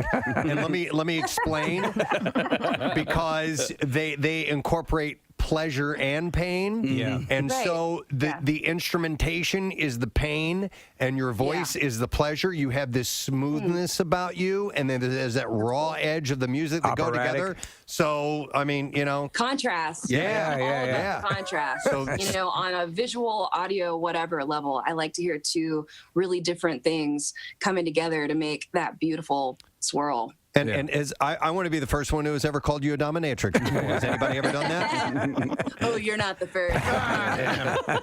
We're on Zoom with Amy, so we can see her in the room that she's in. Are those Care Bears and Smurf dolls behind you? Yeah. What's your pleasure? 80s toys. Do you have any My Little Ponies? Because Kathy was never allowed to have a My Little Pony when she was a kid. Yeah. Wait. Oh, wait, we're going to take a look. She's taking the camera over. I'll describe to the audience. Yes! Oh, My Little Ponies! Several My Little Ponies. I try to keep it in perspective so like the Grammys and the awards have dolls all around. It's like in front of a gold record and a Grammy, there's a My Little Pony. Several. Wait, and I love the Care I got Bears. My Little Pony climbing the Grammy right now. Oh my The God. Raggedy Ann up there. Amy, I used to go to my neighbor's house and play with the neighbor because she had My Little Ponies. And for whatever reason, and it wasn't that I wasn't allowed to have them, but my mom never got them for me. And I was traumatized as a kid. I Your really mom probably wanted thought they them. were sinful or something. That's really funny. I honestly, like, I didn't have that many toys as a kid, but there was, I don't know why, like, there's so many cool 80s collectible. I mean, it's not like it's only the 80s. It happened later too with Pokemon and Beanie Babies and everything else. But like, when I got to be a teenager and all that stuff was like at flea markets and cheap, I was like, I'm buying every toy that I ever wanted now. Yeah, now that you can afford it, go for it. Yeah, absolutely. So, Amy, with the new record and new music, what are your thoughts on touring and what it's going to be like over the next few months? Because so much of that is up in the air for so many different acts. Yeah, we're not going to be out there this summer, but we are making plans for the end of the year. And I just can't wait. It's been just this thing where we keep making plans, and this is like with tour and everything else over the last year and a half, almost now. You just keep making plans and keep having to push them back, and then you just keep making them again and keep making them again and keep, waiting for that time when you don't have to postpone it again. So we just keep making plans. Yeah. And I feel like now, we're in a different situation than when we were in last year when we just kept pushing it back, hoping for something. Now there's a vaccine. Now things are changing. I've already gotten my first shot. We're headed towards the end of not being able to do it anymore. So we are going to unleash the fury. I am so ready to get out there and just play and feel what it feels like to be on stage, just immersed fully in music with a group of hot and sweaty people. Don't you want that so bad right now? Absolutely. Yeah. Absolutely. So good. Yeah. Yes. As a matter of fact, when was the last time you played our MMRBQ? How many years? Obviously, it wasn't last year. Was that 2 years ago?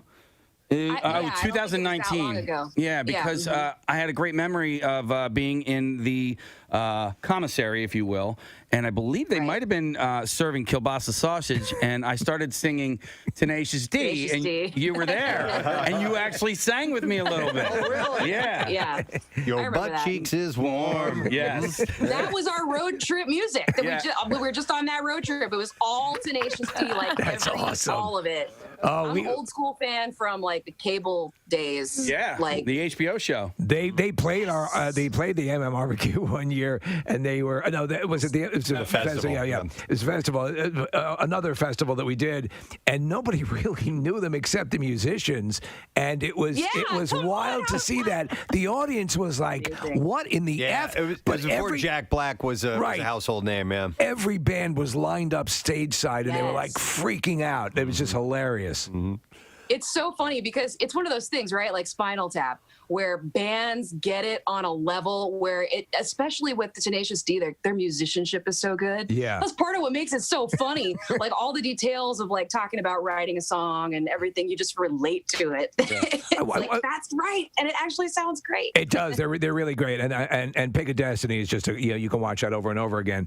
I wanted to ask you when you're performing, when you getting back to the concert dynamic.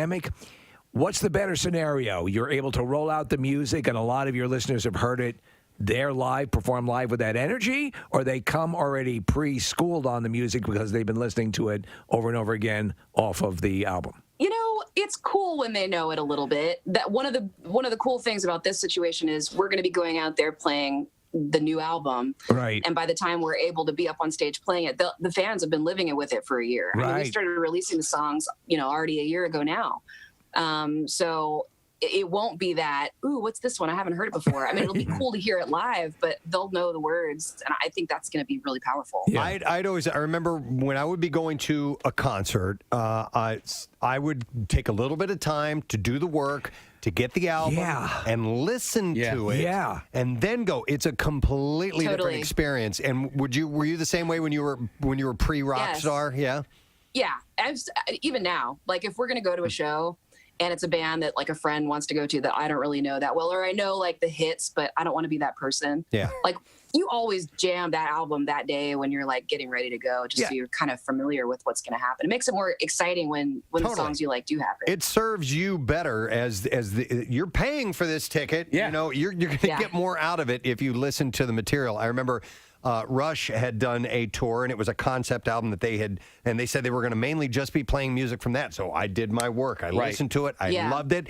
Our boss did not listen to it. He thought it was a lousy concert. I thought it was an awesome concert. So that can be the difference. You got to listen to the material. I totally agree. Hey, I wanted to ask because Taylor Momsen's name came up, Lizzie Hale's name came up. There are a couple of the featured backup singers on this album. There are several people that you brought on board, and all of this done remotely. How was that? I mean, just a quick phone call and they're in type of thing? Pretty much. Yeah. It wasn't completely remote. That was when we were recording Use My Voice, it was right before the shutdown. It was the beginning of last year. So we recorded in Nashville. That's where Nick's studio is. And Lizzie, and they live here. So it was easy for her to come by, like check out the song, get in the booth. And Dina Jacob from Viridia, my friend who me actually write a little bit of the song, she could come in. She lives here. So we did that. But also I just like texted and called a couple friends and was like, I don't know, do you want to lay a vocal down on this? And everybody said yes. And awesome. Really cool. You guys all have your own style and all shine in your own ways. But when you're watching Lizzie, do you kind of sit there and go, a little less? Don't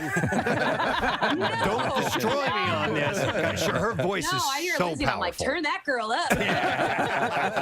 That's so cool that you guys all live out there. That's just one of those cities that I need to get to. Are you in Nashville?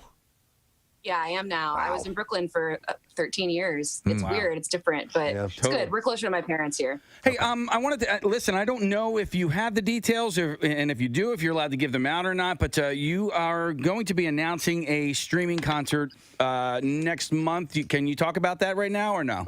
I don't know. I haven't talked about it yet because I didn't think I was supposed to, but you just spilled beans.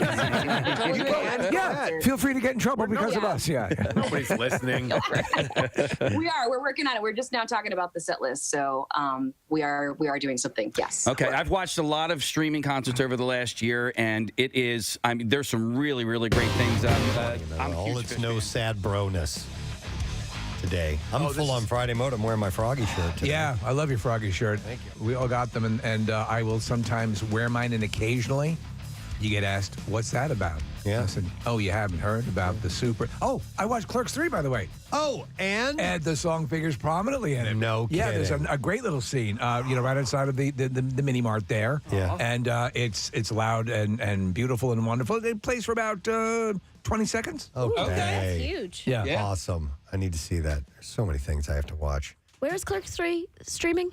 Yes. I watched it on iTunes. Oh, okay. Cool. So you get to buy it or rent it? Yes. Okay. I bought it and rented it, and then I erased it and bought and rented it again. Yeah. It's very nice of you. To send more money to Kevin Smith. All right. Well, we don't have money right now to give away. We're Hulu. We'll see if somebody ends up winning in a moment, but we have something else to give away. We're doing today's lesson question. We're going to give away a pair of tickets for the Philly Burger Brawl. It's been rescheduled for a week from this Sunday, so that's on not a week. It's 2 weeks, right? 2 weeks. Yeah. I'm like, dude, jump off the roof. Starting a week. This is the 6th of November. The question I have for you this morning is, in which league do the kids play? Do the kids play in the pickleball league? 215-263 WMMR.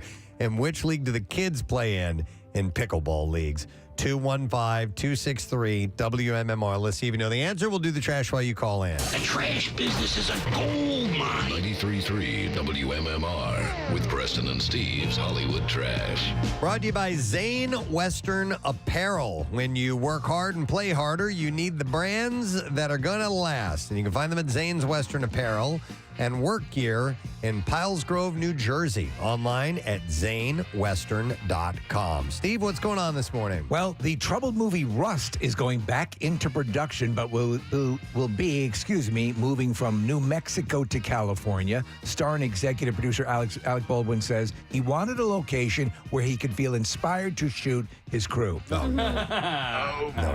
Andy Dick, poor Andy Dick, is facing felony burglary charges for stealing power tools from a neighbor's garage. Andy was apparently attempting to rebuild his career. And finally, tennis legend Boris Becker is reportedly teaching yoga while serving time in an English prison. Becker says he himself has learned a new prison position while behind bars. It's called downward facing bitch.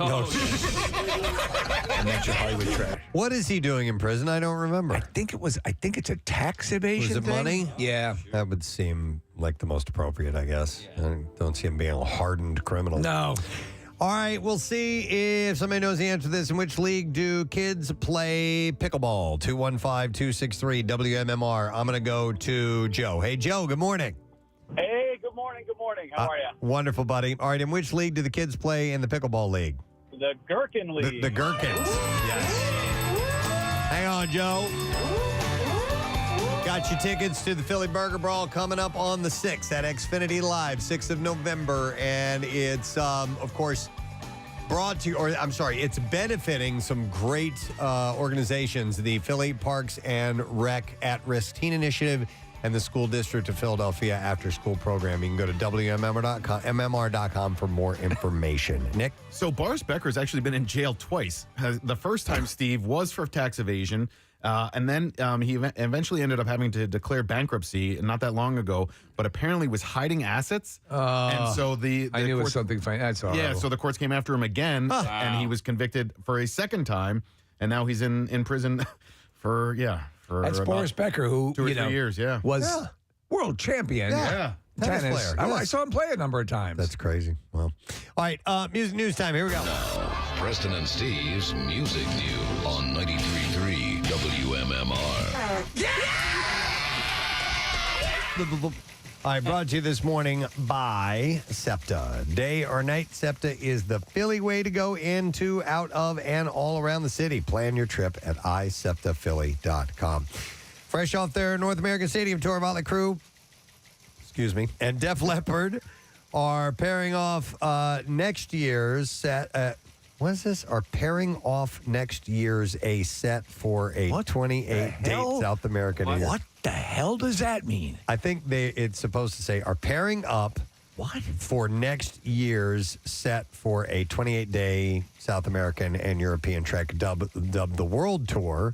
The news comes on the heels of the massive success of North America's Stadium Tour with underbilled performers Poison, Joan Jett, and the Heartbreakers. But they're not going along. It's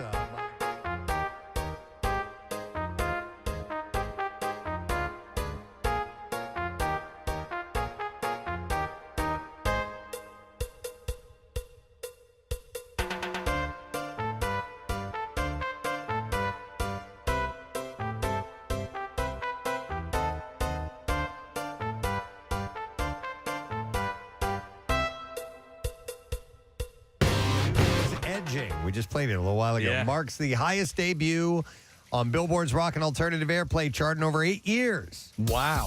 The band's reunion single.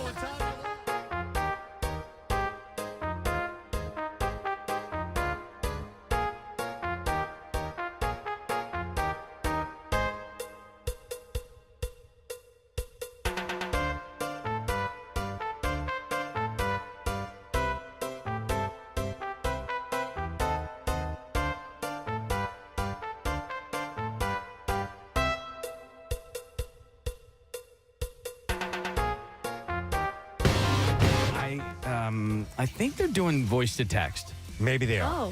Because you had one yesterday where it was boss. Instead of. I had that turned down. I'm sorry. That's all right. Yeah. I can't remember who's Gus Van Sant. Oh, and it was Gus Banzant. Yeah. And I was like, how do you even make that mistake? Well, the B and the V are next to each other on the keyboard. Okay, maybe that's what it is. Or voice to text. Yeah, voice to text is good too. 311's Nick Hexum and Chad Sexton have opened up about the status of the band. According to Billboard, Hexum said, we've had some really good talks and discussions lately. We're excited.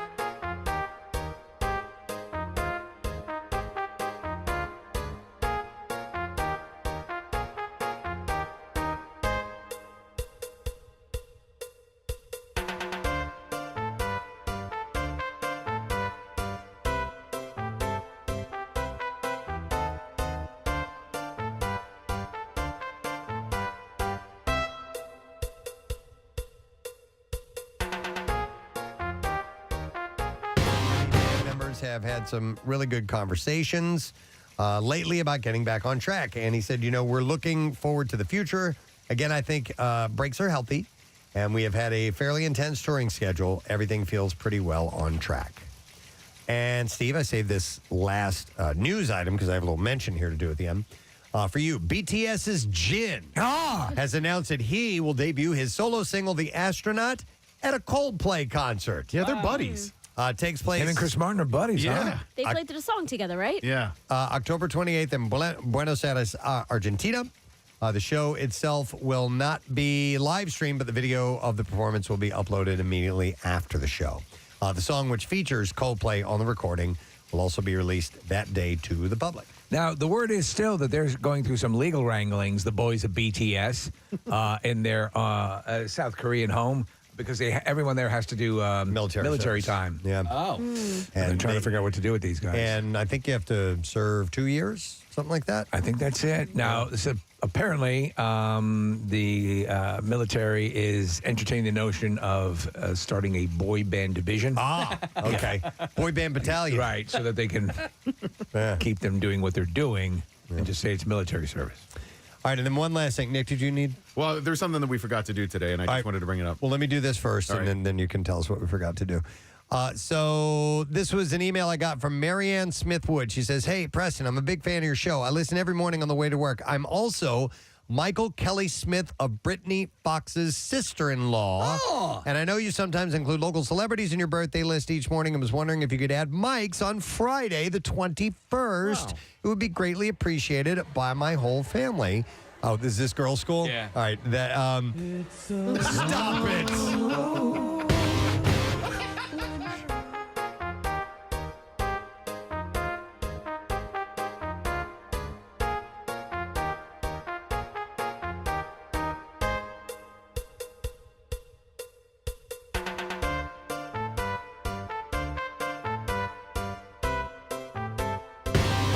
So we want to wish a happy birthday to Michael Kelly Smith of Brittany Fox. That's great. And they were a local band Yeah. in this area. So happy birthday. They didn't do any chili dog commercials, did they, sir?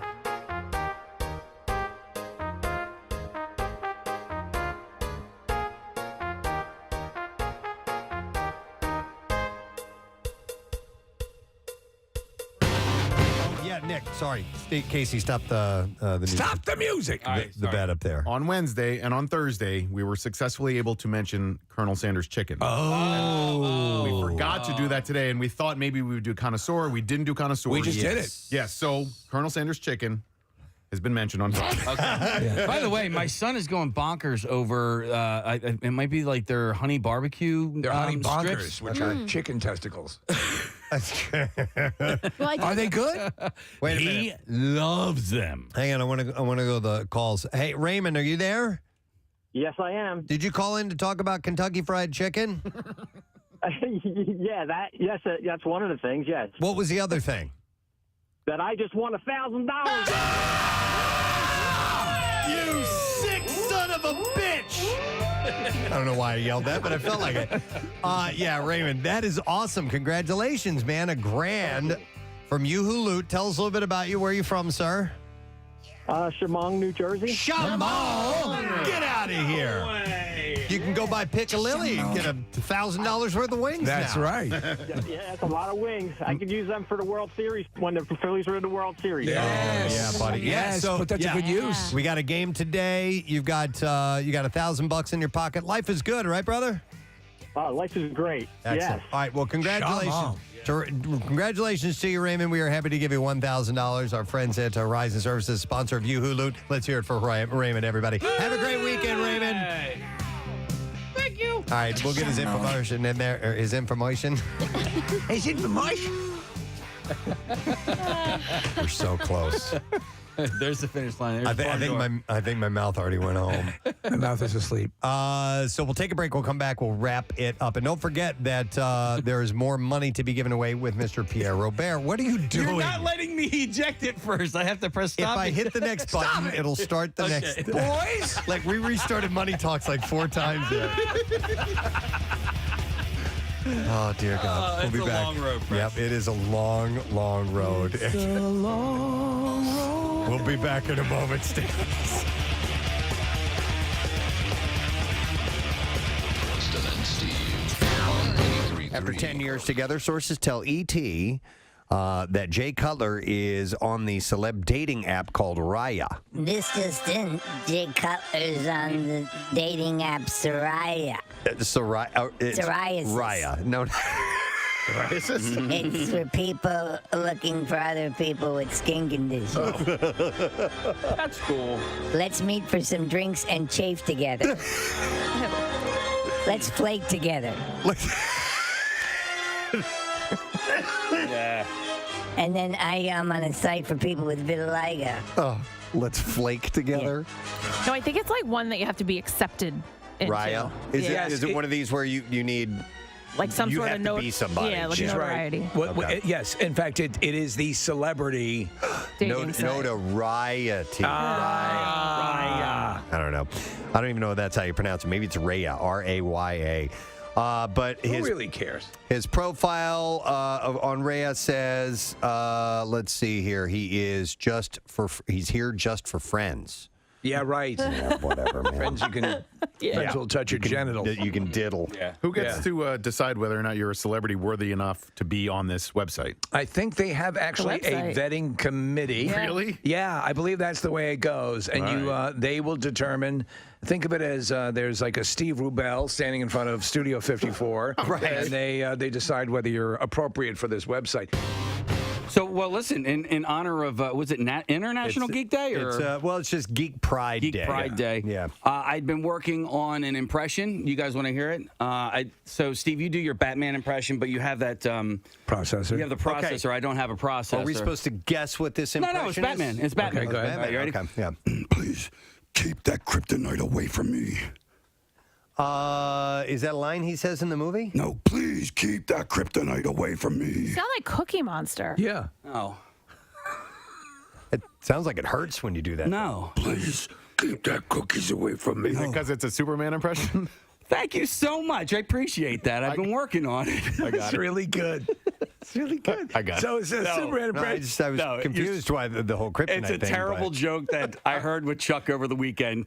You say this is Batman, but you obviously say Superman line, and then somebody says, that's Superman. And then you go, thank you so much. I appreciate that. Like, that's Superman. I told Chuck, I said, dude, I'm going to hang myself out to dry next week. Yeah. But you did it, man. You took the bullet. Are we on air? Yeah, we are. I think we're still on air. In fact, Bill's coming down the hallway with an award for Casey. That was great. That was That's an immediate A+. That's like my joke. Good morning, Cincinnati. You know, it's funny. Yeah. Wow. Please, keep that kryptonite. Just don't do one that sounds like Cookie Monster. Cookie Monster. Like the thanks man thing, I was like, I didn't even get that part of it. So, sorry, man. Nick got it. He was following. I know. I enjoyed every second of it. And Bill has that award in his hands. Yep. By the way, somebody said we should make Bad Dad Joke Cookie Monster a character. So you have to do all the dad jokes. What was the last one I just did off air? The thing is that it was not attempting a Cookie Monster, it wasn't. but that became your default. Take kryptonite away from me. Tell me, do you like cookies? Me too. Me too. Tonight, when you go back home, turn off the cookie light. Tell me, do you like to eat cookies? Me too. Did you know that Mortal Kombat was it from Finland? No. What was the joke? I forget. It's something like, my mother was born in Iceland and my father was born in Cuba. That makes me an ice cube. Mortal Kombat was based off of a Scandinavian song. It was a Finnish hymn. You get it? Finish him. All right, I like Bad Dad Joke Cookie Monster. Oh, man. It's a thing now, Kat. Yeah. Kathy! Wow. Oh, God. Anything to make you cringe, Gath. Anything. Pizza Hut seems to be trying to bring in new customers by reviving old menu items, and the latest is what they call the Edge. Part of the chain's nostalgia campaign. My name is Bono, and I'd like to introduce a new pizza sensation to you. It's called The Edge. Some people say this is a revolutionary pizza, but it's not. It's a pizza that's been here before, probably in your own big fat belly. You know what we say here, avoid the noid. That's Domino's. This is Pizza Hut. All right, so it's called The Edge, and It's called The Edge. Pizza Hut considers The Edge. It was first introduced in 1997, and they call The Edge a tavern-style pizza. Oh, yeah. It's cut into 16 squares and comes in a cracker-thin crust. I remember this. Geometrically perfect and a taste sensation that'll rock your world. And it will be available at participating Pizza Hut locations. Order now and receive a mid-sized Coke. Mid-size. It'll be available at participating locations nationwide for about $13. So I did Pizza Hut just not that actually that long ago. It was probably during Lent, and I did it because we had been talking about it. I'm like, I haven't. You're a man of faith. Well, I hadn't had a Pizza Hut pizza in a long time, so I ended up getting a regular pizza, and then I got the stuffed crust pizza. And I know that you guys are all out on stuffed crust.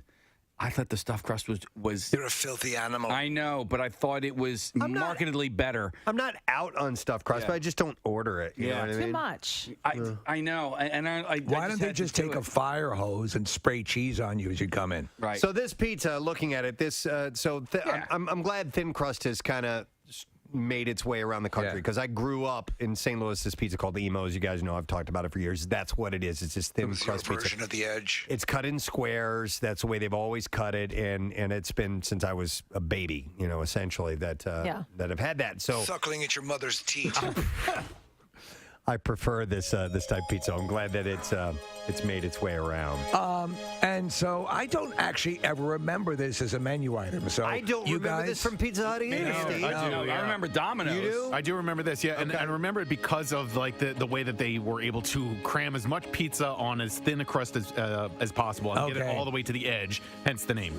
Well, this was kind of like you said, 97, right? Yeah. So like that was past at least my Pizza Hut days. I think the last time I had Pizza Hut, I was in like middle school. You were not in college or ordering pizza? Was the time at downtown Julie Brown. Wubba, wubba, wubba. No, Nick, you know. Wubba wubba was the battle cry as they took to the pizzas. And the ovens flamed with the fires of edginess. Wubba wubba. So Nick, we had like the famous like pizza restaurant that we would go to in Westchester. What famous pizza restaurant was it? More's, I think it was called. That's a More's. It's love.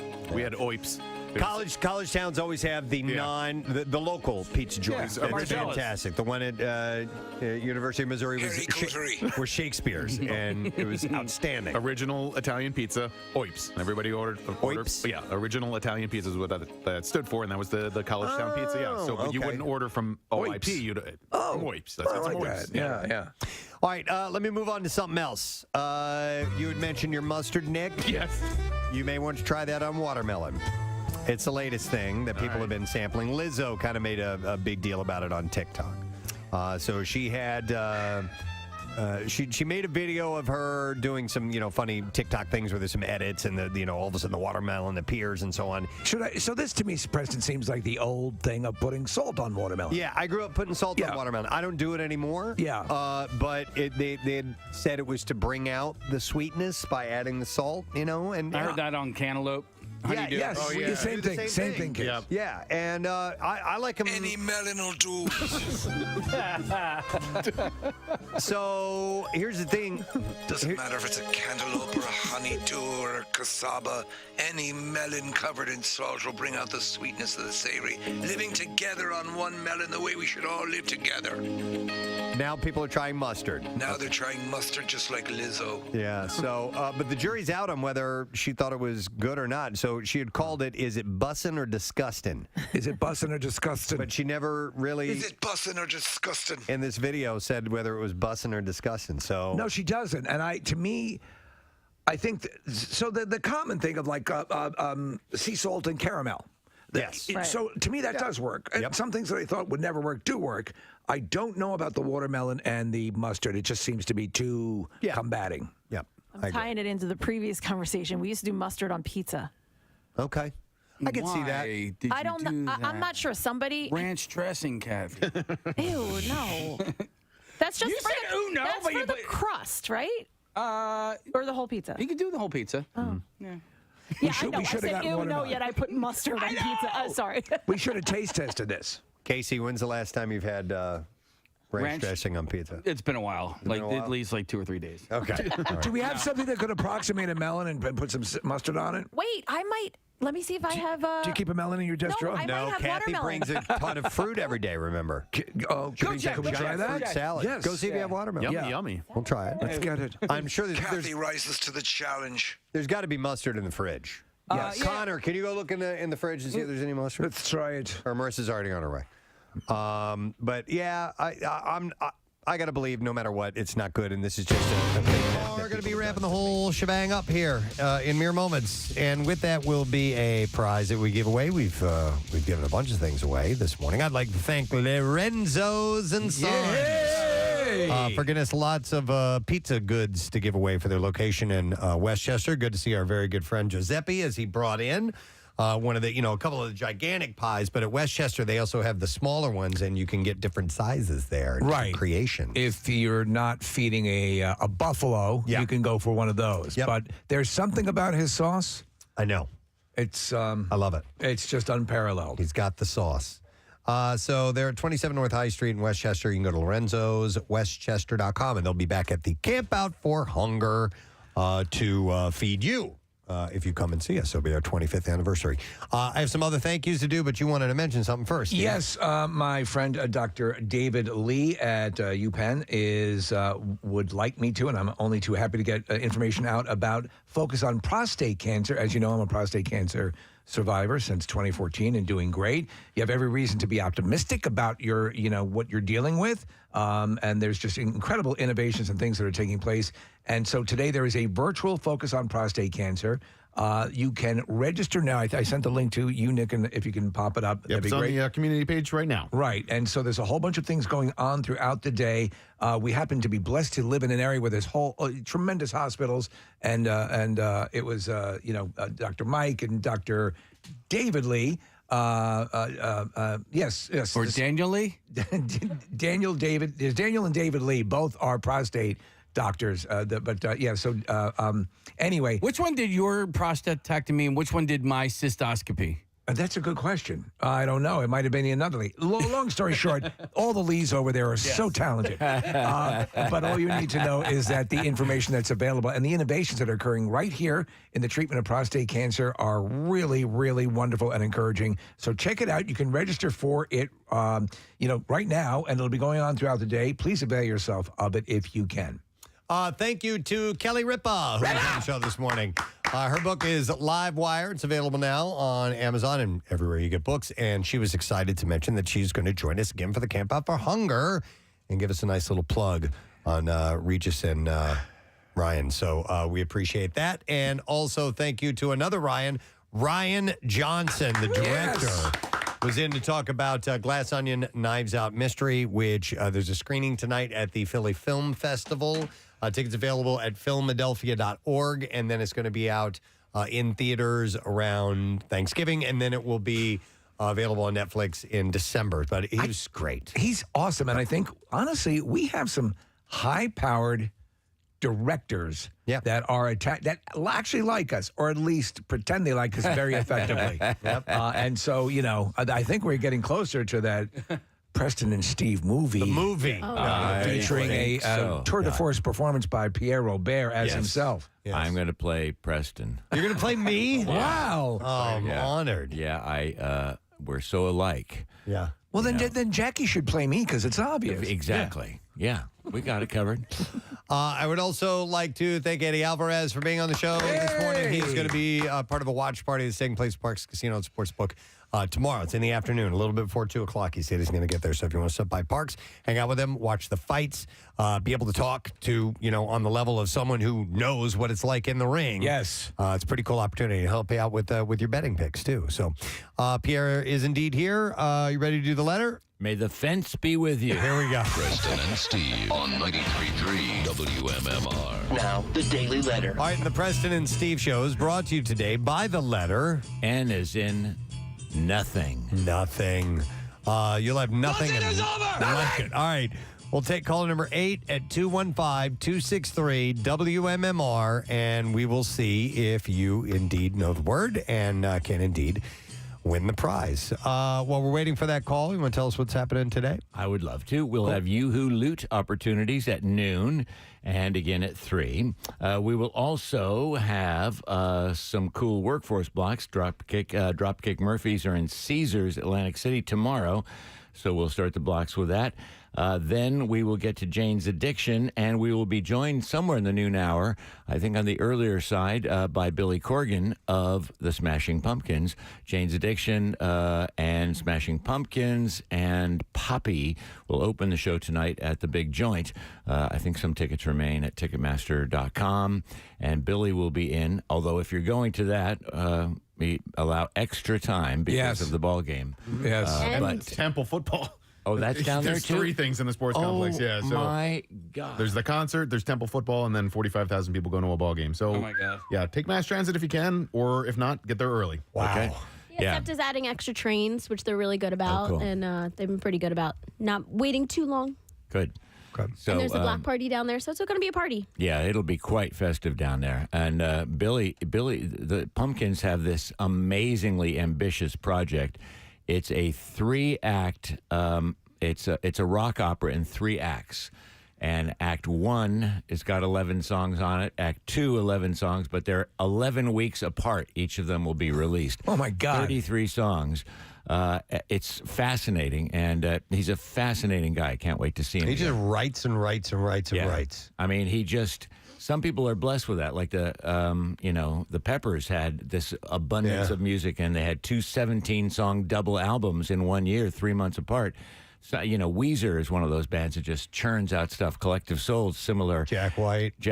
Yeah. Some artists are just gifted with this abundance of music that pours through them. He's such an eclectic guy too. Like he's into wrestling. Right. He's into like he's a pop culture sponge. Right. And you think, well, he must be this real trippy. Leave me in the dark. I need to think. No, he's really he's got all these things firing at once. In that brain. Fascinating guy. A very nice guy, actually, down to earth. So I can't wait to see him again. I never knew until the Rush documentary, Beyond the Light of Stage, came out. He was prominently featured in that as a commenting on about the band. He just loved Rush. And I was like, I had no idea. Never would have pegged him to be a fan either. He's really interesting. Yeah, amazing connections with other artists. He inducted Pink Floyd into the Rock and Roll Hall of Fame. Wow. And got to play with them on Wish You Were There. I mean, he sang at David Bowie's birthday party. David Bowie's 50th birthday party was one of a number of people singing to David Bowie. Wow. And along with David Bowie. I mean, he's had some really pretty amazing experiences. Yeah, excellent. Well, it should be a cool conversation today. All right, we are looking for caller number 8, and Brian is caller number 8. Hey, Brian. Good morning, it. Good morning, it. All right, what's the word of the week, Brian? Begin. Great day in the morning. That is correct, Brian. All right, buddy, we got something that's going to spruce up your backyard quite a bit. We have a Piezeek round barbecue and fire pit kit from Landis Block. All right, pal? Thank you. Yep, hang on the line. We'll take care of you. Don't forget, you can start imagining your own backyard paradise by looking at the photo gallery online at landisbc.com.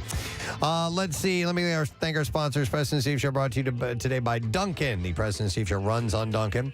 Acme Markets, fresh foods, local flavors, and also brought to you by Trinity Rehab, locations all over and now opening King of Prussia, trinity-rehab.com. Next week on the program, we're working on some stuff, but for now, we do have lined up comedian Akash Singh will be here. True crime investigator Sarah Kaline will be joining us. We'll also have, of course, more Yoo-Hoo loot and more prizes to give away. That's it. We are done. Ray John, have a great weekend. I leave you with 2 words. Go Phils.